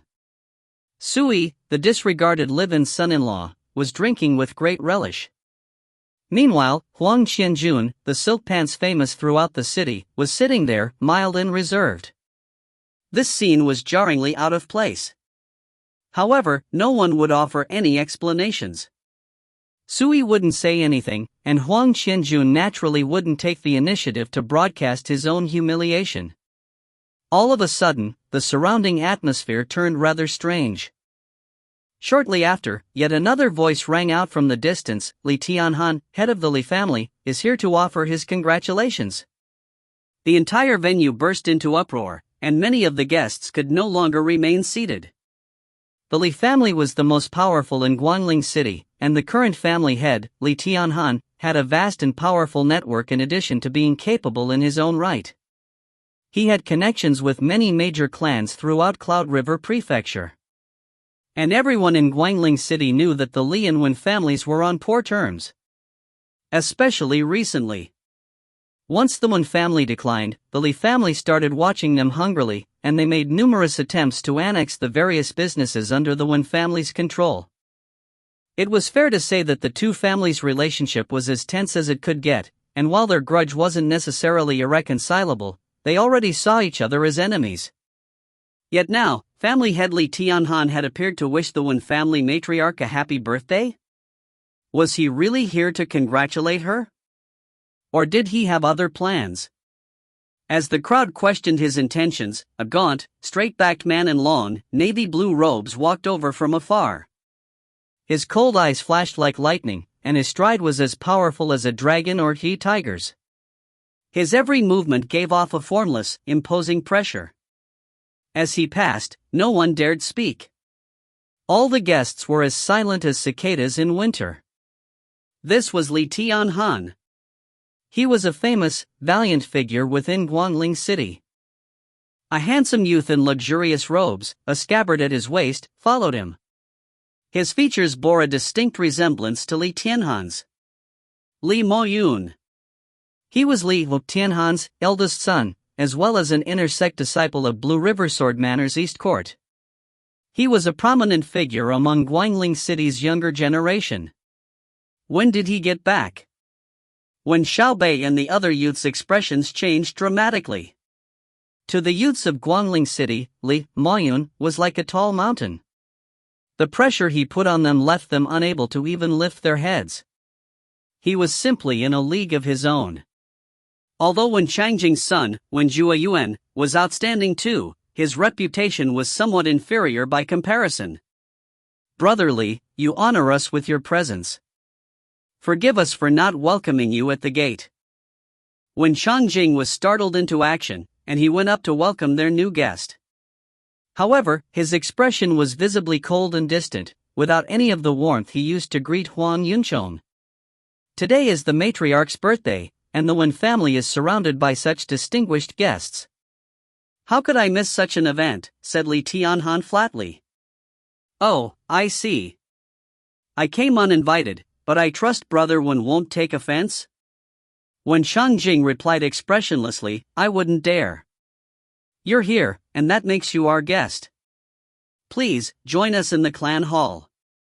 Li Tianhan nodded, but before he went any further, Li Moyun suddenly spoke up. Father, please wait a moment. Then, as the crowd watched, he walked right up to one of the tables, stopping next to Sui. Junior apprentice Brother Su, long time no see. He had an air of playful superiority as he gazed down at Sui. Do you have business with me? Sui asked casually. He couldn't be bothered to stand up. During his time at Blue River Sword Manor, he'd been the sword chief of the outer sect, while Li Moyan was already a disciple of the inner sect's East Court. He was superior to Sui in every way, from his backing and position to his cultivation. However, they hadn't interacted much at all during their time at Blue River Sword Manor. Li Moyan stared intently at Sui for a moment, then said seriously, I just wanted to tell you something, someone like you is in no way worthy of Lingzhao. With that, he turned and took up his position at his father's side. Then, father and son strode into the clan hall. From beginning to end, he didn't spare Sui so much as a second glance. In doing so, he inadvertently revealed the full extent of his cold indifference, pride, and disdain. The expressions of the nearby guests grew strange. Today, Sui had drawn far too much attention. First, it was Huang Yunchong. Upon arrival, the head of the Huang family immediately took the initiative to greet Sui. Then, there was Li Moyun, a leading figure of his generation. He'd gone up to Sui, unprovoked.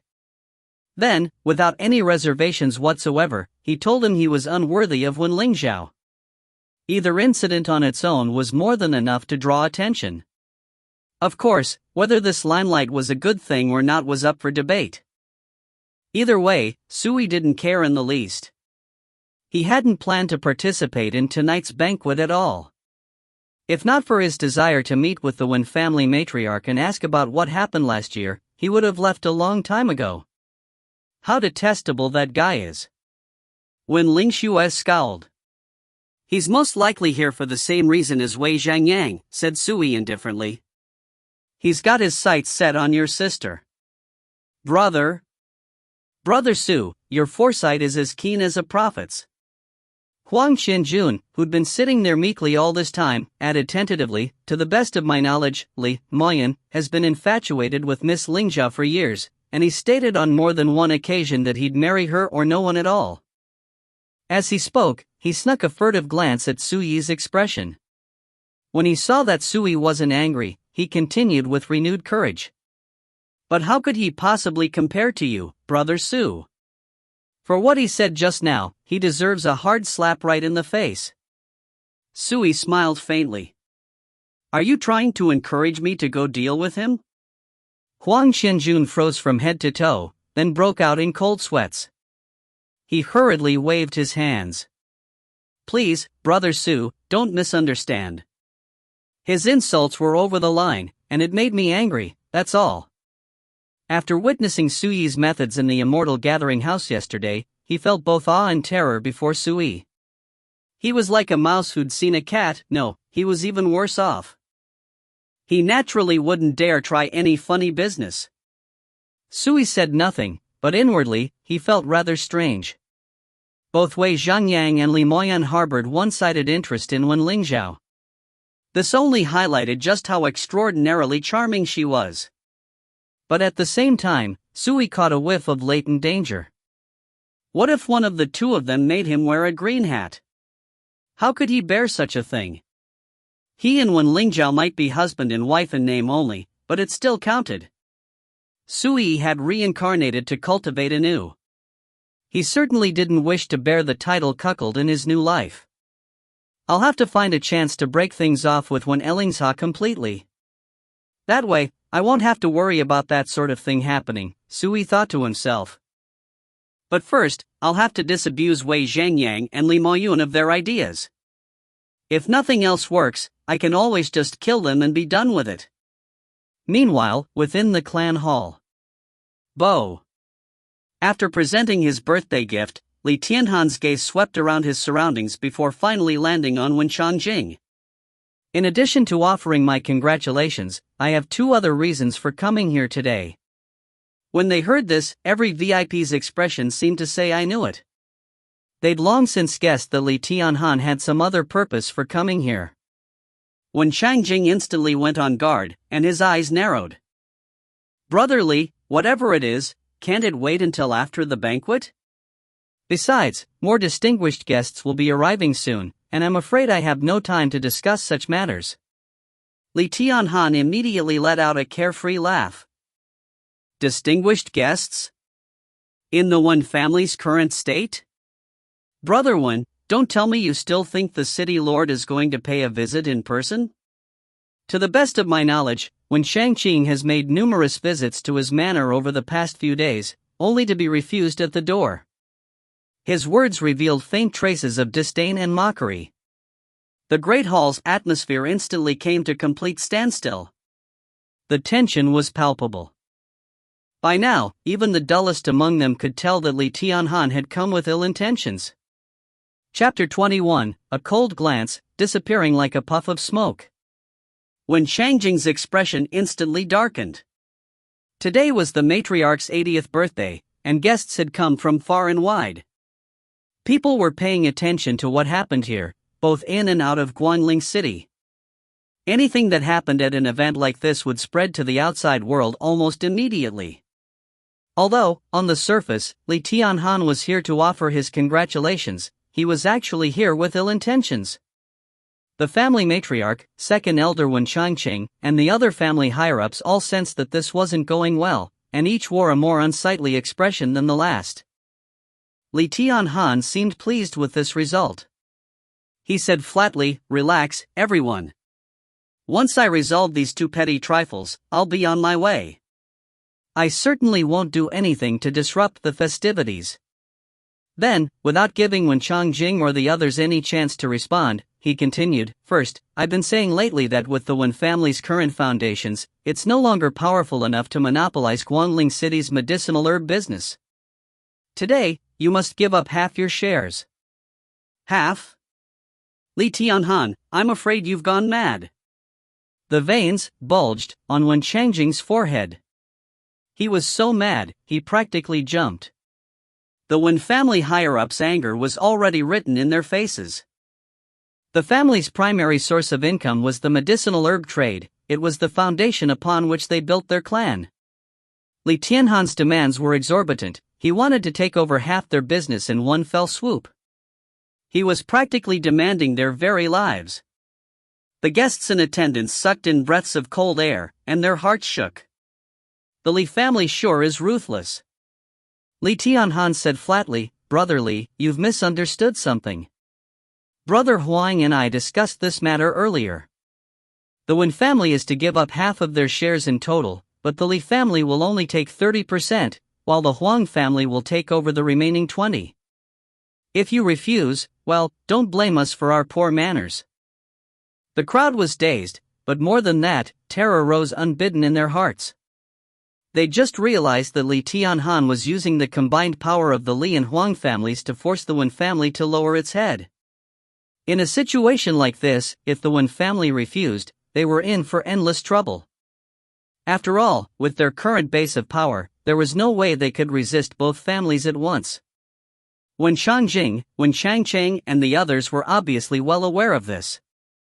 Their hearts sank, and they felt helpless. Brother Huang is here too. If you don't believe me, you can ask him directly. As Li Tianhan spoke, he glanced toward the nearby Huang Yunchong. "Brother Huang, is this true?" asked Wen Changjing in a low voice. Those seated all glanced towards Huang Yunchong, only to see his expression undergo a series of rapid transformations. In the end, he seemed to make up his mind. He shot to his feet and said gravely, "It's not.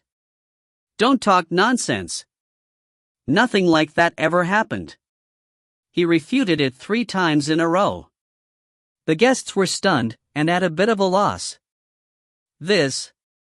What exactly is going on? Meanwhile, Wen Changjing and company lit up with delight. It seems Li Tianhan and Huang Yunchong haven't formed an alliance after all. Brother Huang, what's the meaning of this? Don't tell me you've forgotten the agreement we reached earlier. Li Tianhan's expression shifted, he'd clearly been caught off guard. What promise? That was just a joke. How was I supposed to know you'd take it seriously? Huang Yunchong took a deep breath, then said expressionlessly, "Brother Li, I'd like to remind you of something. This is the Wen family matriarch's birthday banquet. You'd best restrain yourself a little." "You?" Li Tianhan's expression darkened. However, he'd experienced countless ups and downs in his life, and his keen intuition told him that something unusual was going on. That blasted geezer Huang Yunchong. To think he'd turn on me at this critical juncture. Could it be that something unexpected has happened and he no longer dares to get involved? Brother Li, is there anything else you'd like to say? Wen Changjing snorted, but inwardly, he felt much calmer. Without the Huang family's participation, the Wen family would only have to face the Li family. In that case, he still had a bit of confidence. Li Tianhan quickly got his emotions under control, then said expressionlessly, "Forget it.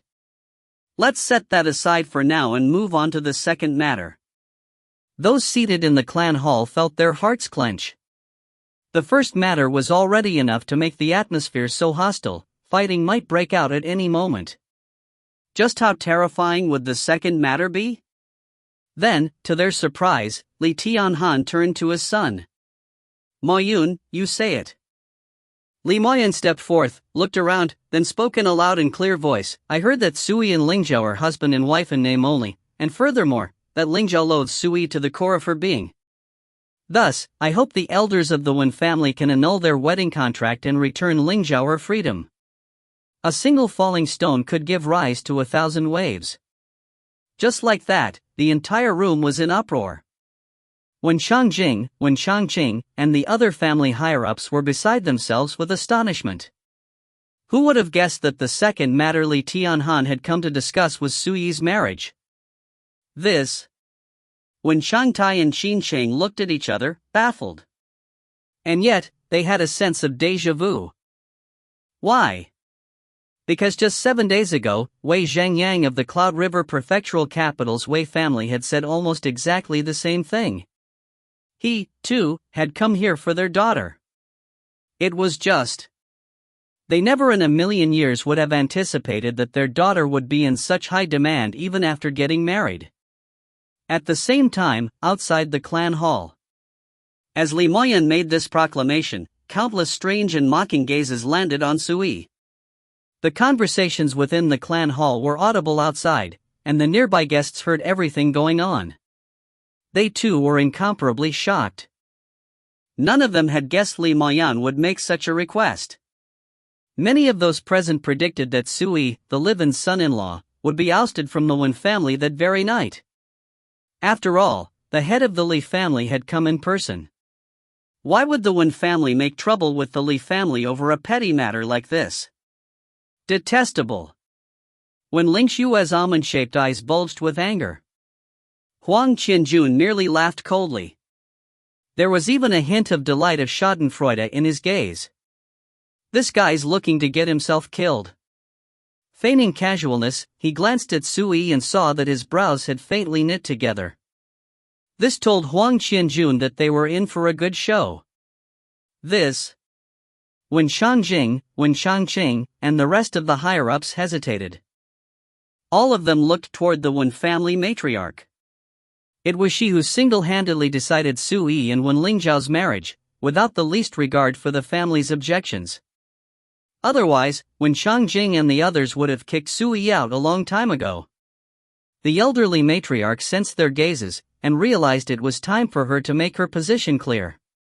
She took a deep breath, then said emphatically, "This marriage contract cannot be annulled, no matter who shows up." A firm refusal with no room for negotiation. The Wen family higher-ups' hearts sank, and all of them were confused. They didn't understand why even now, the matriarch insisted on maintaining this marriage. Xin Sheng was even a little frantic. She'd opposed this marriage right from the start. Who knew how many times she'd longed to kick Sui right out the door? This was undoubtedly a perfect opportunity to do just that. Yet the matriarch just had to go and refuse. Li Moyan furrowed his brow in deep displeasure. His gaze turned towards his father, Li Tianhan. However, before Li Tianhan could speak, Huang Yuncheng let out a long sigh. You're an outsider, yet you're trying to extend your reach into someone else's marriage? Moyan, my worthy nephew, please allow this old man to give you a warning. Change course as soon as possible. Li Tianhan's pupils constricted. Brother Huang, what do you mean by that? What do I mean? Huang Yuncheng's gaze swept across the crowd. Finally, he said in a low voice, "All right, allow me to make myself clear. Have your son give up on Wen Lingzhao? Otherwise, disaster is imminent." Li Tianhan's expression shifted. The others in attendance were at a loss. This was between the Li and Wen families. Why would Huang Yuncheng, the head of the Huang family, get mixed up in all this? It was naturally difficult for them to understand. Li Moyan was displeased, and a sinister look surfaced on his handsome face. "Uncle Huang, surely you don't think I'm inferior to Sui of all people?" Huang Yuncheng's eyes filled with pity, and he shook his head. What you're doing now is known as inviting your own humiliation. Inviting your own humiliation. For simple words, but they left the crowd in a daze. They almost wondered if their ears were playing tricks on them. Just how lofty was Li Moyun? He was the leading figure of Guanling City's younger generation, an inner-sect disciple of Blue River Sword Manor. With a status like that, how could he possibly be inferior to a waste like Sui, a cripple who'd lost his entire cultivation? Brother Huang, you seem to have become a different person overnight. You're not just standing in my way at every turn, you're even interfering in my son's business. Li Tianhan's eyes frosted over, and he was inwardly seething. He'd come here to make trouble for the Wen family. He never would have guessed Huang Yuncheng would ruin his attempts repeatedly. Just as Huang Yuncheng was about to say something, a low voice emanated from outside the Great Hall. Brother Huang is right. Some mistakes, once made, are no different from setting oneself on fire.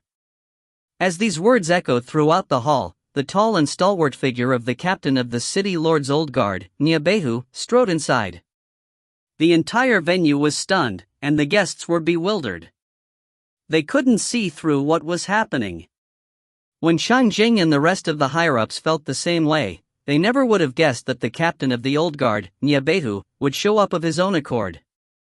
Even stranger, Nyebehu had only just arrived, but he'd already pointed the tip of his proverbial spear right at Li Tianhan and his son. Nyebehu, what's that supposed to mean? Li Tianhan had clearly been caught off guard, and his expression instantly darkened. He could tell that something strange was going on today.